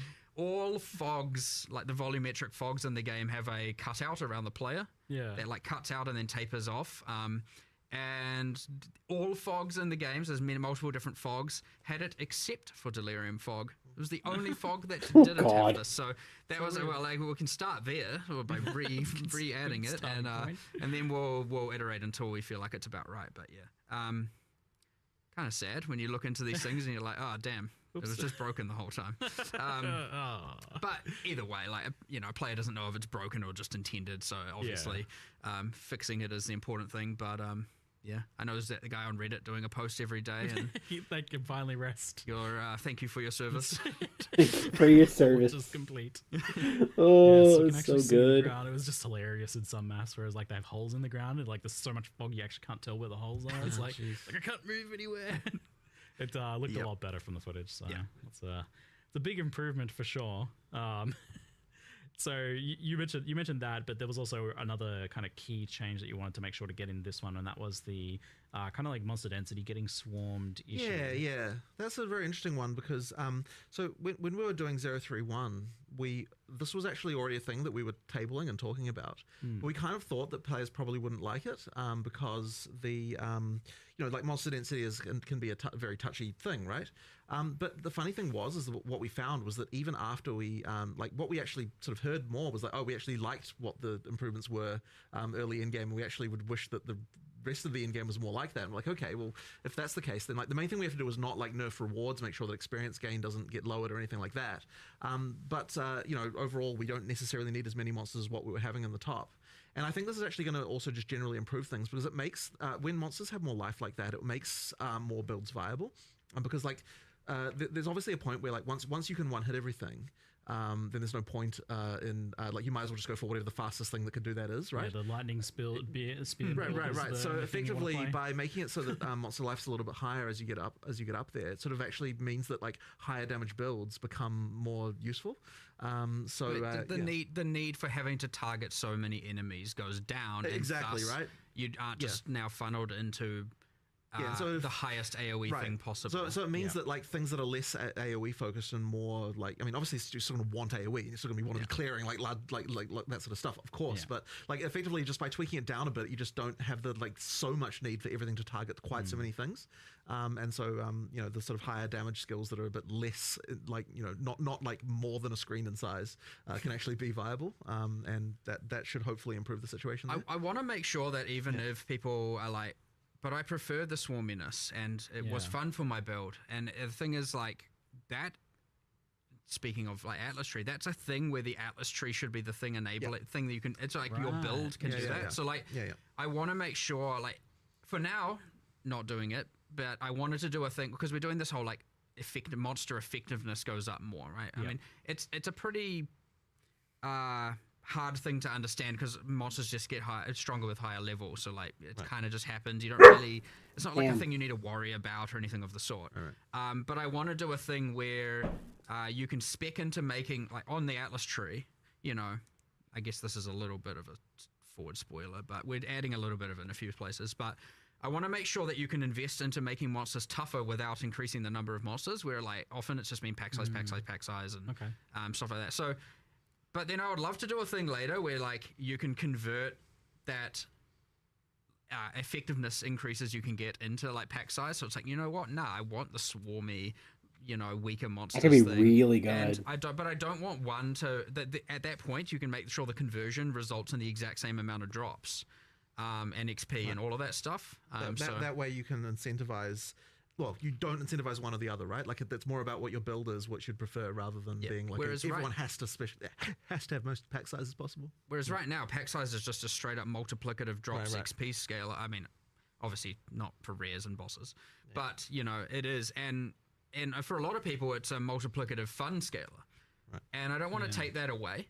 Like I want people to be able to do that, but that's what the Atlas Tree should be able to achieve. However, it is too chaotic at a base level. Right. You get this weird thing where it's like the campaign has a entirely different vibe to the end of the end game now, where it's like you step into the end game, it's kind of a right, and then you get towards the end. I mean, at the start, for people who didn't play 031 onwards, it was just like, okay, I'm going through the campaign. It feels a bit more tactical. Feels a bit more, intention. My actions are more intentional. And then I get into endgame, I'm like, what the heck is going on? There's monsters everywhere. It's out of control. And so obviously 031 alleviated this a bit, but it is. I don't want it to be that there's this feeling of there's two games there. I want it to be that you build that extra layer, that you change it through your Atlas tree and through decisions you make for the end game, as opposed to it just being inherent.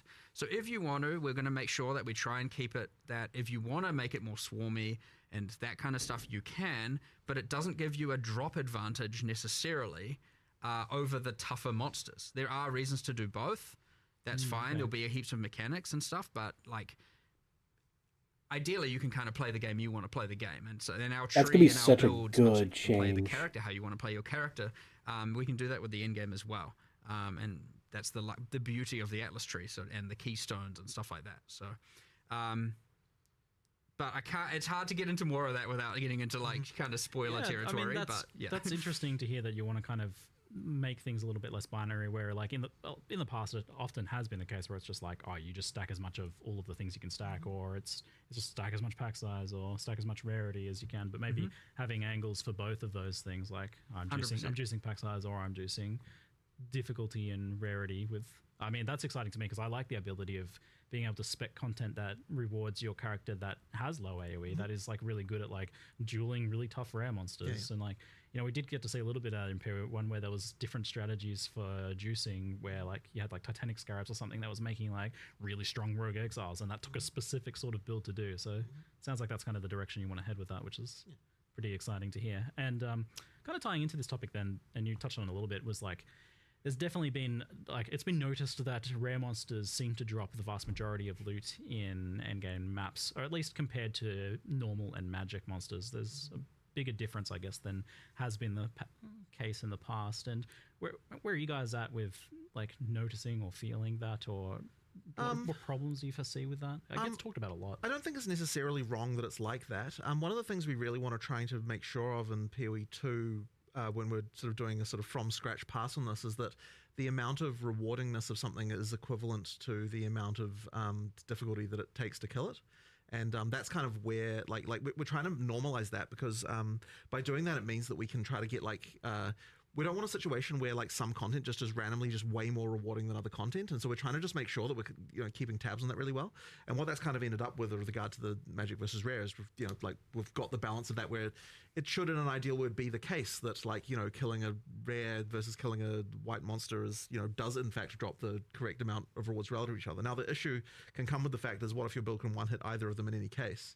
Well, so that kind of like changes, I guess, the way that feels a little bit. So, but as I said, it should be the case that rares drop more than white monsters, and white monsters can drop anything still. It's just, It does make a certain amount of sense, but I guess like with what you were talking about, Mark, it seems like something you'll have to think about, because like if you want both strategies to be viable, like the pack size juicing, then there needs to be a reward, a payoff to that ultimately. 100%. So that's something you'll be looking at then. But I mean, as far as I'm aware, it really is the case that if you looked at entirely just around the life of the entity, the drops should be pretty equivalent to the amount of life that they had to in order to kill them, as far as like relative to each other. So if it's got 5 times as much life, it does 5 times as many more drops effectively. Like that's kind of what we're shooting for when we're trying to balance this stuff. Yeah, I think with the balance of how things are and the options we have now, it probably makes sense. But yeah, it looks like something you'll be keeping close eye on moving forwards then. For sure. There's a bit of a parallel with one of the kind of issues I see in Path of Exile 1, where like everything is in reward icons, little floating symbols. And that seems like something you're trying to avoid moving forward. We haven't really been doing that for a little while now. There was certainly a period there in PoE 1 design where it was like every single league was just like those reward icon type things. And Legion. it ended up really beiging the rewards a lot, because you just had this thing of like, every league drops, every other league's drops, and it kind of didn't really, like it wasn't really that great.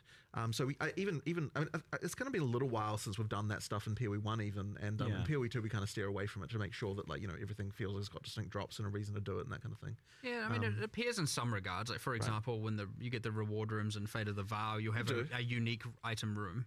Sure. Like but it's not just like a floating symbol above the monster. Right. Yeah. Which also, you know, immersively, I don't know what the heck that is, but what is it? It's just nothing. It's a clear and just obvious game I mechanic. see some like floating, glowing cash money dollar bills above your head. Guy's loaded. Whoa. Don't kill me. Don't kill me. You can't have my loot. But I just remembered you spoke about rare monsters, and I was like, hold on, did we? I don't think we deployed or spoke about this change, but I know that taking away all the rare minimap icons was a bit anger-inducing. Because honestly, we knew it. We knew it was going to be. Yeah. Now, they aren't a requirement of the map, but as you're saying, they kind of drop a lot of the loot, and people were just doing the whole minimap, coasting between minimap icons. The middle ground we've come to here, which I think is quite cool, is once you've activated all the checkpoints in the map, which sometimes is 4, 2, you know, the things for fast traveling and respawning, then all of the things Appear on the minimap. appear on the minimap. That The how that funny thing works? is I thought we already deployed that.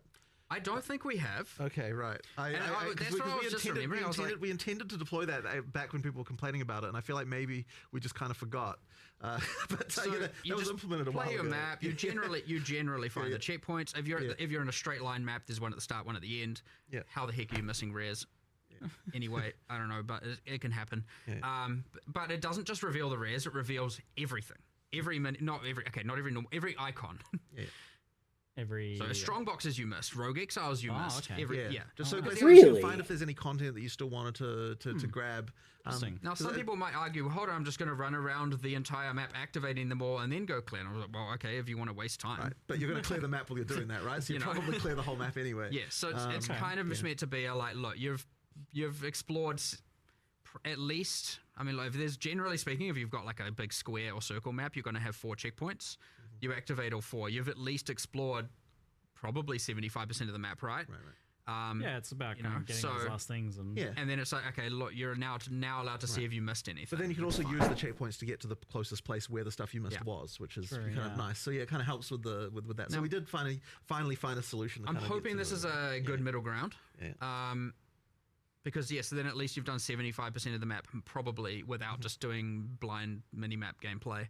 And then from that point on, it's like, look, yeah, I get it. That is a good middle ground. I do like that.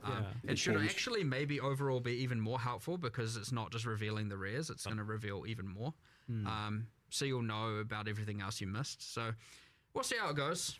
But yeah, I understand that was a bit of a aggravation for a lot of people.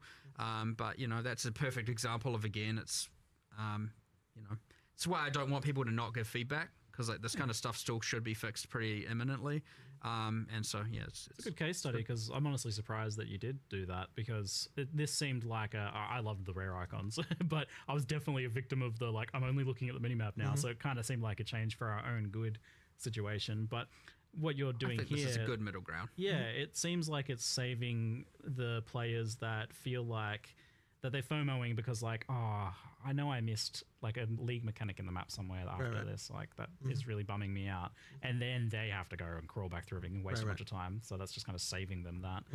Sounds like a good compromise change. Then nice little extra bonus reveal there. Good stuff. Yeah, you just said rare monsters, and I just had this random like. Good. Wait, what more words can I say? Probably should have put that in the live stream if we hadn't deployed it yet. But yeah, everyone forgot. It's in the Q&A. Good stuff. Yeah. We shall move on to kind of gear and passives, and this is in the topic of balance and character power, and this sort of stuff has been talked about a fair bit. Something that's mentioned a lot is that the ratio of player power that comes from gear versus what comes from ascendancy and passives is much more tilted towards gear than in Path of Exile 1. And so kind of like roughly for an example, like the average PoE2 passive is like 10%, whereas the PoE1 passive is 16%, whereas the amounts on gears are pretty similar. So like the 100% increased fire damage on a wand is consistent as tier 1 affix between both games, meaning that like more of the power has kind of been shifted away from the tree, the thing that you get by default, to gear. So this seems like a conscious decision to make gear more powerful. Is this something like you've thought about or made like specific strides towards? Probably the main thing that we wanted to do in PoE 2 was make it so that the tree is more like we're trying to be more stringent about how the tree is multiplicative with what your gear does. That does make gear more important. I wouldn't say there's necessarily been a thing of like necessarily wanting to the amount of power overall that you get from one and the other is more unbalanced, but it's just making sure that like when you are using the tree that it's specializing your character more towards what the bonuses that your gear is giving you to kind of make the two things together like be sort of important to be thinking about both. So that was kind of our primary goal, but I don't know if you've got a different feeling about any of that.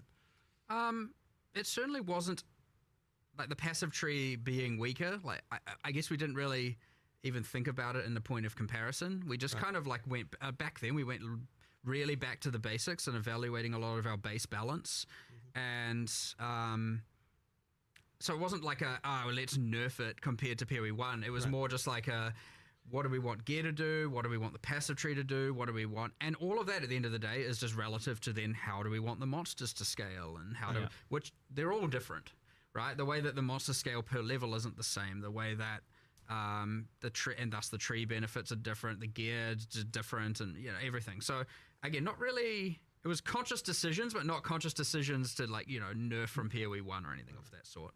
That being said, yes, I mean couple other things. I mean, we made, for example, the decision that like we wanted the class starts on the tree to be weaker than the exterior. So generally the nodes are meant to go up a little bit in power as you get further away, so you don't just get the like class hopping kind of thing that historically occurred in PoE 1 quite a bit. The class starts were stronger than you get the M on the top and stuff like that. And so that was a decision we made. But yeah, I mean, I guess we did kind of have like we want gear to be more important, especially base gear. I think we maybe overcooked it a little bit right now, but just a little bit with more the ease of it, the ease of getting it. But that's a whole crafting discussion, I guess. Talk about that too. More of an in-game problem. But yeah, I would say, I mean, I'm personally pretty happy, honestly, with how it is. Just that like ratio of importance of gear compared to passive. I guess like it's a question of how much power do you get for free, right? Like ultimately that's what it comes down to is like if my gear if I'm wearing all white gear, like how powerful is my character from just the tree? And that's like a little bit lower, I think, in PoE 2. And the reason for that bothers some people, I guess. The reason for that specifically is because the tree is more multiplicative than it was in PoE 1, where there was more just base stuff, there. I mean, you can look at it even in simple things like, just life on the tree, for example, right? Like that's sort of another example of part of the thinking there is like,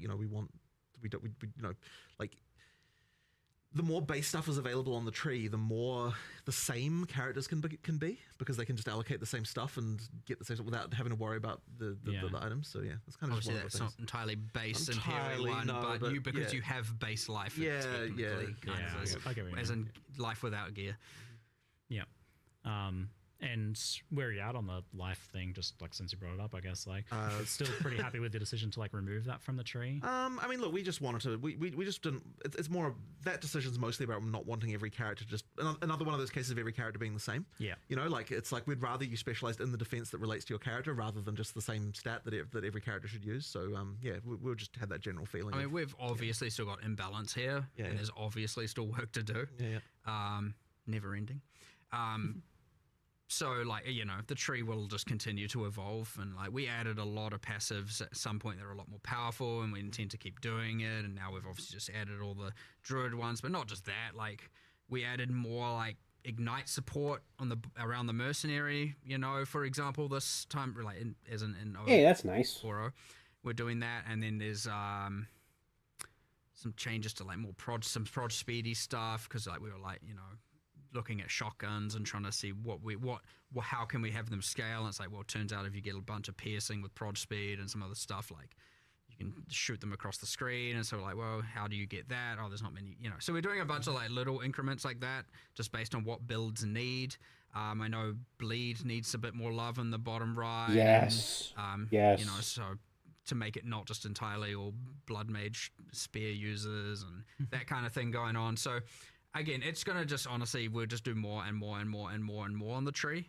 I suspect you'll get more. I'm not saying I'm going to increase the value of every node, but just by the nature of how many more things you can invest in and multiplicative elements, you're probably going to end up with a lot more power coming from the tree than what you do right now.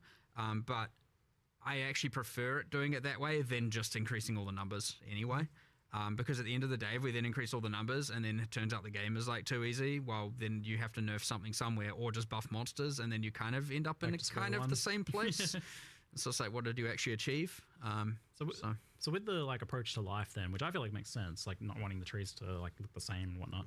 How do you feel about like why does ES kind of get a separate treatment when it ultimately, although it's a defense like evasion and armor, it functions much more like life because there's a lot of ES scaling and ES numbers are pretty high compared to life and definitely I mean that's a current balance issue for sure, but like just because it happens to function more similar to life, they're all at the end of the day a form of effective HP, right? So, I mean, they just, as long as they're not entirely symmetric, which is what makes them interesting, which is why one works this way and the others work a different way. And but yeah, I mean, there's clearly a misbalance. I mean, you got issues with Ghost Dance obviously being a bit hectic and I guess going to start listing off things I'm going to nerf, I suppose. But, like, I don't know. There's changes to be done here. There's a few changes coming. But we're at the point where I still look at it and I'm like, I'm pretty sure ES is still going to be pretty crazy. That being said, it's like, I don't want to make any last minute kind of knee-jerk reaction nerf kind of things around this. So like, because we've changed and rebalanced so much, it's really hard to know, and even changes to how the monsters scale and whatnot, it's kind of hard to know exactly how things are going to play out. So it's this kind of thing where I'm like at the point again where I'm like, all right, let's get all these changes out, see how the metas evolve, see what's good, see what's bad, and then like reevaluate it again. So ES is worse, but I don't think it's... honestly, I don't think it's nerfed enough, to be honest, is kind of where I'm at with that. So, wow. We'll see. We'll see. A little nudge in the right direction, perhaps. But I know in the past when we talked about this, we discussed around the idea of like letting energy shield values be high, but really focusing on the recovery side of things and making that like you just said, like making things not homogenous, making things different. Like life's really easy to recover, but energy shield's much harder to recover. Like you still kind of... That is still the intention, yes. That is still the intention. I like that. It's just really easy for all of a sudden some cool design to come out, and then all of a sudden it's just a completely trampled recharge. And then it's just like, well, now why do I care, And I mean, like, it's okay sometimes if it's like via an insanely, like, I mean, Essentia Sanguis is a perfect example of doing this, right? Like, it just straight up ES leech. And the thing is, like, I don't want to take that away. I just, there's a level of, there's some balance to do and or commonality to do. Like, if that's a thing you strive for and can eventually achieve, and now your character's like freaking god tier, that's exactly what like high-end unique items should do. So in this case, I know we're making that item rarer. Hopefully that doesn't affect the economy too much with some me giving that away. But on standard, sorry. But at the end of the day, I would rather do that than just gutting it. You know what I mean? In this case. But yes, those things are allowed to break the rule. But I very much want to push ES to be recharge based. And as I said, historically, it's again, you just come up with a bunch of uniques and want to do all this cool stuff. And all of a sudden, we've added in another way to completely... not care about recharge, and you're getting ES back some other way. So, and that happened, and more and more and more of that came about, and all of a sudden now, you pretty much just got this insane life pool that's permanently full, and it's like, wow, why would you not do this? Obviously, you'd do this. So, I imagine there's a lot of incomplete picture going on here as well, where you're still missing classes and archetypes and skills and parts of the passive Druidin thing as well. It probably makes it hard to like commit too hard to certain areas of balance when it's such an incomplete picture. Yes, and it's also just honestly a time issue. We're adding all this new stuff while having to also correct all the existing stuff, and then the new stuff is like, how fast can the new stuff break the existing stuff, and how fast can we then fix that? And it's when I say break, I mean balance break. It's to the point where it's like all these new variables are being added as we're trying to fix all the existing variables and balance them, and these new variables are like, it can be hard, like real difficult. When you're at the point where you're not adding so much new stuff, you can just catch up, get to a point of stability, and for sure it's there. But like, we have expanded, like I've got 3 new people, I don't know if new, I've kind of taken a few people that were more balance oriented out of our QA. I mean, some of our QA people are kind of elite. You know, I don't know if I should say who they are, but some of them are off, you know, top hardcore ladders and stuff. And I'm like, well, Cool. look, they do know what's going on. I'm like trying to teach them the philosophies and how to do all this stuff. And so I've got 3 new people doing that. So Hey, that's hopefully, nice. And historically, we've had quite a limited number of people actually doing balance.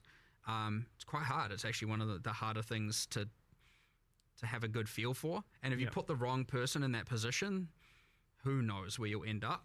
So it's really important to make sure that obviously these people understand the philosophies and are trained well, and you know, you're being cautious with it. But yeah, I got 3 new people with that, so much larger team in the future. So I'm hoping we can tackle a lot more, and we're not just going to be up to like 1 or 2 of us. I mean, historically it's been pretty much me and Andrew, and that's it. So you've got your elite squad. You're building your elite squad of balanced ninjas now. To pretty much, yeah.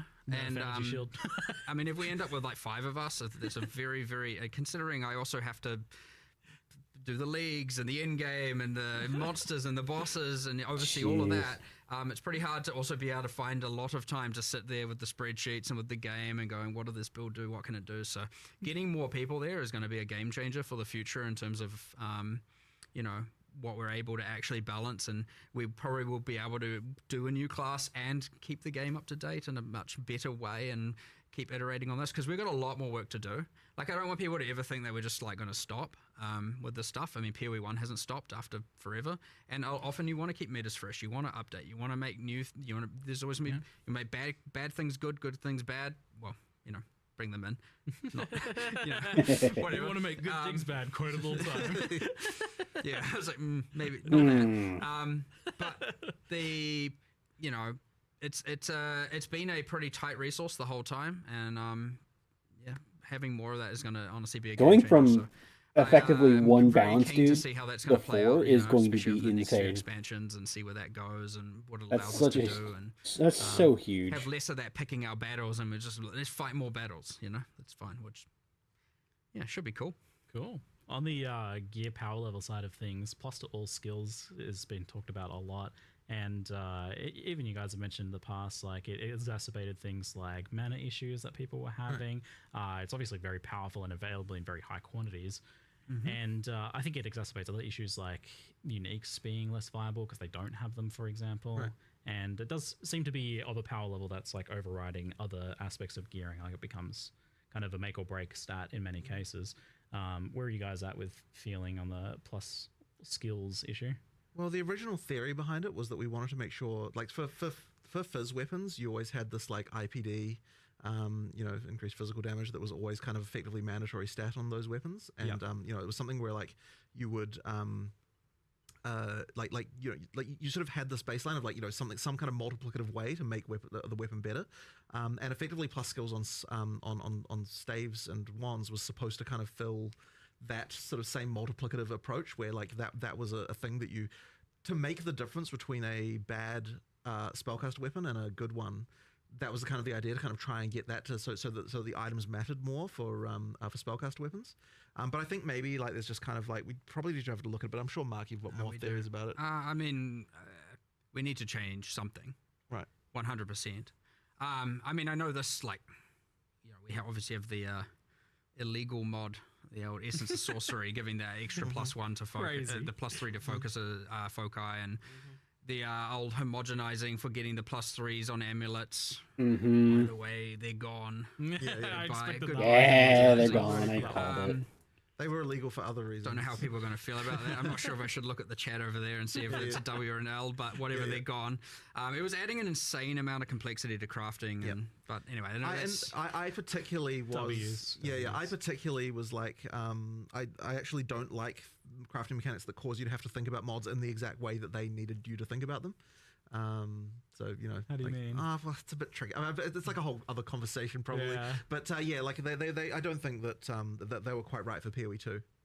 So yeah. But anyway, that's kind of off the point. I just randomly just started talking about stuff We'll talk more on the It's real easy to just pivot to start listing nerfs and things you're removing for some reason. Calm down. Sorry, but Yeah, there is an issue.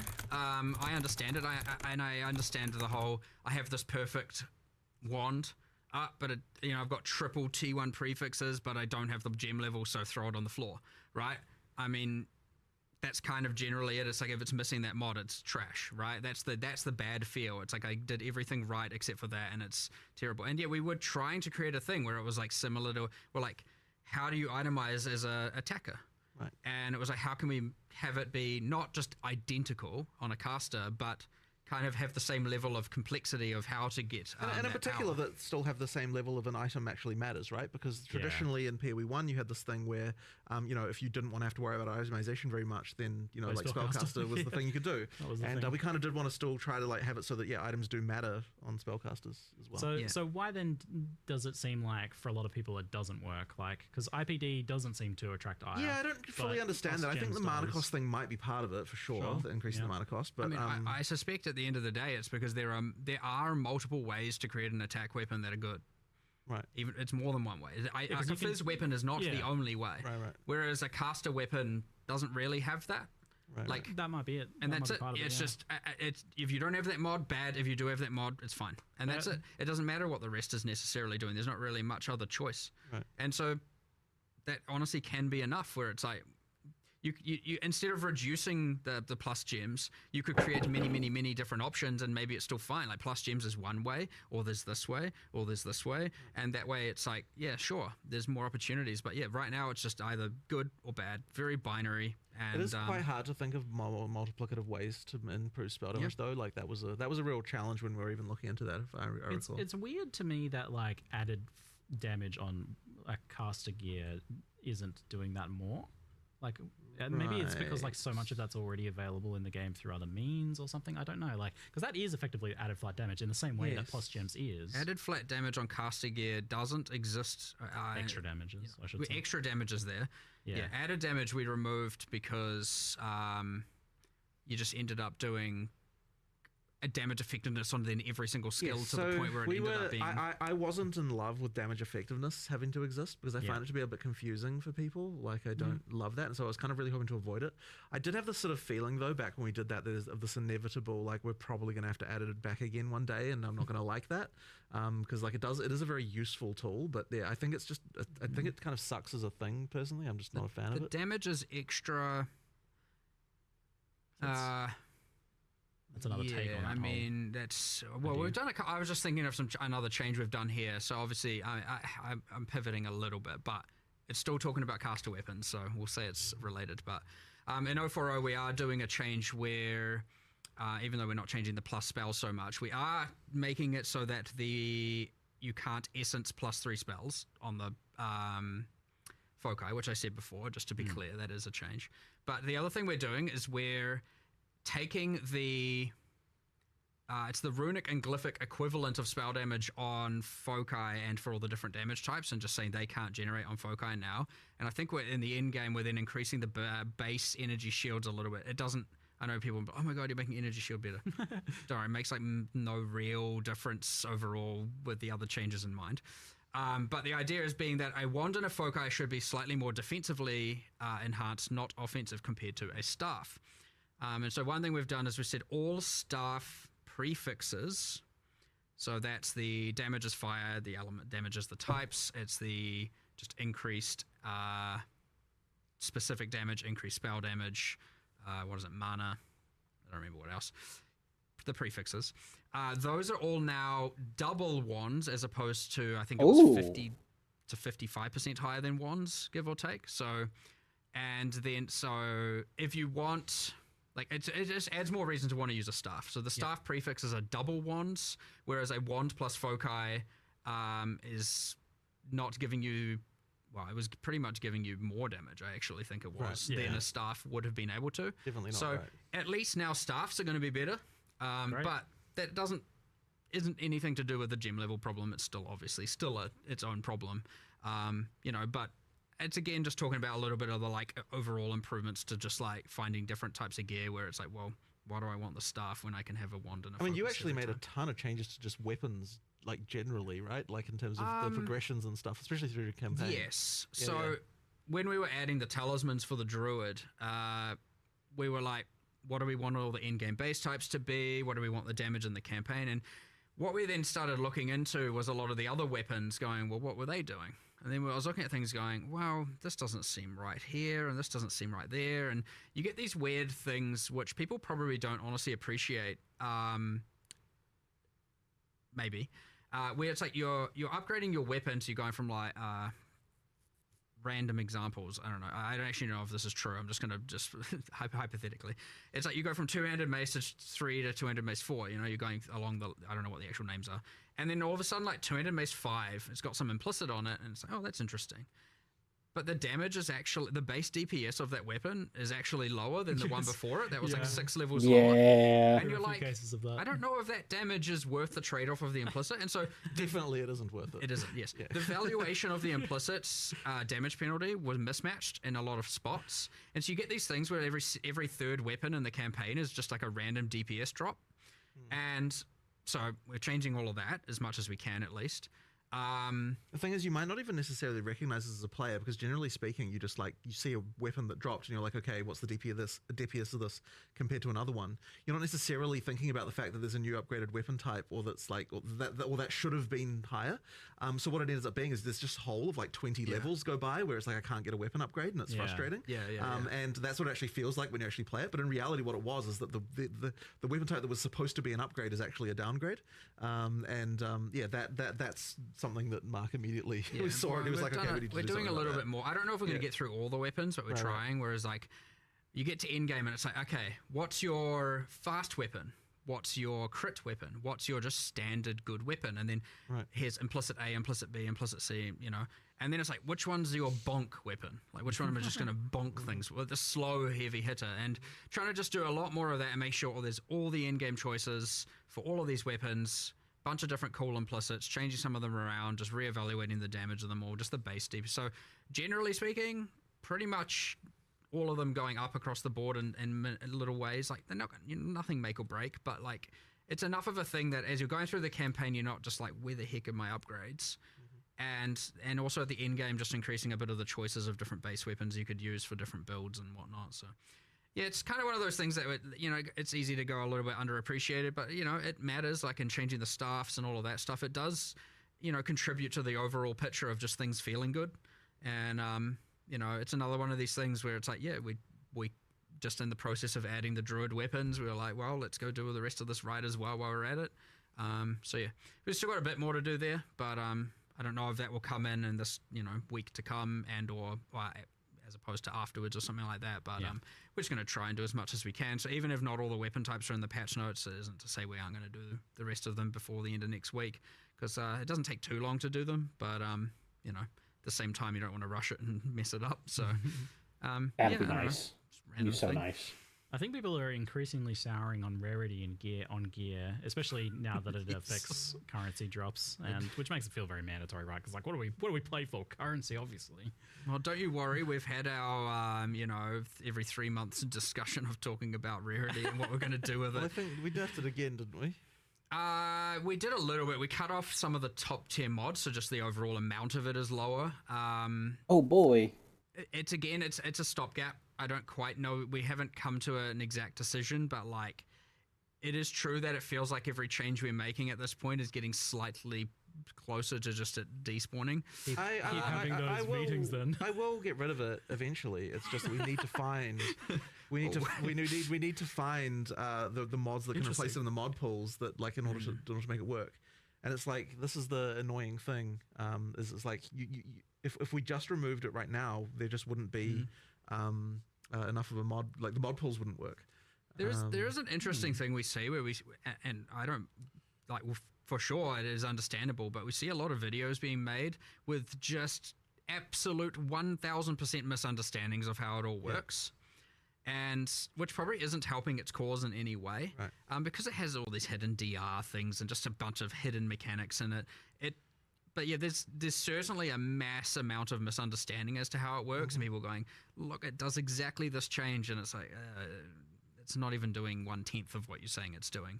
That being said, I'm not saying it's not a problem. It is 100% a problem, but there is certainly a mass misunderstanding with again, because we don't even explain it anywhere. It's just this hidden.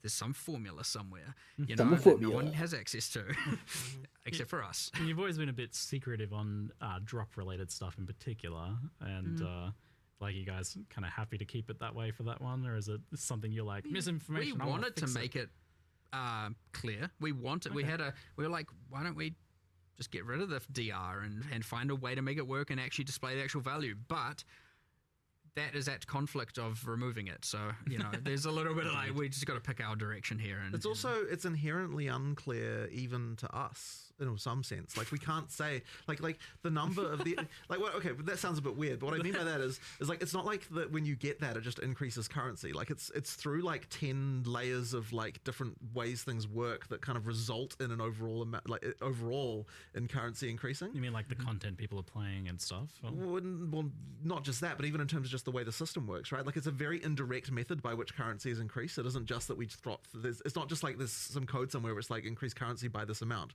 Like, it is actually like it is a result of multiple systems on top of each other working to result in that. And that's why, like, the only way for us to even know like what it even does is by simulating actual drops from actual monsters in order to work out what it actually did. So yeah, it's like sort of, yeah, I understand that might seem strange, but it's because like the drops are complicated. And there's like so many things we've done over the years to kind of like massage them in various ways, and it's like it becomes quite unclear at some point, even like what the relationship between one number and another can even be. I think the takeaway is Jonathan said he's removing it. I want to get rid of it. We just need to find a thing to replace it within the mod pool. Like, and that's very, very difficult. Okay, I don't need to understand it. It's exactly the same conversation if we bring up what Dex gives as a it's like it's 100% the same dexterity. So what should give? What should Dex Jesus, give? yeah. What do we make Dex give rarity? Yeah, exactly. No.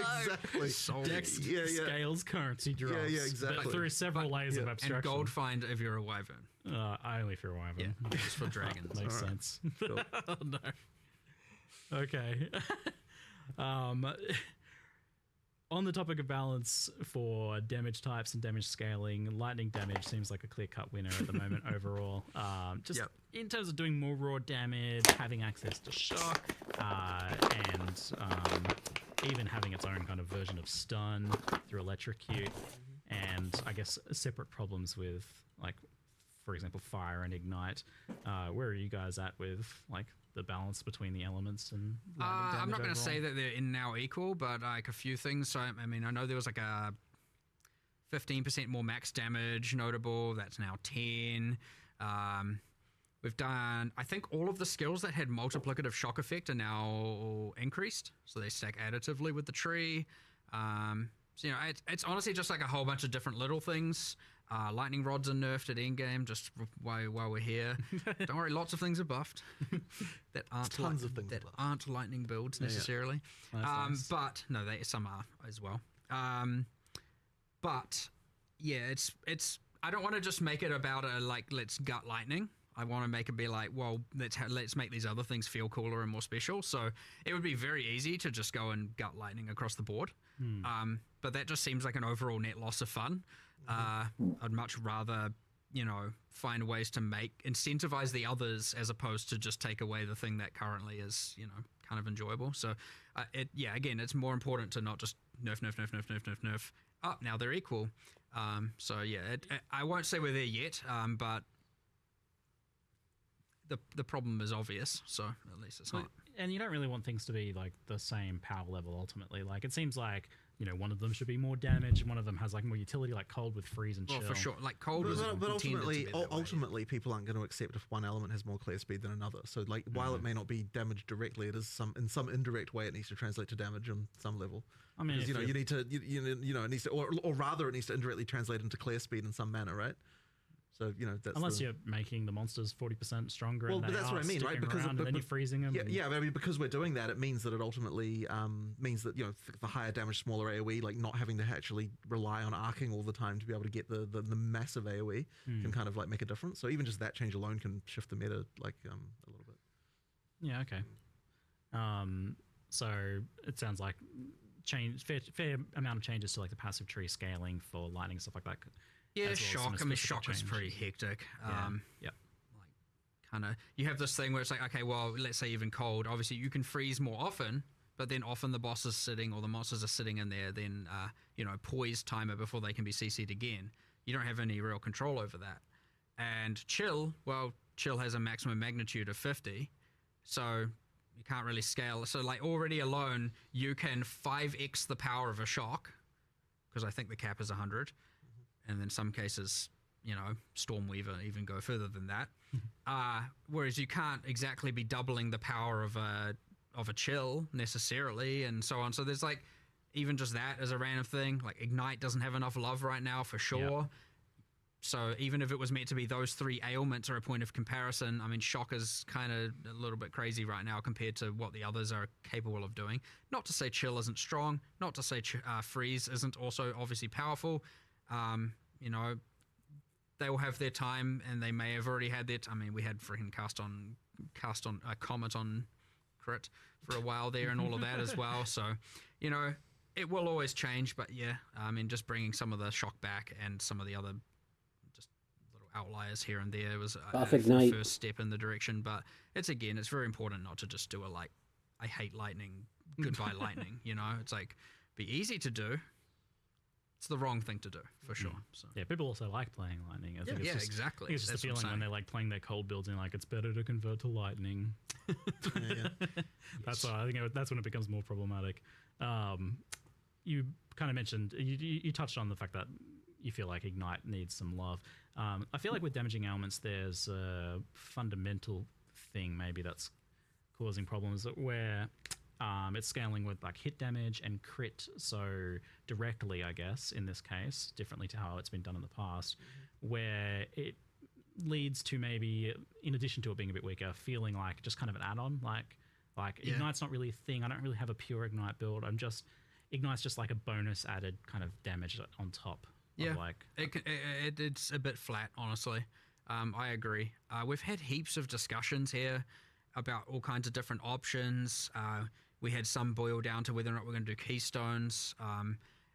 We want to do something. We just haven't landed on exactly what we want it to be and how, whether or not it's like we change the base versus change it through, again, a keystone or something you spec into. But yeah, it is a bit flat, and it doesn't have enough. It is, as you said. It's just, here's a bit more DPS, I guess, at the end of the day. And then even there's limited ways of kind of scaling it, and I'm not going to say there's none. There are some, but it's not enough. It's I mean, overall, I'd say it just hasn't got enough love. So, but we want to. Backtracking a little bit on the gearing, we touched on crafting a little bit, and so I love 0-3 crafting. Like, it was such a huge change from like a game that some would joke didn't have crafting into some of the most powerful and interesting crafting we've had ever in Path of Exile. I think like it's right up there. 0-3 crafting was amazing. Like the combination of the core currency changes, the changes to essences was really good, and how these things interplay with some of the omens and the abyss crafting even. So like definitely felt like some things were a bit illegal, and just the overall like how good it was. Like oh no, I feel like this is illegal. So what of that was illegal or is illegal or is being? Well, you said essences. So we talked about essence of sorcery. It's not like we're gutting anything like that, right? There's just a few illegal things. It's a few. Are you pretty you like overall like where it ended up? I think it's way better than it was before. Yeah, 100%. Great. Yeah. It's what I found playing, and obviously and collating a little bit of data, but it's the kind of thing where I don't have enough data to go and or enough feedback to go and make some sweeping change. Is that people find that getting the it's too easy now to get to the absolute upper echelons of gear. Is what I kind of honestly, and I assumed that there'd be a bit of a public civil war about me saying that, because I could see people going, no, that I love it that way, and a bunch of people going like, well, I'm completing my characters way too fast, right? I got nowhere to go. I got no, I want to play for longer, and I have nothing to spend my time doing. Like, it's done. My character's finished. And I could see people being very binary on that for sure. But then it's like, how much of that just comes down to homogenizing, for example, and a few different axes like that. It's homogenizing. It's so strong.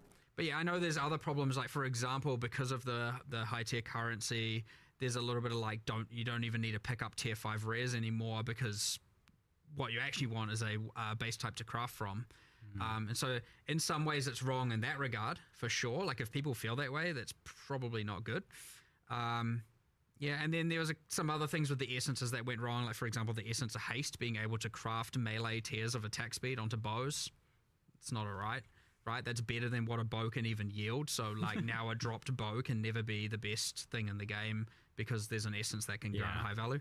That's not intentional. Like the essences should be good, but they shouldn't be giving illegal mods, as we keep saying. So yeah, it's a bit of that, but I would hate to. I want to see how it goes, but I definitely feel the thing that like definitely hit me the most that I want to get more feedback on is the people just going, it's not you. There's no point in picking up T5 rares eventually because it, you know. I would rather just craft from a white base and I can more guarantee that it's going to be good, and so what's the point? But yeah, there's a bit of that, and so, but again, it's very important with these kinds of things not to just like, yeah, that's obviously right, let's just change everything, and now item gearing is just ruined, because you could very easily undo with a lot of the good that 030's crafting added, so yeah, fine-tooth comb, being very careful with it, yeah, okay. for sure. So it sounds like definitely getting rid of a few specific things. Like Omen of Homogenization was a pretty clear one. I think that was like seemed hyper illegal, as well as like some of the specific essences. Like the tiered currencies, you feel like you're pretty happy with that overall? I think overall I like them. Yeah. Okay, cool. And like the essence changes in general. Yeah, for sure. And what about abyss crafting? Now that that's going core, is that like changing a lot? Because that I think played a pretty important role in giving you some interesting decision making in crafting. It's not changing very much aside from the removal of waystone crafting from it. Yeah, Sure, there'll be a few I really bits like that would the change. Yeah, just little bits here and there. Yeah. Well, I mean, inherently, we 6 have to, desecration because we omen. buffed staff prefixes, we have to go and look at everywhere that adds equivalent mods and make sure those are increased as well. And so, like, either way, there's some overflow effects that just kind of happen due to balance changes all over the place. But nothing like, no significant change to that at this point, for sure. But it's still there. When you're playing through, even though it's core, when you're playing through the campaign, much like you get the world map icons, or it's like, oh, this thing's here. We've got a bunch of areas where there are abysses. A few. I think it's 6. And each give, throughout the entire campaign, each will give a crafting thing. So you have at least 6 guaranteed campaign crafts. Oh, great. Awesome. If you explore and do the areas, and you can see it on your world map if you've done it or not. And so you're giving you a bit of that throughout. So we don't lose that the league had. And then in-game, sure, use your tablets and then start running it. And awesome. If you want to get the crafting, yeah. Well, I'm amped to hear that, like, overall it seems to be fairly intact then, because I was definitely a huge fan of, like, the direction crafting's taking there, so, and I'm excited to see it getting built upon with, like, the Sacrifice of the Vile stuff too. Well, the new Vile stuff. Excellent news. Alongside that, we had the addition of asynchronous trade, and both things obviously very powerful for gear acquisition, raising both like the kind of floor of like what's considered your like baseline gear. What's your 1 exalt gear basically goes up a lot, but also like getting it more accessible to get to, like to craft or to obtain the really high end gear. How much of an effect have you seen in terms of like players kind of making the game easier? Like, has the game gotten a lot easier overall for people? Are people like reaching their final product earlier? It's really hard to tell how much of it is the trade system and how much of it is the crafting changes. Like, it's actually really quite hard to disentangle. So what about as an overall picture? Yeah, I mean, look, but at the end of the day, it's like the crafting system the trading system as it is something people just need to have. So, like, we just have to, work within that. I'll tell you, like, if we have a end-game itemization problem, we're not going to go and say we need to nerf trading. Good. Right. We're past that. Yeah. Finally, we can figure out Excellent. Yeah, so the question is, like, I guess now more just adapting over to that. I'm just curious, like, as to how extreme it has been, because it seems like it would be absolutely massive, like crazy. But it's honestly quite hard to tell, as I said, due to the other changes. I guess it's like a longer period thing to analyze. But then at the end of the day as well, you could say that if this is a feature we need to have, then it doesn't necessarily matter. Like, we just need to work with it and just deal with it. So, I know in the past there was a fear, and this kind of touches on crafting a lot, where if people could craft like really good gear super easily, that they would stop playing. Like the player retention would go down. I feel like in some cases we've seen some of the opposite phenomena. Like there is, to an extent, the opposite phenomena where like people gain access to the builds they want to play. They gain access to content they might not have otherwise in a more reasonable time frame for them. So their engagement and the amount of time they play ends up going up as a result. Like in a surprising twist. That definitely can happen, but at the end of the day, like retention isn't exactly the reason why we do it. It's because we sort of feel like, you know, like if we did want to make getting the hardest gear harder, then the reason we would be doing it is because we don't like the feeling that you can get of like, I don't have anything else to get. You know what I mean? Like that would be the reason to do it, not necessarily because of retention reasons. You know what I mean? Like it's more about the play experience, to be honest. Because, you know, when it comes right down to it, like our model has always been, we want to keep you coming back every league. Like we don't necessarily care how long you play a given league for. We just want to make sure that each time you play a league, you're enjoying your experience, so that you want to come back and play the next one. So, you know, that's kind of our philosophy on that. So, you know, retention isn't directly a thing that we're like optimizing for exactly in that way. Players hyper fixate on that. Yeah, it's more about retention from league to league. Like, what are we doing? You know, like how many players do we get back for the next league, as opposed to how many players do we get back the next day? That's interesting. Yeah, I guess because we have like Steam charts, we get hyper fixated on retention numbers. I mean, it's not like it doesn't matter either, right? Because you can, on some level, judge the success of how much people liked a league based on that. Yeah, it can tell you how much fun people are having. Yeah, like at the end of the day, what people are saying about what they thought about it is actually more important than the number of people actually playing it, because like that, you know, as long as they're like happy and they want to come back, you know, then we're happy. Mean, if you have more fun in a smaller amount of time and then you're more happy to come back next league, then that's a win. That isn't necessarily a problem, right? You may have played less this league, but maybe... So they're kind of a little bit unrelated in some ways, but also sort of related in others, you know. Okay, well, it'd be interesting to see how this continues to play out then, the crafting trading thing. I'm super interested in like the economic aspects of that. Right. But it's definitely had a big impact, and on the whole, like 0.3 felt like a huge net positive for both crafting and trading. Agreed. So good. Yep. So good. Agreed. All right, well, we'll keep. I'll ask about that like everything. I think 'cause it's like where do you guys feel it's at now? What about now? Can we scroll to the end? Thanks. There we go.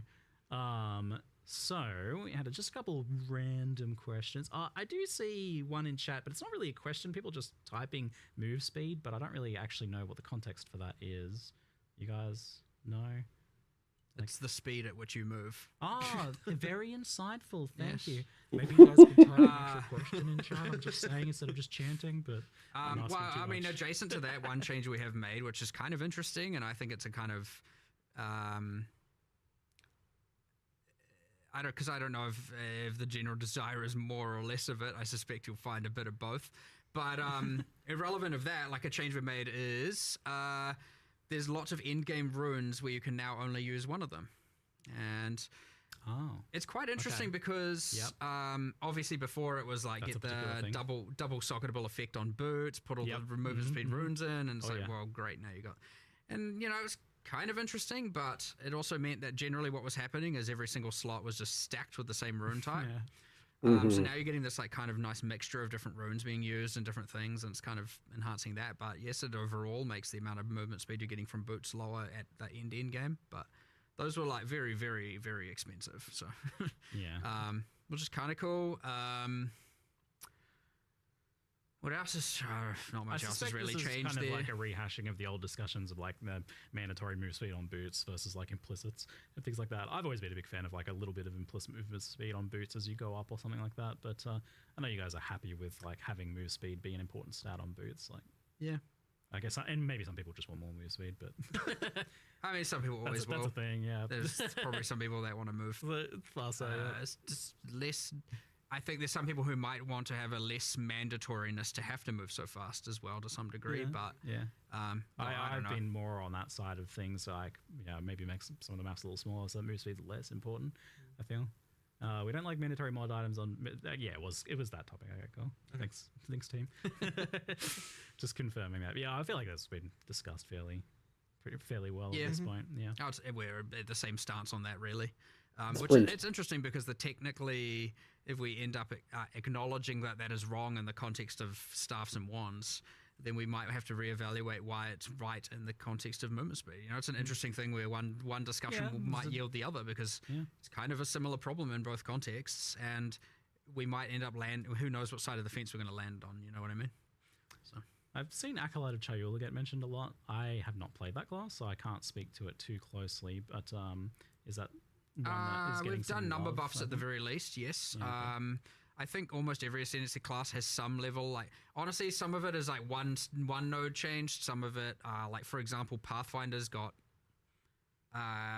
2 whole new notables. And Oh, we got rid. Wasn't I mean, expecting Pathfinder that. just did that. We got rid of the poison spreading notable because it's pretty much Herald of Plague, and we just put the 4-pointer to the 2-pointer, so you get the actual more powerful spike one for cheaper.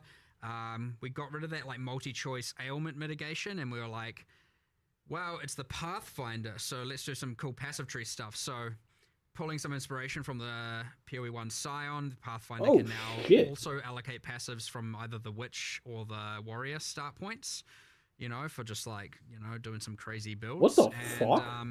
I think there's even a new notable on there where normally you have your highway nodes and it's like 5 dex and strength. There's also now 3 other options for the Pathfinder can take that node, and now there's 6 choices you can do on your travel nodes. So it's like, oh, I don't want as much attributes. I'll get instead damage. I think it's damage, defenses, and like cost efficiency or something. So you What can the kind of like better balance how much damage you want, defenses you want, or reduce. So it's like another kind of cool, interesting thing. Yo, that's so, awesome. Yeah, I mean, that's a class where it's gotten a bit more changes. Acolyte is numerical for now. But again, we want to do something grander with Chaos. It's on There was our quite a lot of just on our monk list. generally improvements as well, just balance wise, right? Yeah, I mean, at this point, Yeah. every class has kind of got Been pretty changes everywhere. in the thick of it. I think the patch notes currently lacks.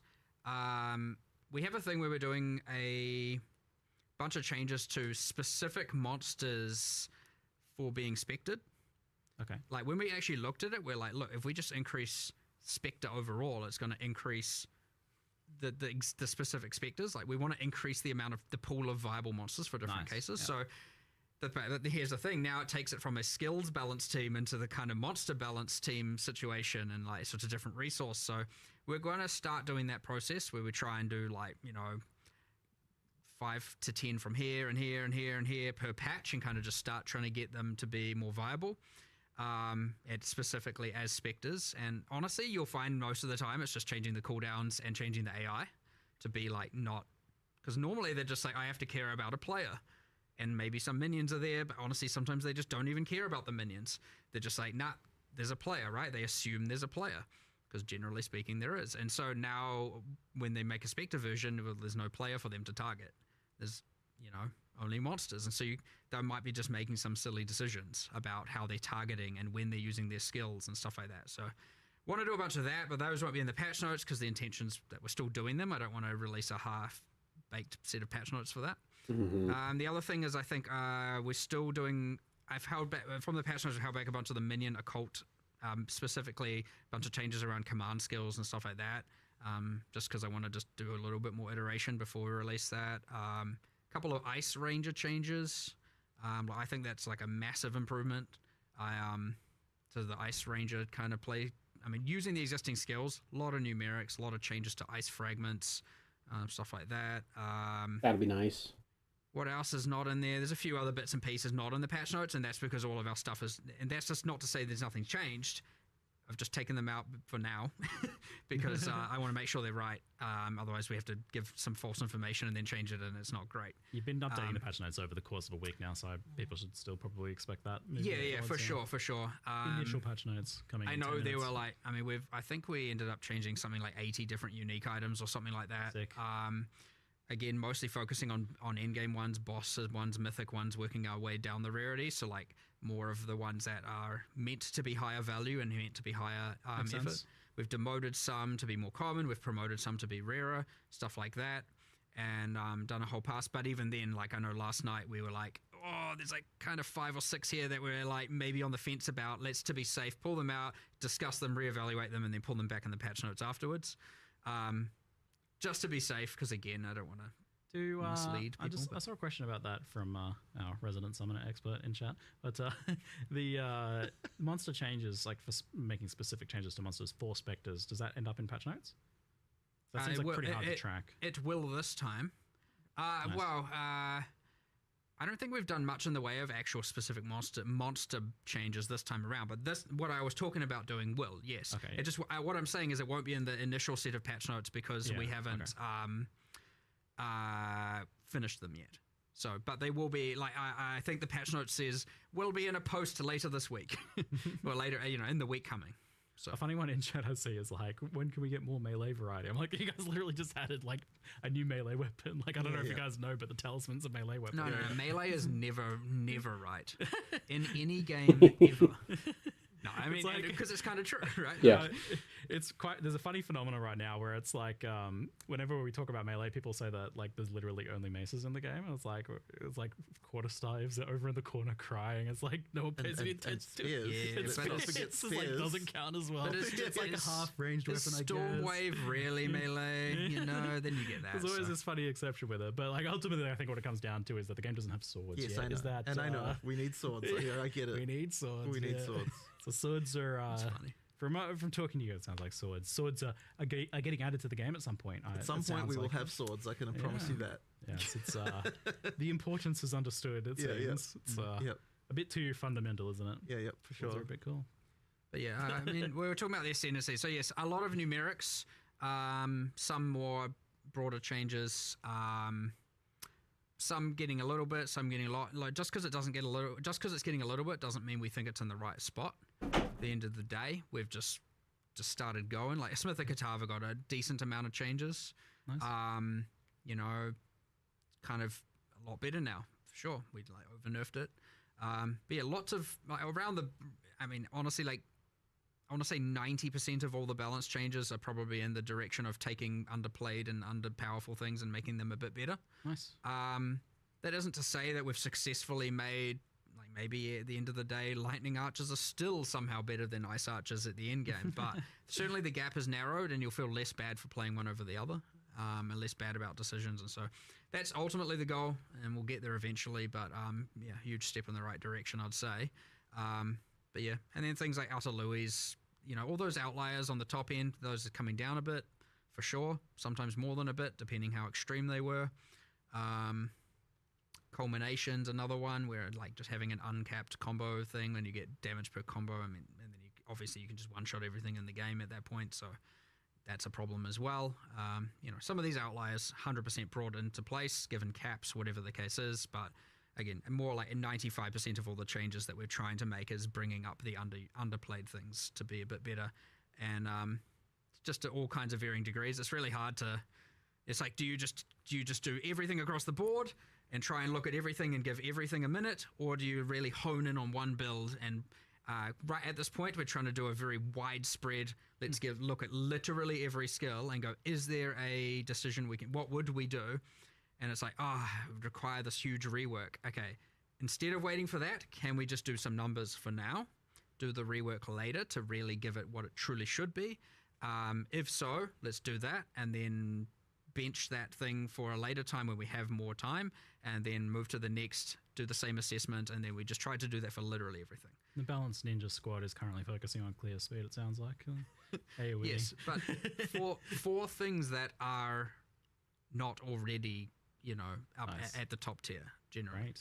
We're getting quite close to patch notes, so we'll rapid fire some things off here. It seemed like at one point, like druids were going to have claws as their weapons, so that has obviously changed to talismans. Or It might have they been were a case a long time That was ago. actually that was actually for the something. huntress. Yeah, Oh, okay, weird. Yeah, so it sounds like claws are probably not going to be a thing then. probably It's like not anytime soon. No. Decided not less interesting than Yeah, other yeah. options. Yeah, all right, cool. Hot swapping between controller and mouse and keyboard. Yeah, something I promise every single time, So it's, and yet somehow we still haven't done it yet. So what I can say is that it is actually, we have an implementation of it. We're not shipping it this time, but it's much more close than it was last time. Like, there's just some stuff that needs to happen, but like, it is a thing that has been seen on a programmer's workstation as to work. But yeah, there's still a bit more to do. But yeah, like next time, I know I've said this twice before, but next time we will Next definitely time. have that. I know it's like, it's a weirdly huger feature than it seems, because like the code was just originally not written with that in mind at all. And yeah, it's just requiring a lot of re-engineering of a whole bunch of existing UI to be able to get it to work. looking forward to it, so I can Yeah, I know. actually do inventory management. I know. We will have it, but yeah. Controller inventory. Oof, Yeah, no. But yeah. Okay, good news. It's been worked on daily, it sounds like. Do you have like a rough timeline for full release, or not ready to announce that yet? Don't really have it to announce, but I mean, look, I certainly don't want it to be 2027. Like, I really want it to be next year. Like, I really, really do. So, like, it'll be, I really want it to be next year. We certainly underestimated the amount of work we wanted to. It's certainly by having to make all the leagues constantly and all of that. And I know some people might be like, just don't. But like, you need to do. We want people to play the game still and enjoy it, and do what we want to do. But so you get this thing where we severely underestimated how much extra time it would add. Your rule of cool of like we want to do the 130 extra. They're a bunch of classes 'cause it's cool. overachievers is why. I mean, that has an expense. Yes, all of this does get in the way technically, but. I mean, look, at the end of the day, we're not going to release until everyone's happy. So that's true. Yeah, that's so true. that's what needs to happen first. So it's a good trade-off. Yeah.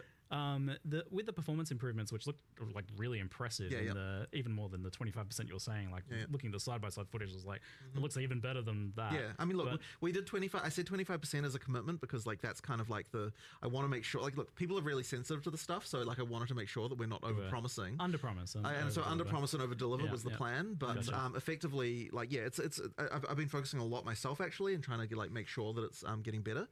Effectively, what we've done is, I mean, obviously there's just sort of traditional optimization that happens, but a lot of it is just effectively making sure we're multi-threading things better, taking advantage of more CPU cores. If you're GPU bound and you don't have dynamic resolution turned on, then it obviously won't affect you because you're GPU bound. If you've got dynamic resolution on, so like GPU is not so much of a concern, then CPU was definitely a problem for just about everyone. Like even really fast CPUs were having issues in in-game mapping. So the goal really was to make it so that, like when you've got a lot of shit going on, that your CPU is not overloaded. We did that by multi-threading things much better than we were before. Hooray! And, traditional optimization, just lots of improvements there. Like now... there's so many things that are working better than they were before. Like in many cases, honestly, you see double frame rate, like just straight up. Awesome. But as I said, like not consistently in all cases. So and consoles obviously saw a huge improvement. They consoles just have weaker CPUs than PCs do. So therefore, when you're doing CPU optimization, consoles are what's going to benefit from that. It's just a lot better. Now, one of the things I'm a bit worried about is that by multi-threading more things, you can run into multi-threading bugs. And so there might be, hopefully not, but there might be some more crashing going on when we first launch, just because, like the thing with multi-threading is that, depending on the exact scenario, different things can happen at different times. It can cause some issues. I'm really hoping we don't run into that. We're trying to do as much testing as we can to fix all those kinds of issues. Effectively, that would be the worry. But I think that it was definitely worth taking the plunge and doing that stuff because it is way better. I probably should make like a video on exactly some of the go into a deep dive into it at some point because it's kind of interesting. And it feels like even still, occasionally you guys are still just finding ridiculous things that we just made it a whole nother chunk faster. Yeah, and I'm exactly. Just because of some just ancient thing. It's we definitely still find some crazy stuff, and it's going to be a lot better. I expect it's not even, it's just going to keep going as well. Yeah, no, exactly. So that's the other thing is I want to spend even more time on getting this exactly right. We're not even at the point when I'm looking at it now, I'm like we could still theoretically make this quite a bit faster than it even still is. You've been personally really on this every time. I have. Just because it's been such a big issue, and I wanted to actually get back in there and spend a bit of time on it. And as I said, already it's so much better now. But we'll be even better than that. Awesome, fantastic, it's great news. Yeah. Patch notes are here. All so right. we will end there. Patch and then notes. we'll go and Listening to us read anymore. the They've got patch notes. the stuff. Everybody's gone. Yeah.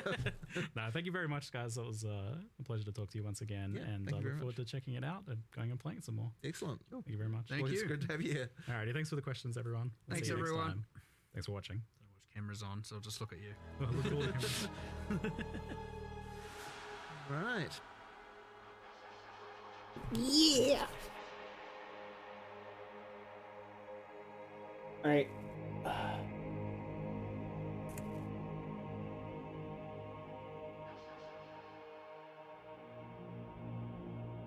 Ooh. They actually added the splash into the patch notes. Neat. Copy. Paste patch notes.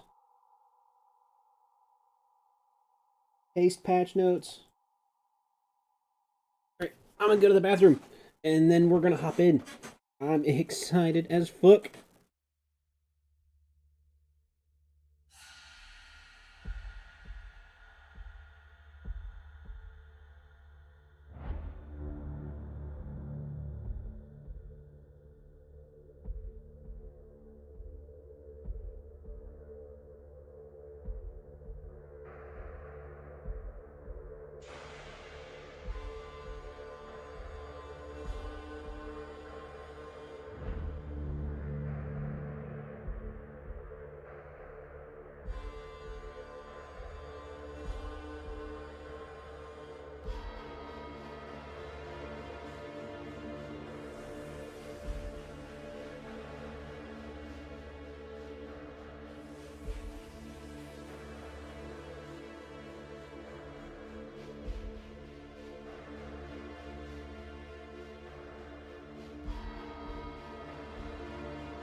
Okay.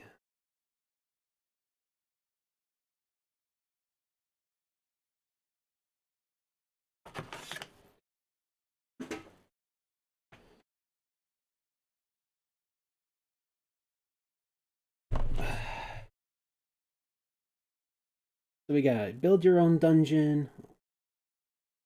The Oh, they patch rated notes Darth directly. microtransaction. There you are.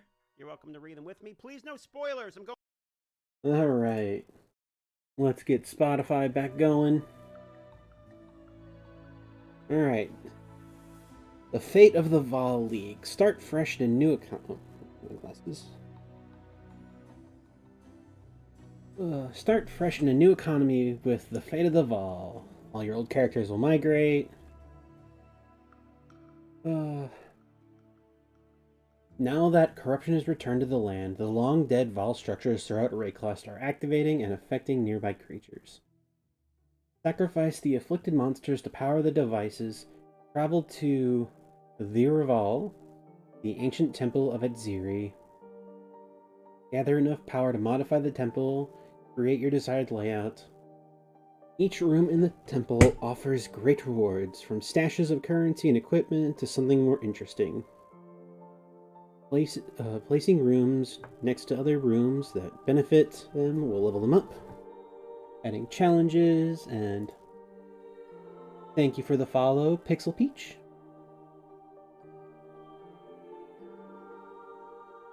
Can she be stopped? No. The answer to can she be stopped is no.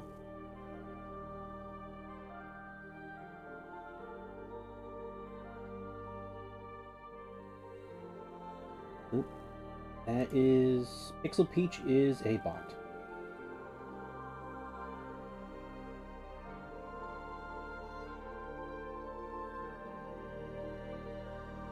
Good to know. That'll get cleaned up with the anti-bot bot eventually, whenever I decide to run that again.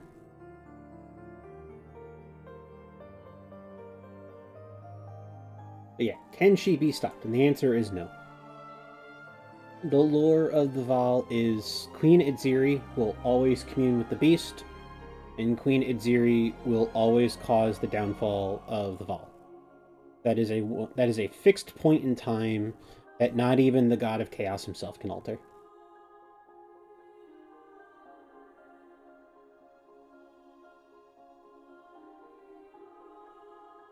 Or standard hardcore soul stuff. Yep. Okay, we get the Druid, we get the Oracle, and the Shaman. The Oracle is fucking wild as a class, but I don't think I will be playing it unless there's something that really sings to me. Shaman, on the other hand, looks fucking dope. Like, holy shit. 20 new skills, 35 new passes, or 35 new supports, 8 more lineages, 250 passive skills, which is desperately needed. Because this section is pretty sad. Like, look at all the blank space over here.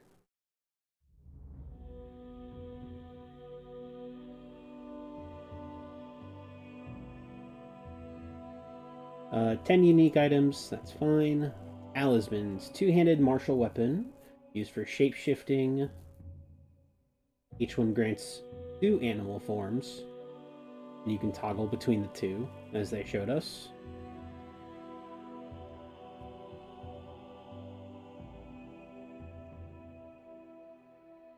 Added 4 new augment items.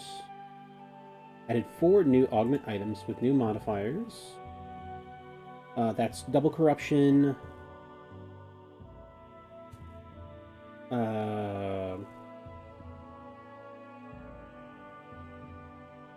I have forgotten already. And the most important line in the patch notes. Every time. The most important patch note. Continue to incrementally improve the sound, art, effects, and environment.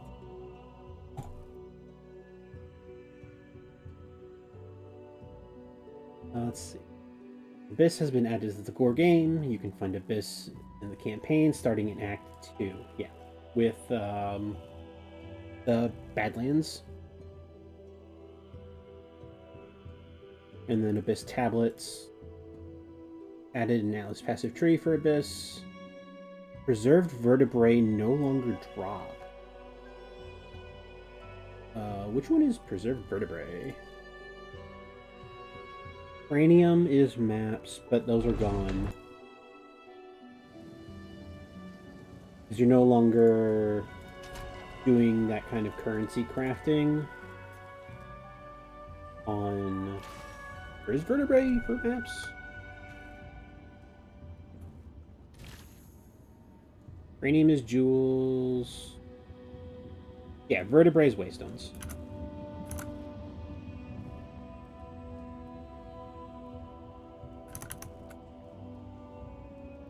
Updated the Well of Souls quest to account for the fact that abysses no longer spawn in all campaign areas. Let's see. Significant optimization for CPUs. Fantastic. Player changes. Tailwind now grants 1% increased movement speed, 2% skill speed, previously 3, 10% evasion, previously 15, and 1% of damage from deflected hits per stack. That's not bad. Base unarmed attack time is now 1.6 per second, previously 1.4. Good buff. Modifiers to the number of enemies required to be considered surrounded can no longer reduce the required number of enemies below 1. That's fine. A good change. Rage regeneration now pauses rage decay similarly to other means of gaining rage. This means that your rage will never decay while it's regenerating. Fan-fucking-tastic. All rage spending costs have been changed to 10 rage. Rage no longer causes a visual effect on your character until you have 10 or more rage, so that you know you can use these abilities. Okay. I like the consistency. The consistency will be very nice. We're planning. Because I believe with the current iteration of the tree,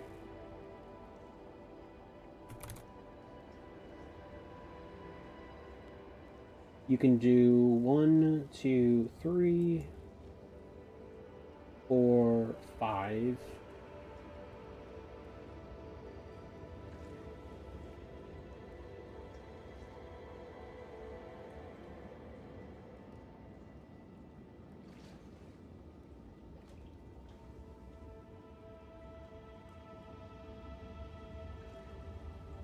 Six. This is all max rage. So you can reasonably do 6 rage, but you don't even need this point here, because you can just do 5 rage, and then just hit twice. 5 rage, 6 rage isn't going to make too much of a difference.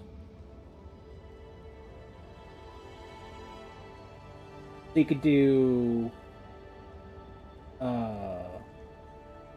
assuming this section of the tree remains, you do grab these 3, grab this 2, rolling slam for 2 hits, and then rage spender. And just get a really nice rhythm going.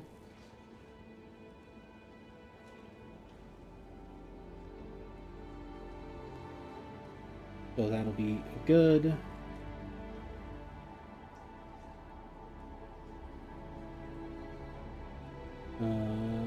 Physical DR from armor can no longer cause a hit to deal zero damage. This is mostly targeted at preventing cases where multi-hitting player skills could deal 0 damage to armored monsters at very low levels. In these cases, the hit will now deal 1 damage. Huh.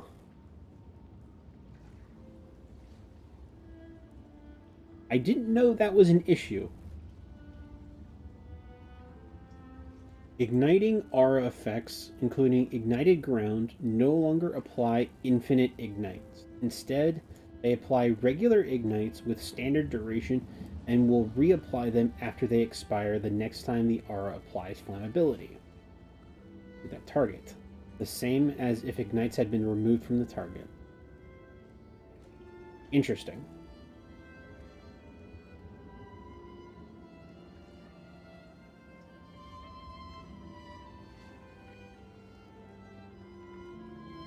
I guess that's a buff to cast on elemental ailment.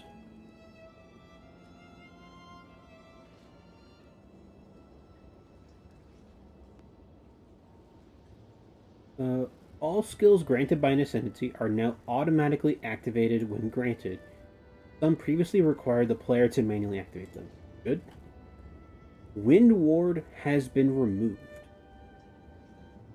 Bullseye now requires called shots. Bullseye now applies 10 critical weakness, previously 5. Right? Added a new Mirage Deadeye Ascendancy passive skill, which grants the Mirage Deadeye meta skill.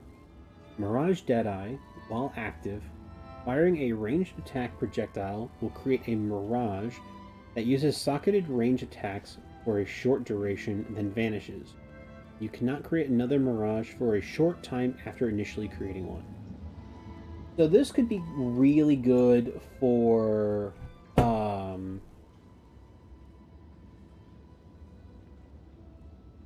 poison pods.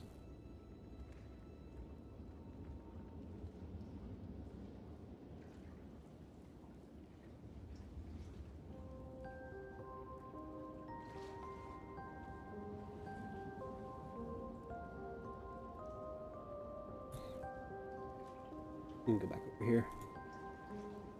So, I could see that being really nice for Poison Deadeye. This could be really good for...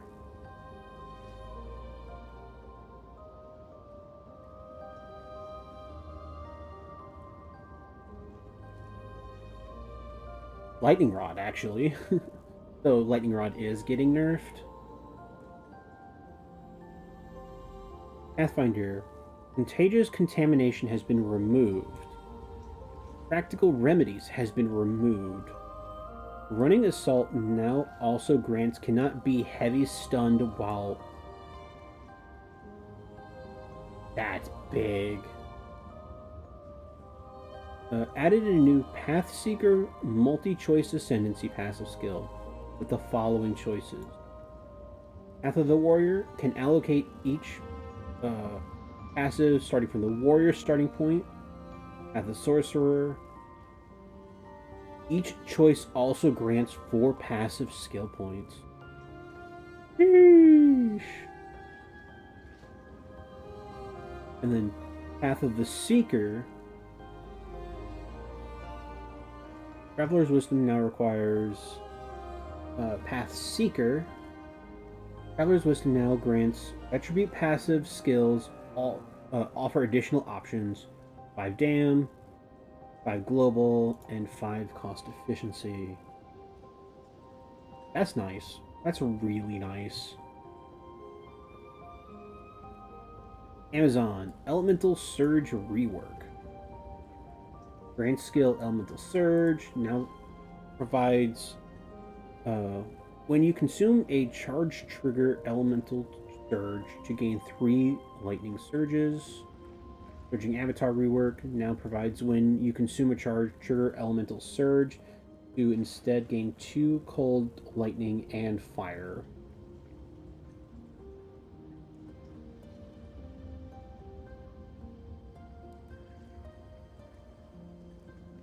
Interesting.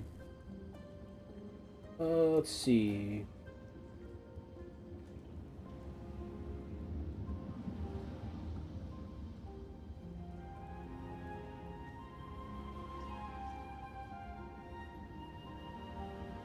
Do I have an Amazon to actually check that?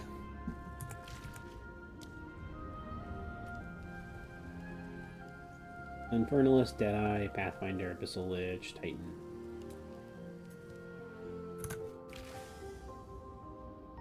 I don't know what the surges do, and I don't feel like opening the wiki.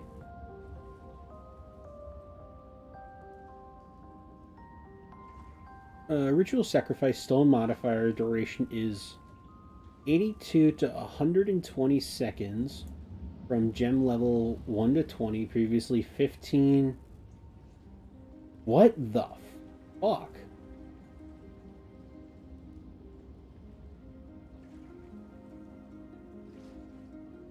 Sheesh, god damn. That's worth. That's a good one. Corrupted Life Force can now also has you deal 50% more damage to enemies affected by Blood Boil. Not bad. Warbringer. Imploding impacts now also grant fully broken armor you inflict, increases all damage taken from hits instead. Nice. Ancestral Warhorn minion summoned by Warbringer's answered call, notable. Now more consistently hits close-up enemies with the second part of its slam attack. Nice AI improvements. Good, good. Surprising strength has been removed.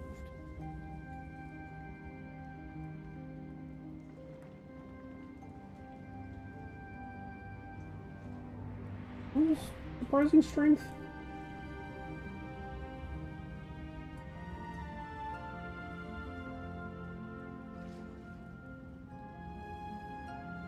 Surprising strength was 50% more damage against heavy stunned enemies. Okay.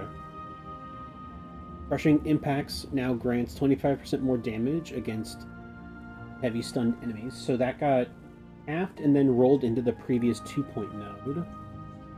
And added a new Mountain Splitter Ascendancy, which grants every third slam skill that doesn't create fissures, which you use yourself, cause one additional aftershock into each side of the initial area.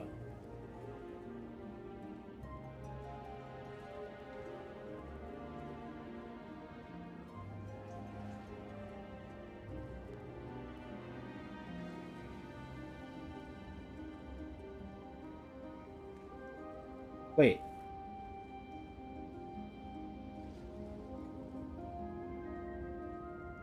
So, every third slam creates 4 aftershocks. One ahead, one where you hit, one to the left and one to the right.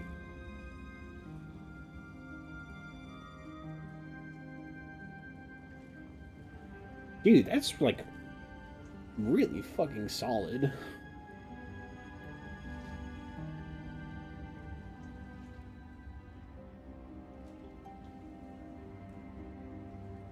And every third slam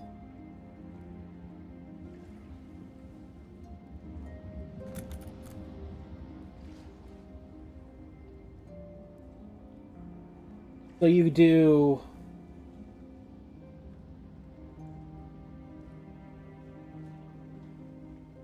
Earthquake Forge Hammer.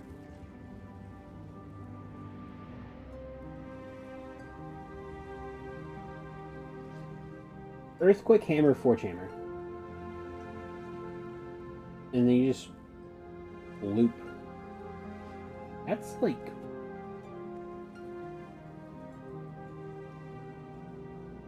Or Fissure Warhammer.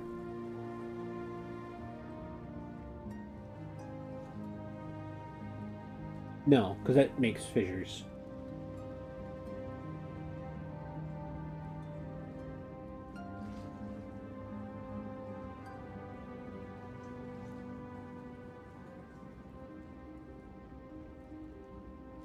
Well, no, it's just Forge Hammer, Earthquake, Earthquake. Forge Hammer, Earthquake, Earthquake. And you kind of just delete the screen.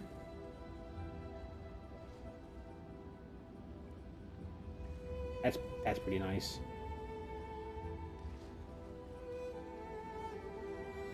Okay, Smith of Katava. Each notable connected to Masterwork now grants 200 armor in addition to its other bonuses. That's good. I like that. That is a good... Padded plates has been removed. That one is... Body armor grants 75 cold.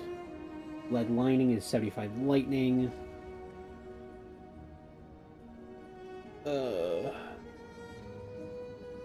Heavy bracing is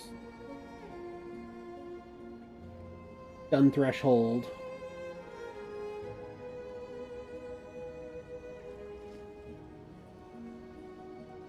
Added Kitavan imprint in place of padded plating.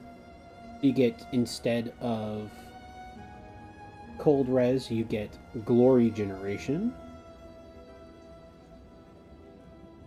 Added spiked plates instead of lead lining, which is Thorns damage. Thorns buff. Alright. Tribute to Utula in place of heavy bracing, which is 30% spirit. Instead of stun threshold. That's very good. Internal layer now reduces crit damage by 100%. Doubled it. God damn. Heat proofing now causes body armors to grant a bonus of being unaffected by all damaging ailments. Are you fucking kidding me? Yo, Smith of Katava is going to be so fucking good.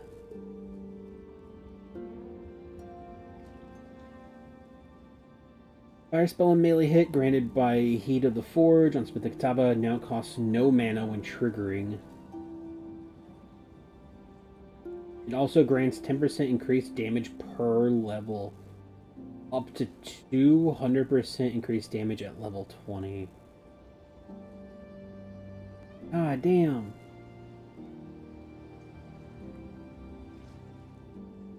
Temper weapon now granted by against the anvil. Now costs no mana. The combust triggered by its empowered attacks now deal 25% more damage at all levels and has a base radius of 3 meters, previously 2.5. That's still not good, I think. Manifest weapon now changes target less frequently and thus spends more time actively attacking. Additionally, as a mace, now has a cooldown of 6 seconds from 10 for its slam. As a quarterstaff, 6 seconds instead of 10 on sweep. As a spear, fixed a bug where the damage dealt while it was dashing. Cover the full distance, the dash.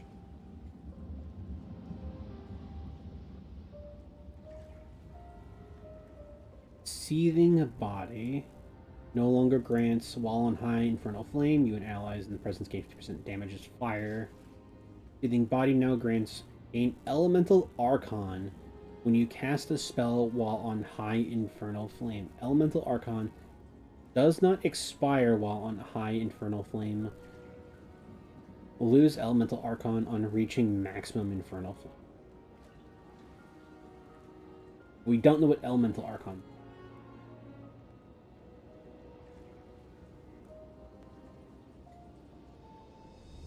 Whispers of the Flesh now grants targets cursed by you have 100% reduced life regeneration. That was...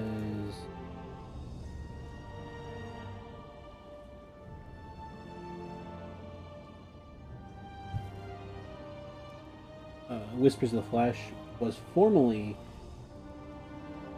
enemies you curse have at least 15% of life reserved. So enemies start with full HP. So you can use those. And they just can no longer regenerate HP at all.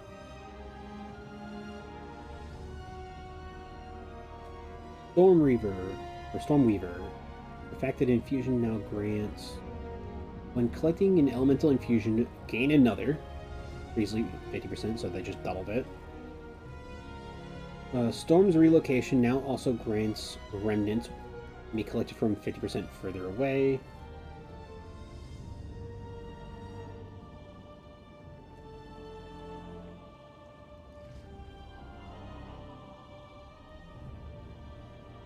So you can double collect them. After you can collect the second one after 3 seconds, but you can also just grab it from further away. That's fine. I still don't like the remnant system too terribly much. Multiplying squalls now grants +2 limit of elemental skills. Previously 1, they just doubled it. It's just good. You like that.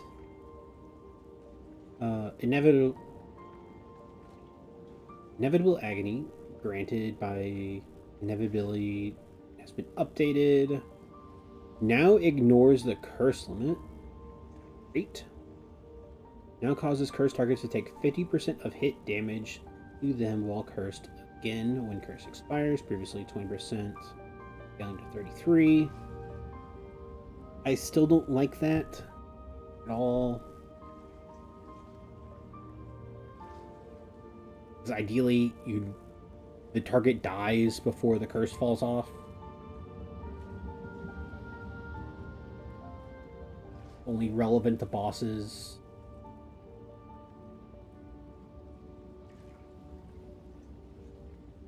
Thaumaturgical infusion. 1% max cold per 3 blue. Previously 4. Previously 4. Previously 4. They just made that better.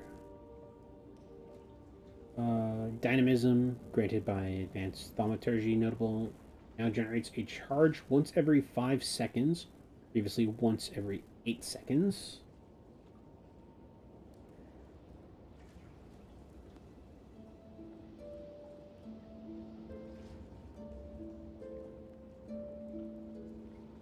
Actician.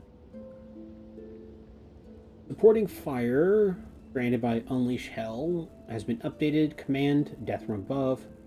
Cooldown of 20, so they cut it in half. Fantastic. Now fires a volley every 0.75 seconds. Previously every 2. Holy shit. Now fires 6 volleys, previously 4. Holy shit. Now has a 14-meter width. Holy shit. Now, is now 763, previously, okay. So they added a shit ton of consistency. I think I like the consistency a lot more.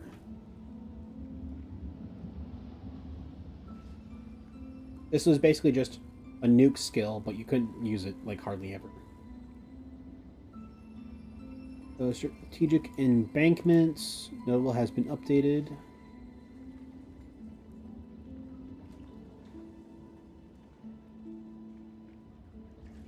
Which was formerly... Oh, totems you place grant embankment auras.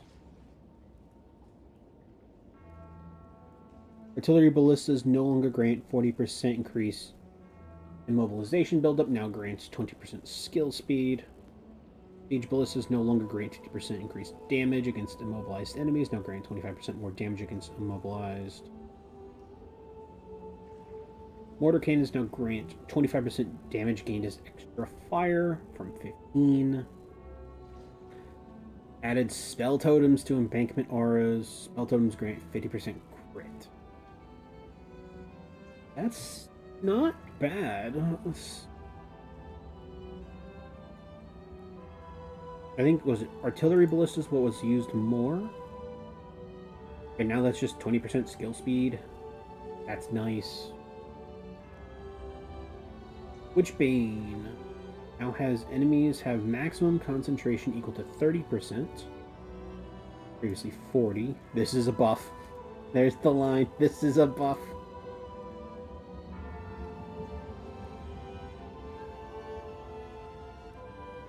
Ceremonial ablution. Now instead grants sorcery ward, also protects against physical. Oh my fucking god.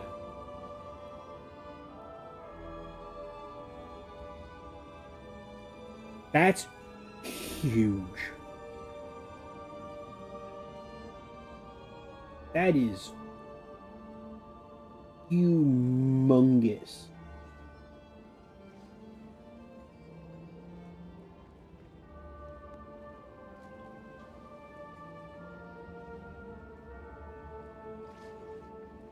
Invoker, I don't know jack shit about invokers. And protect me from harm now grants 30% less evasion rating. Previously 50%. That's just off. The Soul Springs Eternal now grants meta skills have 50% increased spirit reservation efficiency.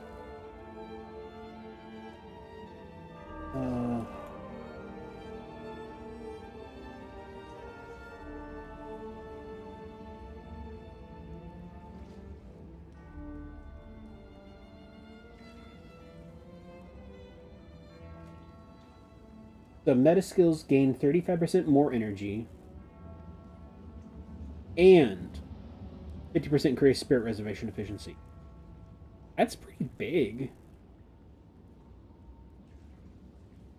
That's pretty great.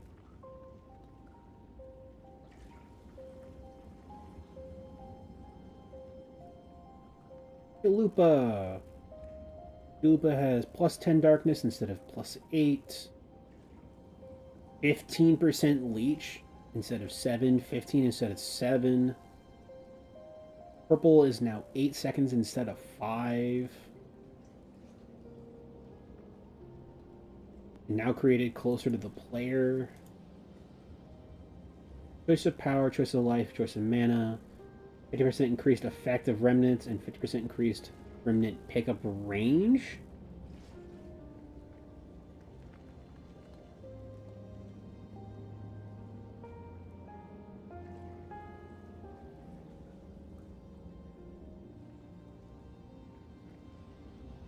Huh.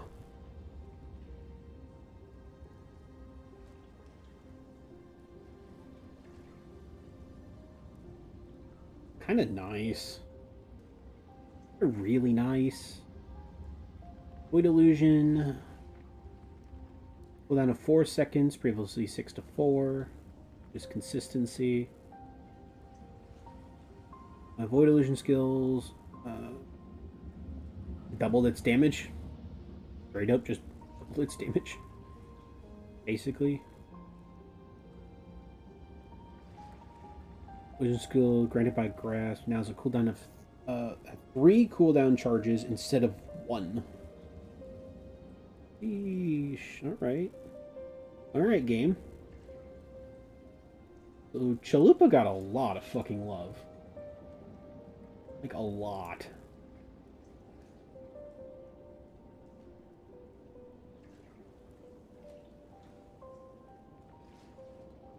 So who are the winners? I think Chula. The Katava is just like an unholy beast right now. Pathfinder has a very large amount of potential to do some very, very dumb things.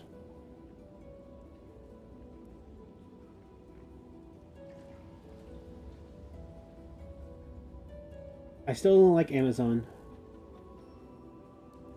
Ritualist is better. Having 120 seconds. Well, 140 seconds, really. For stolen modifiers is very funny. I don't know if you still take that.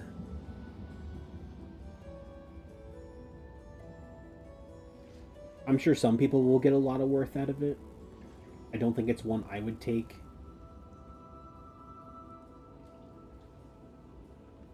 Warbringer is still Warbringer. Imploding Impact's still great. I don't touch Warhorn. Titan has a lot of potential. I don't think I take it. Someone's gonna find something good with it, but I don't love maces enough. Mythic Katava just... This is disgusting. What an absolute monster. I need to know what Elemental Archon does before I say if Infernalist change is good. There is a world where I am currently planning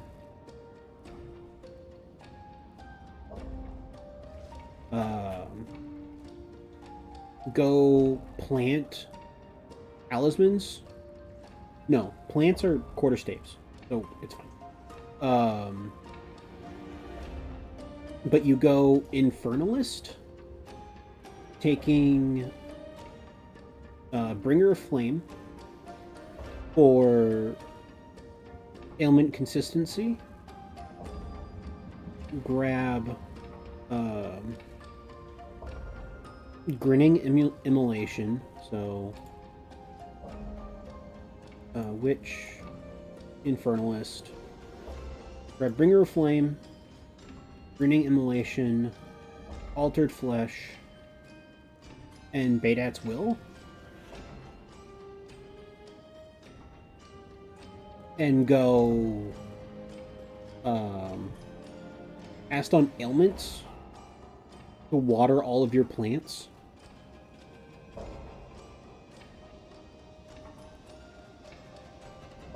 All of the plant hits will give you Flammability. Flammability will trigger. And then you can also do Fizz as... Or not Fizz as... damages extra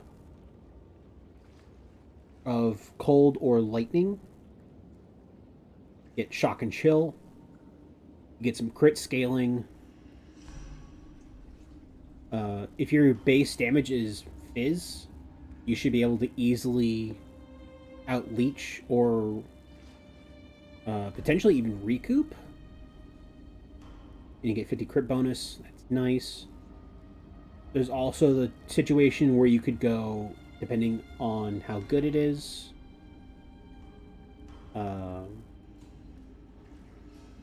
maybe something with drop Grenade Immolation, drop Bringer of Flame, do Elemental Archon, depending on how good that is.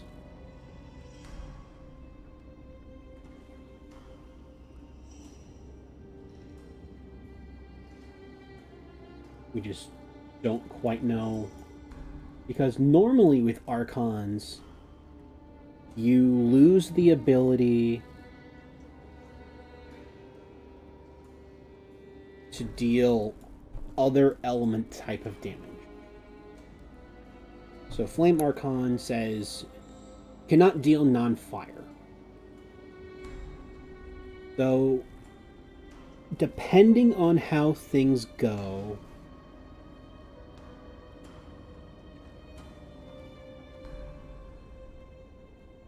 I guess there's also a world where you don't take any of Badat or any of the wills.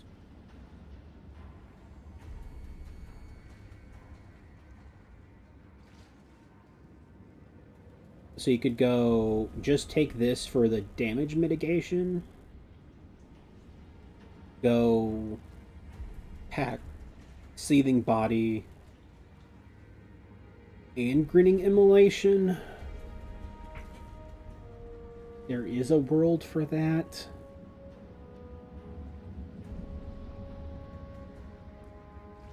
We will need to see how good that is.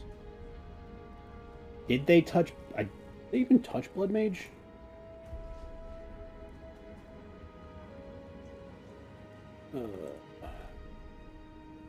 No, they just buffed Whispers. So Blood Mage is still unholy levels of strong.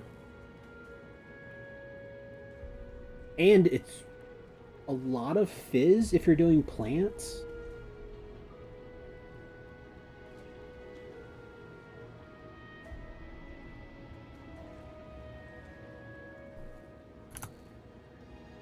Uh...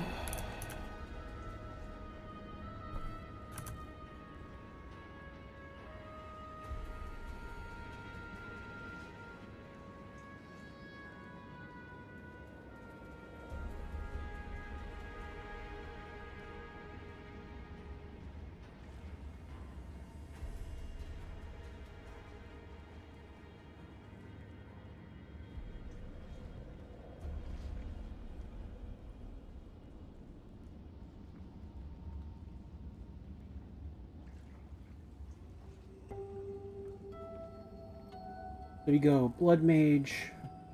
Anglomancy's free. Leech.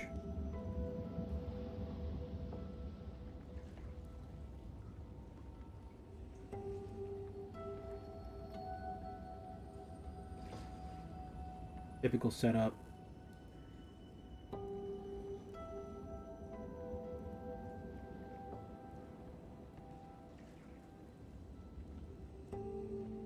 And then you do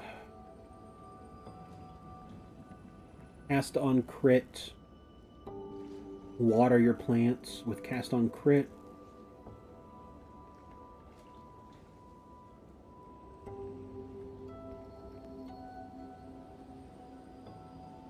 And hopefully there is a very large section of this part of the tree that is spell fizz.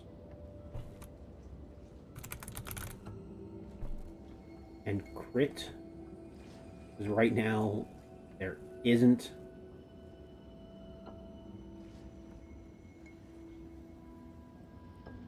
So if you only need to dabble into this area for crit and some fizz, crit and some fizz, maybe a little bit of the energy nodes if needed.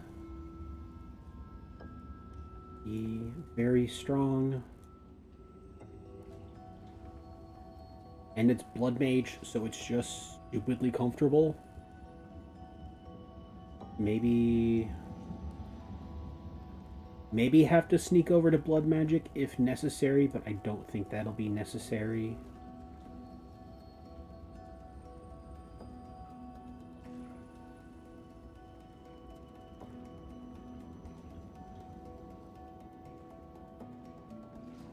I want the buff to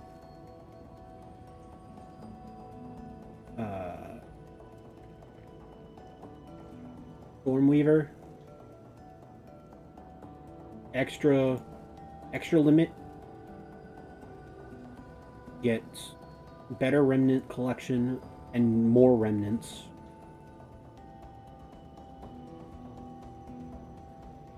And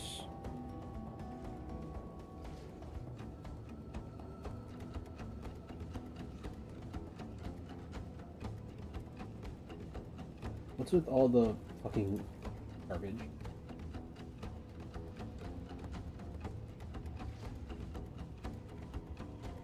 Too many Discord bots. I don't like them.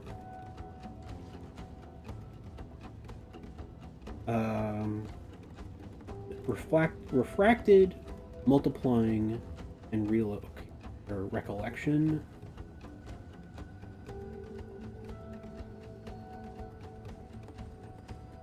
Sorceress, Stormweaver. The recollection is the extra pickup. I think this one is the least necessary. Multiplying squalls to get +3 limit is going to be very large.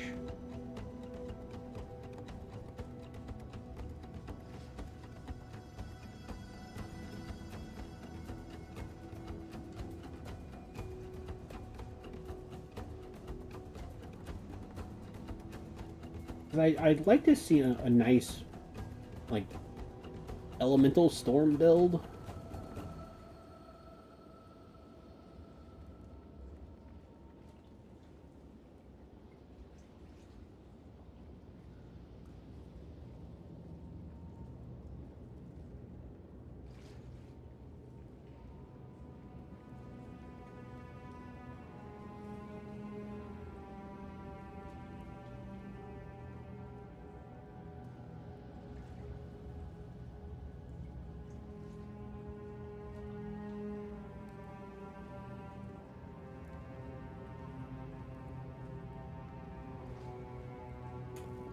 don't know. I'm probably not gonna be the person to try and make this work. I'll leave that to someone else, I think. Because I got burned so hard by trying to do infusions. It burned me so bad. It was such a terrible, terrible feeling build.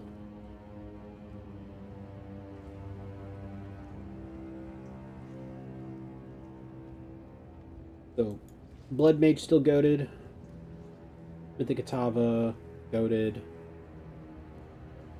Chronomancer.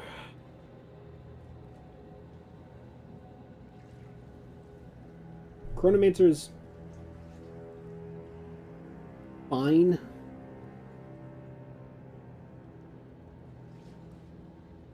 I don't think it's great. I don't think anyone's really gonna play Chronomancer too terribly much this league. Unless there's some weird corrupted unique that shows up with the altered nodes.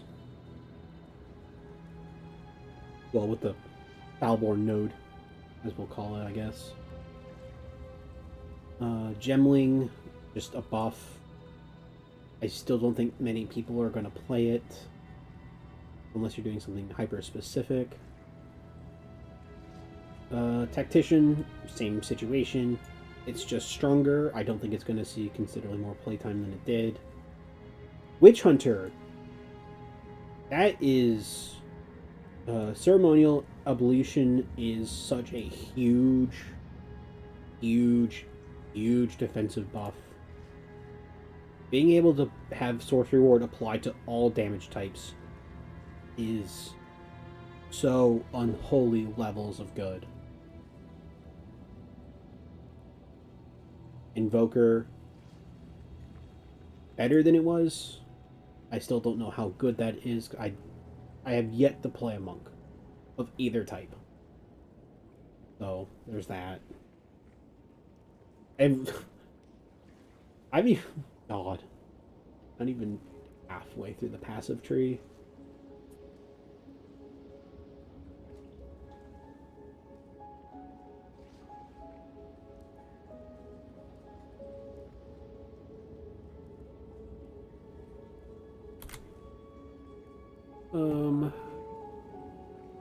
Passives. 250 new passives. An absolute wild. But it makes sense considering how much of the tree on the top left was undone.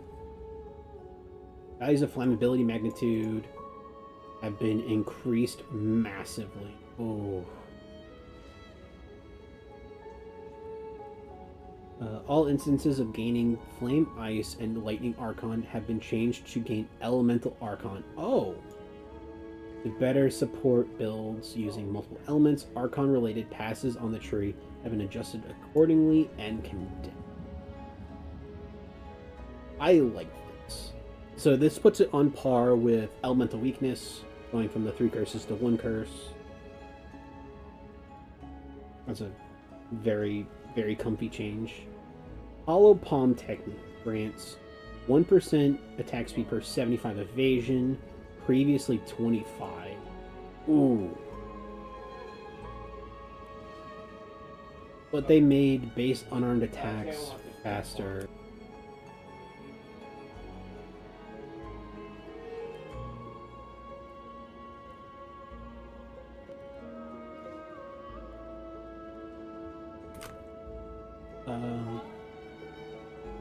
The Walker of the Wild's Keystone has been removed from the passive tree and changed to a lineage. Elemental Equilibrium now grants cold infusion remnants you create are instead fire.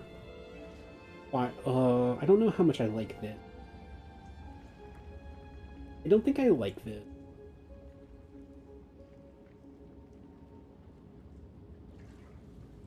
No, I don't like that. I liked it better when it was random. No. I think this is a miss. It makes sense thematically. Crimson Assault Keystone passive now grants 50% more bleed magnitude.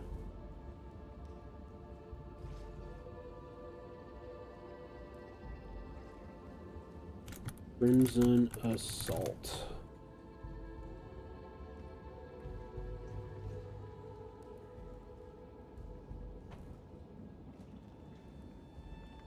Bleeding you inflict is aggravated. Base bleed duration is 1 second.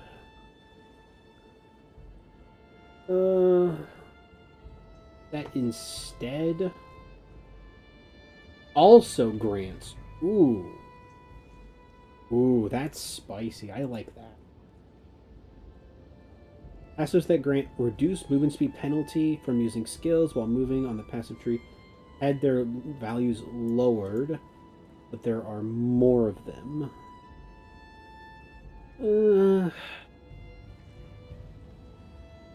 I guess it was too easy to completely remove the penalty, but that just makes Roa better. Added 3 new attack area of effect clusters to the monk side. Nice. Added 2 proj clusters to the merc. Nice. New bow cluster has been added in the ranger section, granting surpassing chance to fire an additional arrow. Good. That's exactly what we need. More ranger buffs. Witch monk remnant attraction. Principal infusion now has remnants can be collected from 30% further, previously 20. Grand tribute. I still don't like remnants.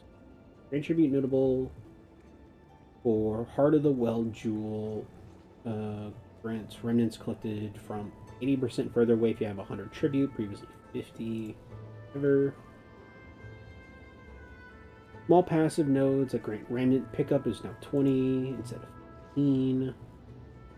25 instead of 20. Small passives connected to Invigorating Grandeur and Everlasting Glory now grant 20% increased presence AoE instead of chance to not consume glory.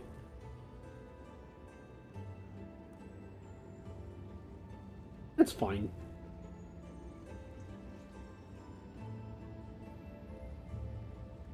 Your power notable no longer grants 2% increased lightning damage per 10, now grants 10% more maximum lightning. They just straight up removed that in scaling.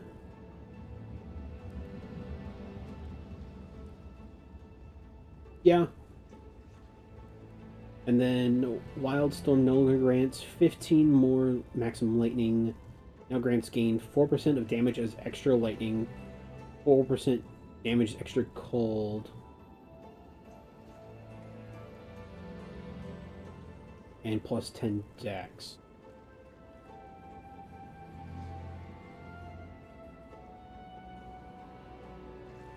I mean, that does... Wildstorm now just guarantees you... all of your attacks have shock and chill. Is what this node says to me. And I'm fine with that.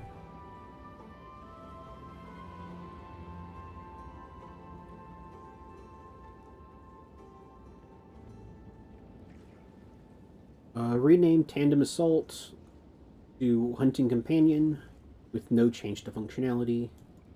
Enough. Changed the stat nodes on several small passive tree nodes around Inspiring Ally, Hunting Companion, Sick'em, and Nourishing Ally nodes. Companion cluster small passive skills now generally no longer grant both companions deal increased damage and increased damage while your companion is in your present.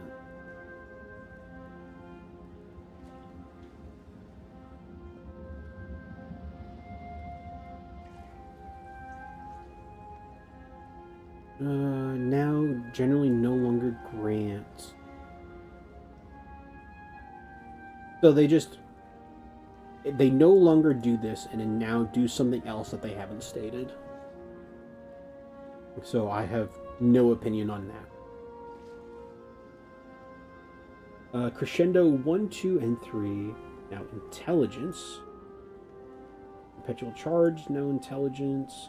Mark for death is now strength. Gamble is now int.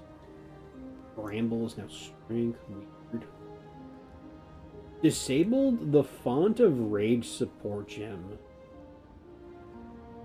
Disabled Ricochet. That's weird.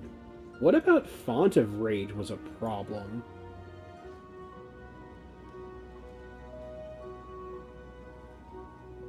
Why did Font of Rage need to be disabled?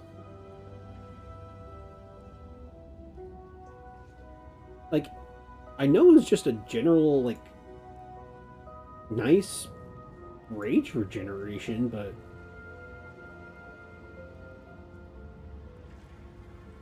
Huh. Inevitable Crit has been renamed to Inexorable Crit 1.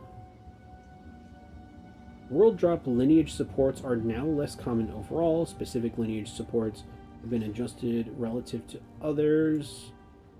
Bloodletting now grants 2% extra fizz per 20 life, previously 10, up to 40%, and no longer has a cost multiplier.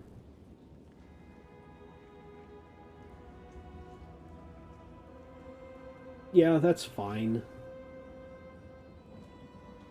It was was it 10 divs to get one of those, I think?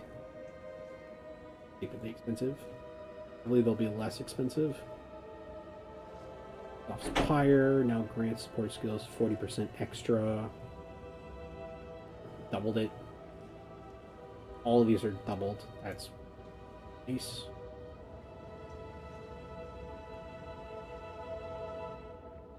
Einhar's Beast Right now grants killing blows from supported skills against other monsters. Grant 2 of their mods for 5 minutes. Is this a fucking joke? What in the goddamn?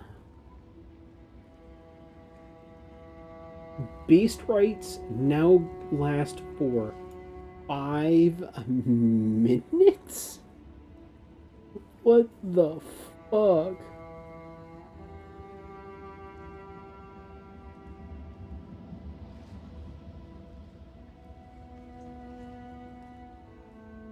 Zarek's Refrain now grants supported spells echo 3 times. So 50% more echoes. And grants echo support from skills have 40% increased area. Wow.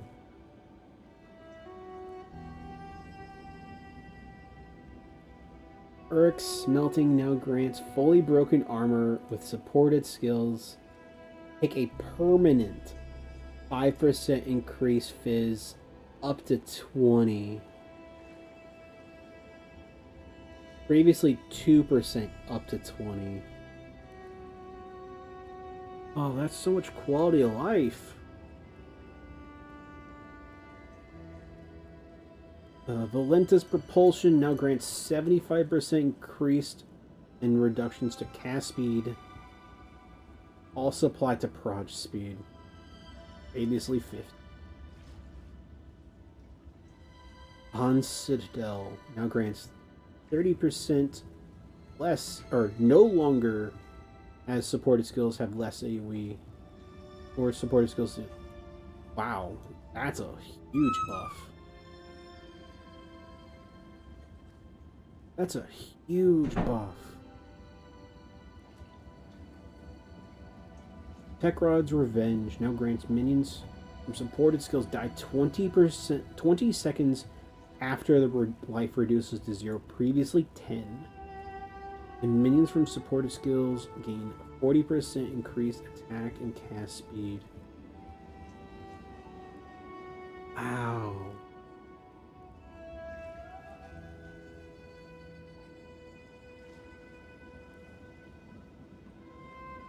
These are so strong now.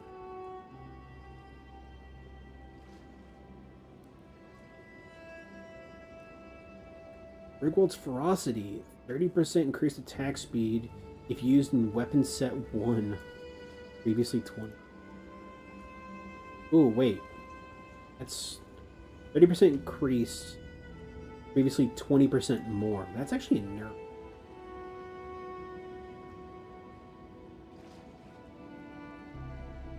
Wrath's Assault now grants load 5 bolts when you dodge, previously 3.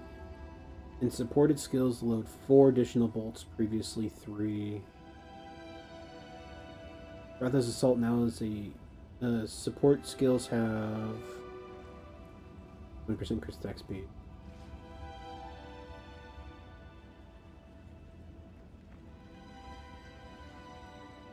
Huh.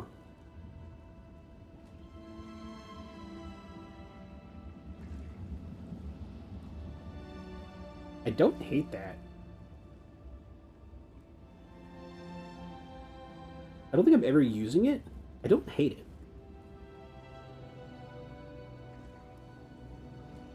Arjun's Medal now grants 100% chance to load a bolt into all crossbow skills when dealing a killing blow with supported skill. Previously 35. Wow.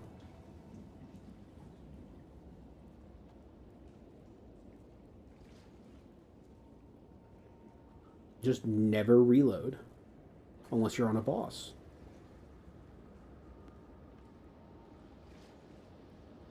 Helm's Madness now grants supported skills deal 20% less damage, previously 40.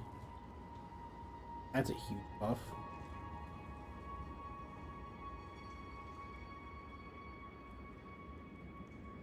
Tending now grants totems created by supported skills have 25% more life, previously 50.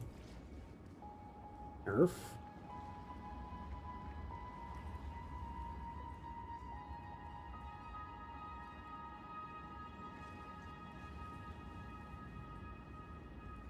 And Vengeance Explosion deals base fizz equal to double.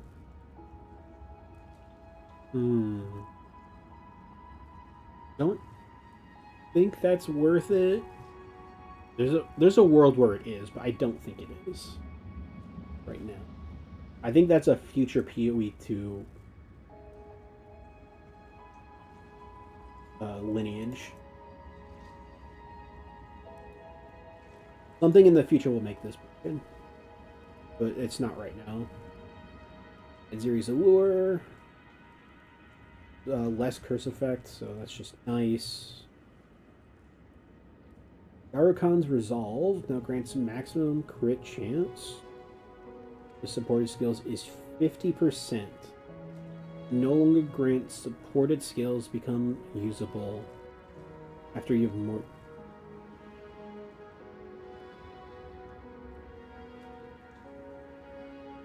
This is weird.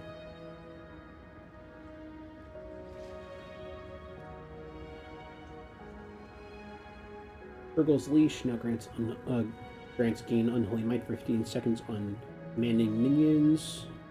Previously 5 seconds. That's a huge buff. Now grants minions from supported skills gain Unholy Might for 15 seconds when commanded.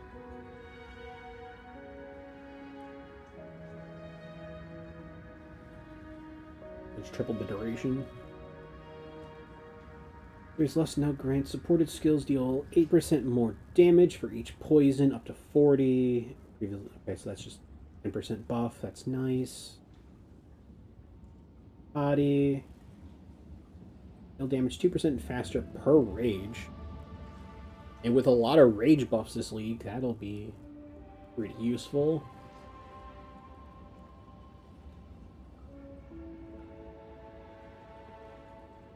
So there's a world where you go Ducati's Ire Rampaging Bear.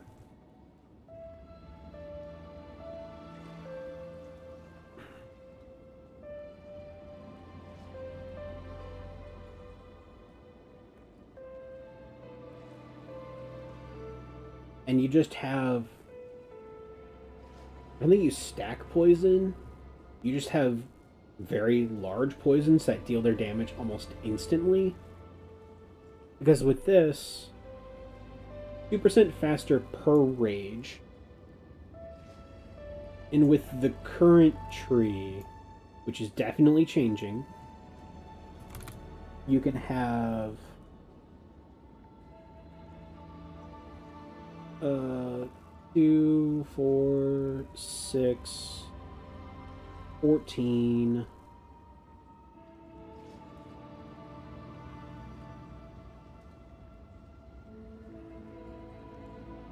18,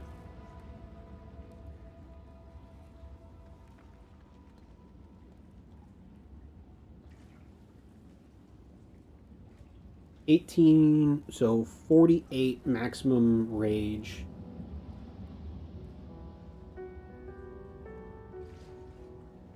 So 96% faster poison. With just rage.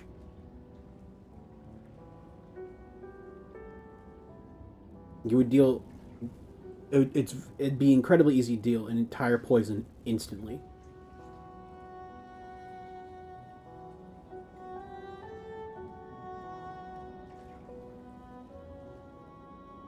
You just need enough rage generation to stay rampaging the entire time. But there's a world where that works.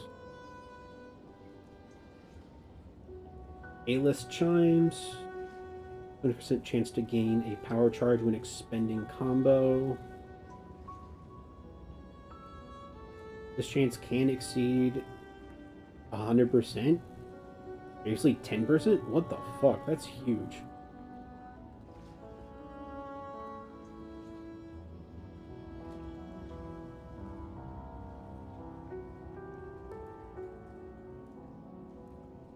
Arbiter's Ignition has a 100% chance to gain Elemental Archon on igniting an enemy with supported skills. Previously 20% chance Flame Archon. Nova Projectiles no longer causes supported skills to gain 4 additional proj, or supported skills deal 40% less. So no additional proj, no less damage, still Novas. Good for Spark. Nova 2, causing 4 skills gain 6 additional proj, 50% less damage, and applying a cooldown time of 8 seconds. I don't know if I like that. 50% less is rough. 8-second cooldown is rough. Piety's Mercy, remember name, that's fine. Dominus Grass now grants supported skills chain 100% more times. God damn. Chain 1 no longer grants 100% more chains. Now grants deals less damage. Previously 50.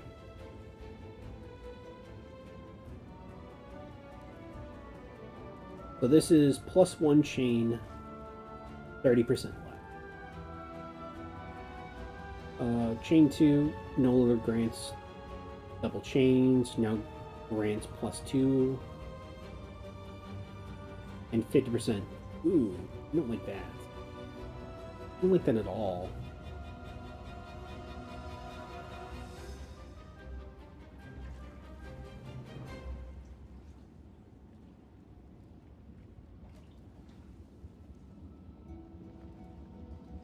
Okay, so you go chain 1, you skip chain 2 altogether, never use chain 2, and then you just go chain 3 if you're going to use chain.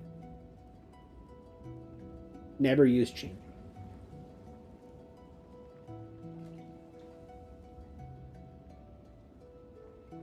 Elimination, combo cap 10. Elimination 2. Combo 20, but a slight combo nerf. Stormfire now causes enemies shocked by you take a percentage of ignite damage as lightning damage as well as fire. Previously shocks from supported skills do not expire. This is good. I like this. This is a good change. Living lightnings Living Lightning's attacks now deal the same amount of damage for each hit in the chain. Previously, you're basically dealing less damage. Oh.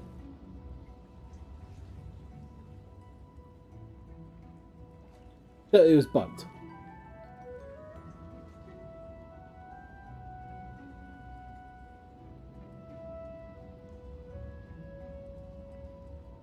It was literally bugged to do less damage. That's fucking wild.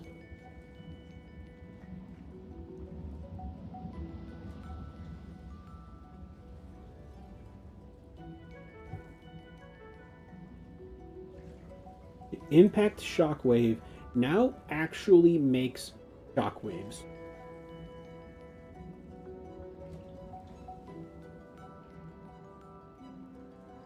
Come on, GGG.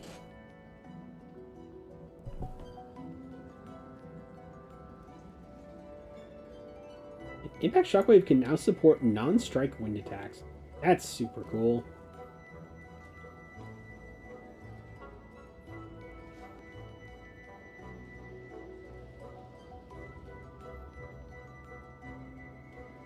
The Frozen Mandibles monster can once again no longer be bound as a specter or tamed beast. Keck fucking W. Oh, that's so funny.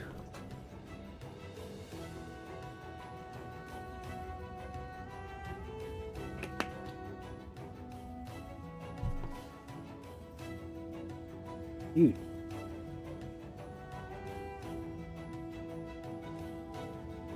These patch notes are fucking wild.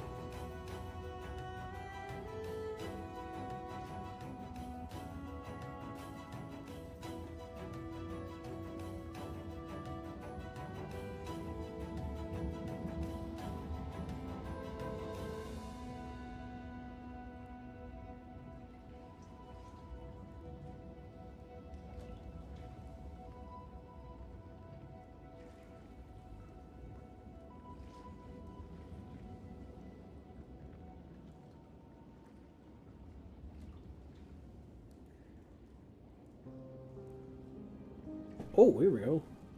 Enabled all existing Astral and Onyx Oblivion weapon effects. Enabled existing Stygian Ebony, Hummingbird, Organ, Celestial, and Jaeger, Hidden Footprints, Celestial Tree Hideout.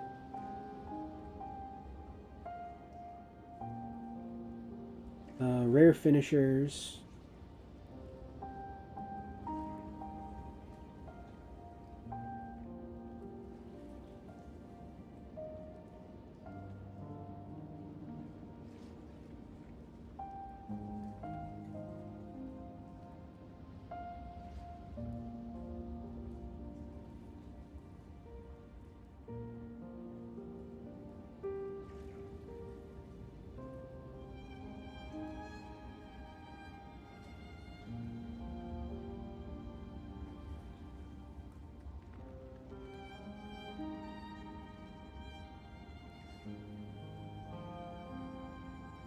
Your current rage is no longer displayed in your buff bar.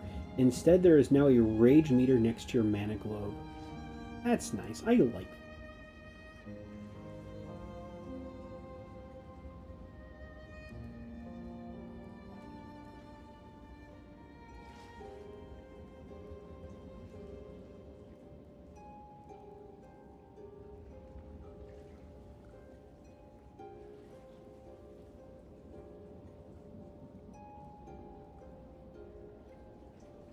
Support gem compatibility of all equipped skills is now shown when hovering a support gem.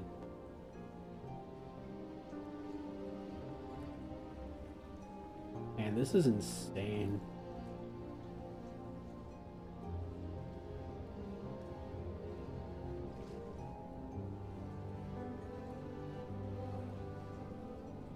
Unborn Lich now rolling 4 desecrated modifiers is really big.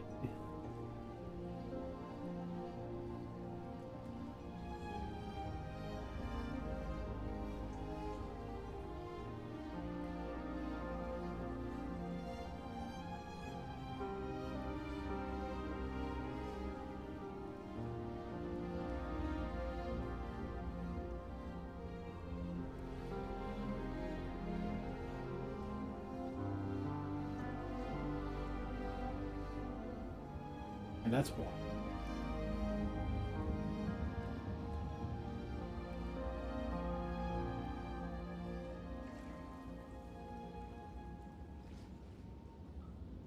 Per target hit limits on Firestorm, Ice Storm, Rain of Arrows, Hailstorm now dull display. Whirlwinds now take on elements from overlapping allies' elemental ground for 8 seconds previously. Or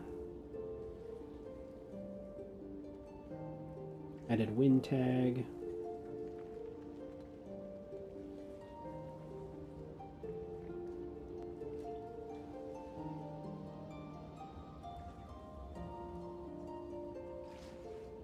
Changes.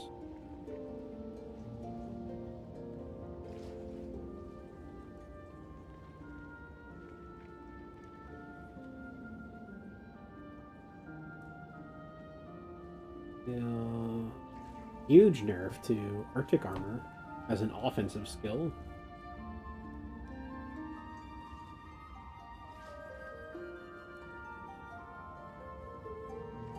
Comet.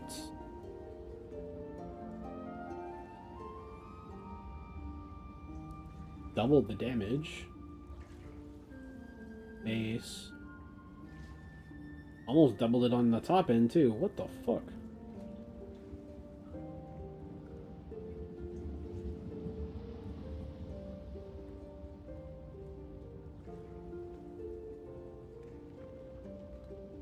Faster cooldown on Flame Blast. Nice. I still don't think it should have a cooldown at all.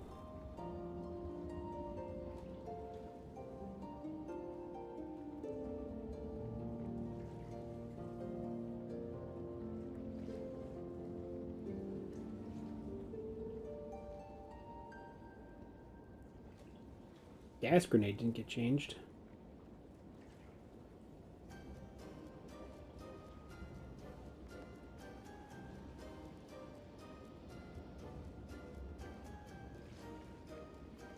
Faster cooldown on Oil Grenade.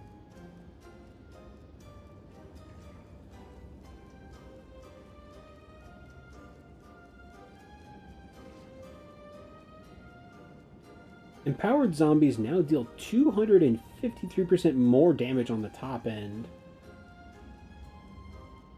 Previously 100. That's fucking wild.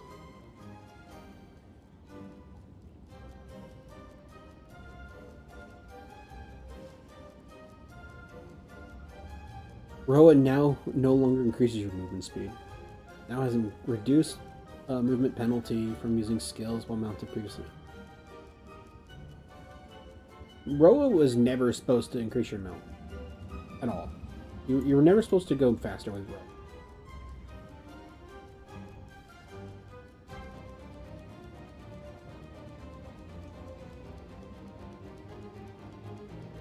Reaver buff. God damn.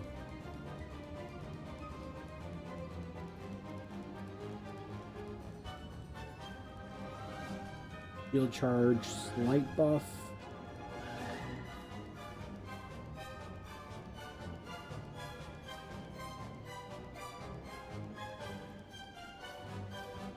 Under buff.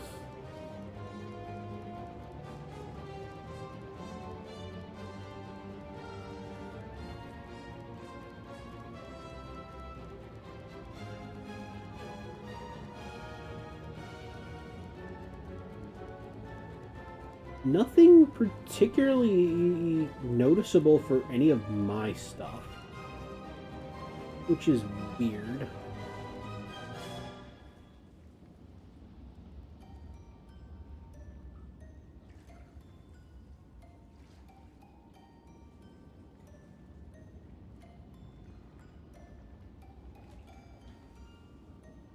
Small Incinerate buff.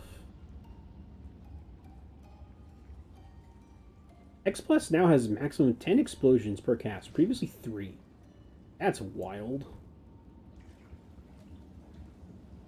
Small Herald of Thunder nerf. Not too terribly much.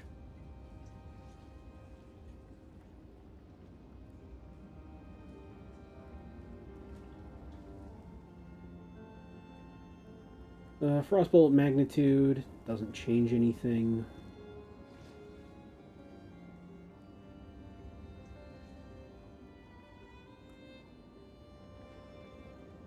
Background buff.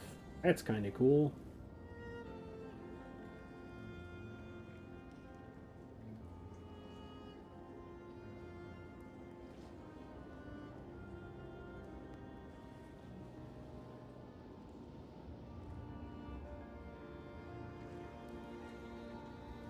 I don't think this changes, yeah. I'm planning on starting either bear or plants, so none of the skill changes overly affect me.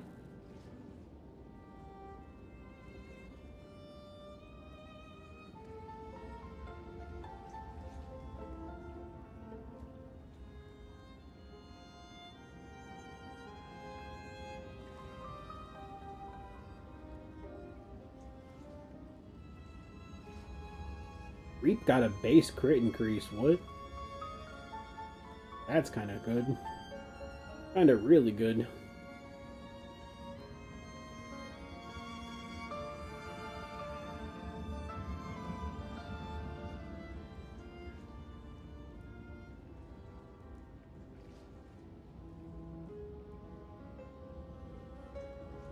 Nice. Nice, nice, nice, nice.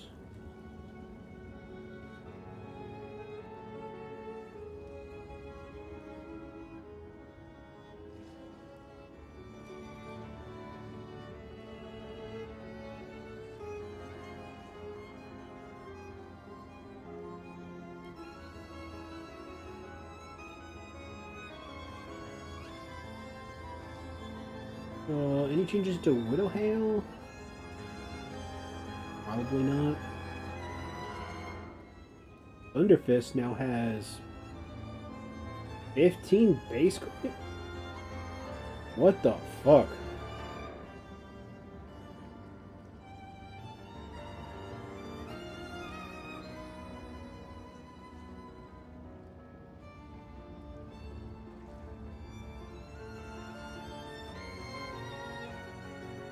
Alright, game.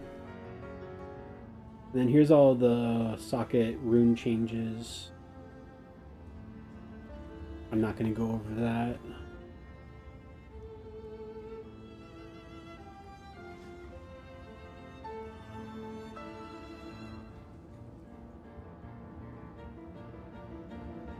These are all the mods. Yeah, this is insane. This league is going to be something else. It's going to be so good.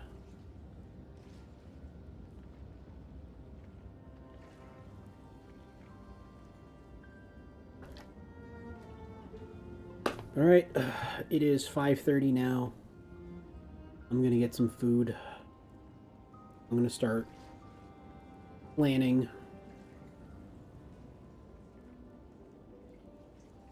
God, this is going to be so much fun. Holy shit. Alright, but until next time, I will see you all later.